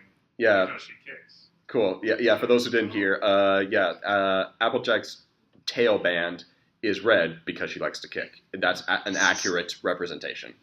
This is so cool. You guys are teaching us new Yeah, you guys are things. teaching us. I thought we knew a lot about previous generations, or you guys seem to be very interested in horse facts in general. Probably more than any of us ever are. Yes, you. Okay. For the whole panel, are there any early generation ponies you would have liked to have seen show up in Gen 4? For me, it was Bright Sprightly. She's the only early Gen pony I have. For those who didn't hear, he's asking us what previous generation pony would you have liked to have seen return in Friendship is Magic, and his answer was, what was it? Bright Sprite. Bright Sprite. Bright Sprightly. Who's Bright Sprightly? She's a Dream 3 pony. I think she's the one who had the issue that her horn was single beacon. Her home was what? Her horn lit up. Oh, her horn lights up. Cool. Yeah, that's interesting. Okay, as for who would I'd want, well, I did mention I would have loved to have seen Gusty actually appear in the show, but I sort of knew that wasn't going to happen. Any of the G1 ponies, like Wind Whistler and Fizzy, if any of them were to return, that would just be wonderful. Yeah, I would have liked to have seen Wind Whistler just break Twilight Sparkle's brain. Yeah. For those who don't know, Wind Whistler is very much the logical pony from the original show. Yeah, she was the intellectual, but she actually had she actually knew what she was doing. Well, with Twilight, I think really she was more aping the intellectual role than actually being an intellectual. Yeah. I personally was never a big fan of how they made Daring Do into a real character when she started out as a fictional character in the fictional universe. I feel like they could have used North Star from G1 as the adventure pony because she's all about world travel and she also had a compass as a cutie mark. Exactly. Well, I always always thought that what they should have done is they should have made the author a legitimate archaeologist in which her job was to go to digs, find artifacts, and research and analyze them. And what Daring Do was a romanticized version of her life that she does to relieve stress and also to fund her digs, so that you can kind of have it both ways, in which the author is a real life archaeologist, but the fictional elements of Daring Do would remain fictional because sadly, every episode that featured Daring Do from that point on just further twisted something else to try to justify this completely nonsensical plot twist. I think the one pony I would have liked to be in Generation 4 would have been Rose Dust the Flutter Pony. She looks a lot like Fluttershy, and I think it would have been a great an episode to introduce Flutter Ponies. One of the episodes, Fluttershy had gotten permission to go, observe Breezy's, I believe it was, and it would have been great if she had gotten permission, while she was going to go observe them, if she had stumbled upon Flutter Ponies and had been mistaken as Rose Dust because of their color palette. It could have been a whole episode, True. Would have been beautiful. Yeah, or what if they did something kind of like a Prince and a Pauper, which They switch places. Rose Dust swaps places with Fluttershy, which she swaps their wings to give Fluttershy her Flutter Pony wings, and she gets Pegasus wings, and she goes to try to live Fluttershy's life, and Fluttershy is taken and she's treated as their queen. And she, just do that. That would have been a fun episode. Exactly. That's who I would like. Yeah. So yeah. I mean, we already got an answer. Okay. You. Yeah, I was gonna say the whole Daring Do thing. Yeah. It may be a reference to this. It's a rather obscure movie. It's called Jake Speed. Jake Speed. Yeah, where the hero is a Pulp Fiction character that actually exists. Basically, in this world, these guys actually exist, and they do their adventures not for any reward, but just for the adventure and doing another book. So basically, I can see where they got the idea for Daring Do being an actual character, and basically the author is just a pseudonym. I'll have to look into that because I've never heard of that. Oh, it's great. But like I said, part of the issue was just it was so poorly executed, and every episode they went back to it, it's like they had to twist the logic even further until it finally broke when they finally put the whole thing to bed. I'll admit when Daring Do was first revealed to be real, I was kind of open to the idea, but yeah, every episode after that, it slowly started to dip more and more, and just really something's really started to become more questionable. Though I'll look up what was it called, Jake Speed? Yeah, I'll look into that and see what that's all about because I've never heard of that. It's a plot that works for a standalone movie. It doesn't work for a series with a cohesive world. Let me just say that. Yeah. Oh well. Any other questions? Yeah, you. I apologize if this steps on any toes. Go ahead. Were there any Easter eggs or references from Generation 2 in Generation 4? Not that I know of. Generation 2 didn't have an animation. Yeah. There was a computer game. It was mostly just a Friendship toy Gardens. line. Yeah, G2 never had a show or animations or anything. The best that it had was a PC game called Friendship Gardens, which is basically just sort of it's kind of like a Tamagotchi or something, like a pet sim or something, where you take care of your pony and everything. But and the thing is, I can't exactly. I mean, I suppose if we went through, we might find particular ponies, but yeah, there's no. The closest reference I could give you is if you look at some of the pony body shapes, Celestia has a body shape to the toy line in Gen 2, but that would be the closest thing. And I don't know if that's a coincidence or if they actually referencing it. I think that's just coincidence. I think that's just to show how great and regal she is as an alicorn and everything. But yeah, that's pretty much the most I've got because I'm not really too familiar with any names from Generation 2, honestly, because G2 was unfortunately probably the least successful generation. Yeah, well, it was in North America for like 1 year, and then they had 2 more years in Europe. But then it was quickly replaced with Generation 3. And Generation 3 was when My Little Pony returned to being a globally recognized brand instead of being a more regional European brand, which it had been through most of the 90s. Yeah. Do you have anything else to say? No? Maybe I was thinking of I saw it on YouTube once. I did My Little Pony Tales, maybe this was. Oh, My Little Pony Tales. Okay, for those who don't know, because this is a common mistake.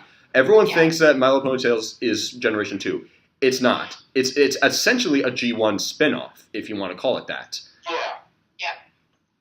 Actually, well, what Tales was in 92, 93, there were plans to do, basically, they were going to reboot the franchise and simplify things. They were going to go back to all Earth ponies, and they created what they called the 7 character ponies, who were Bon Bon, Bright Eyes, Starlight, Clover, Sweetheart, Melody, and Patches. And the idea was to do a more, teenage, well, actually there were 10, but a more, basically ponies living as humans kind of thing. Yeah, that's my biggest beef with Tales is the fact that you could replace the ponies with humans and nothing would change. It's too mundane. It's too pedestrian. It essentially was Equestria Girls before Equestria Girls, except with no magic, as far as we know anyway. Outside of a couple bizarre. What happened was those toys were not released in North America. My Little Pony ended as a brand in 1992 in North America. It continued into 95 in Europe, starting with these ponies in 93. So yeah. Took a while for them to really start to get going again. Because let me ask you this: as much as a lot of people like to look down on Generation 3, wasn't it kind of a financial success in terms of toy sales? Oh, it was. I mean, like I said, it's what returned My Little Pony to global recognition, and in terms of toys, it did very well. The issue was Hasbro told the people who were making the media to phone it in. No, they told them we're trying to appeal to 3 to 6 year olds because they believe that's the prime demographic for the toys. So we want you to write the ponies as 6 year olds. Yeah, and eventually let's write them as like 2 year olds with newborn cuties. Yeah, with newborn cuties. The nightmare fuel of that. But so, and the thing is, like the printed media of Generation 3 comics and such were a lot better. It was a lot better. One thing, boy, was it snarky. I mean, it was. I mean, there's one in which one of them made tea, and the tea is awful. And basically, the whole thing is how the different ponies got around not having to drink it. Like dumping it on a plant or something. Another one distracted her so that she could toss it out a window, and that's so. The printed media, which was not as heavily controlled, probably demonstrated the characters of these ponies a lot better, simply because they didn't need to write them as if they're 6. Yeah. So, any other questions? Oh, you? I just walked in. Is there any reason why you decided to leave Minty out of Generation 4? What are you saying? Are you saying this because Minty made a brief background appearance in that holiday short? Is that what you're talking about? The one that we watched over there? No, she was just my favorite character as a kid. Oh yeah. Minty probably is the most probably outside of Rainbow Dash and Pinky, of course, probably is the most recognized G3 pony. Is Minty because of her obsession with socks. Yeah, she's probably the most single popular G3 pony out there. The reason why they insisted on Pinkie Pie and Rainbow Dash is because pink and rainbows. I think, unfortunately, we're probably going to have Pinkie Pie and Rainbow Dash until the My Little Pony brand is destroyed. So. Yeah. Minty if people want her. Yeah. I mean, and she eventually did make a background appearance once, so that was nice. Yeah. Was there anything else you wanted to mention regarding Minty? Oh no, me. I was just flashing back to that short. God, the writer-director's sock fetish is just written in there, I'm guessing. Are you talking about A Very Minty Christmas? Yes. That wasn't a short. That was pretty much just a whole movie. That was a direct-to-disc movie, and she loves socks to the point where she choreographed a huge musical number about how much she loves socks. Yeah, and now everyone, even today, many people in the Brony fandom love to see ponies wear socks. The irony. Yep, it was a great bit of foreshadowing. Does someone else have a question? No? I think that's about it. I think we're about time. Wow, we actually made it a good time. I thought we were really going to overdo it because of how late I was. But I guess that's all there is to say. Thank you for watching this and for listening to us ramble, and I'm sorry for the mic quality, especially on Al's part. I hope you all could understand what he was saying. We probably should have done Discord. That probably would have been better. We need to test that.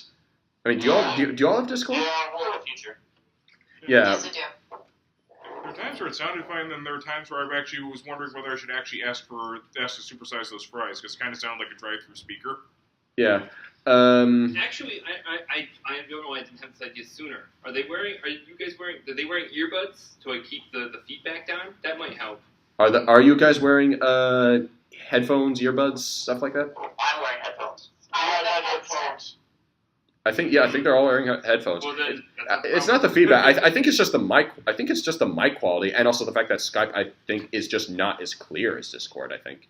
But yeah, thank you all for watching. Have fun at the rest of the con, whatever little left there is. I'm waving.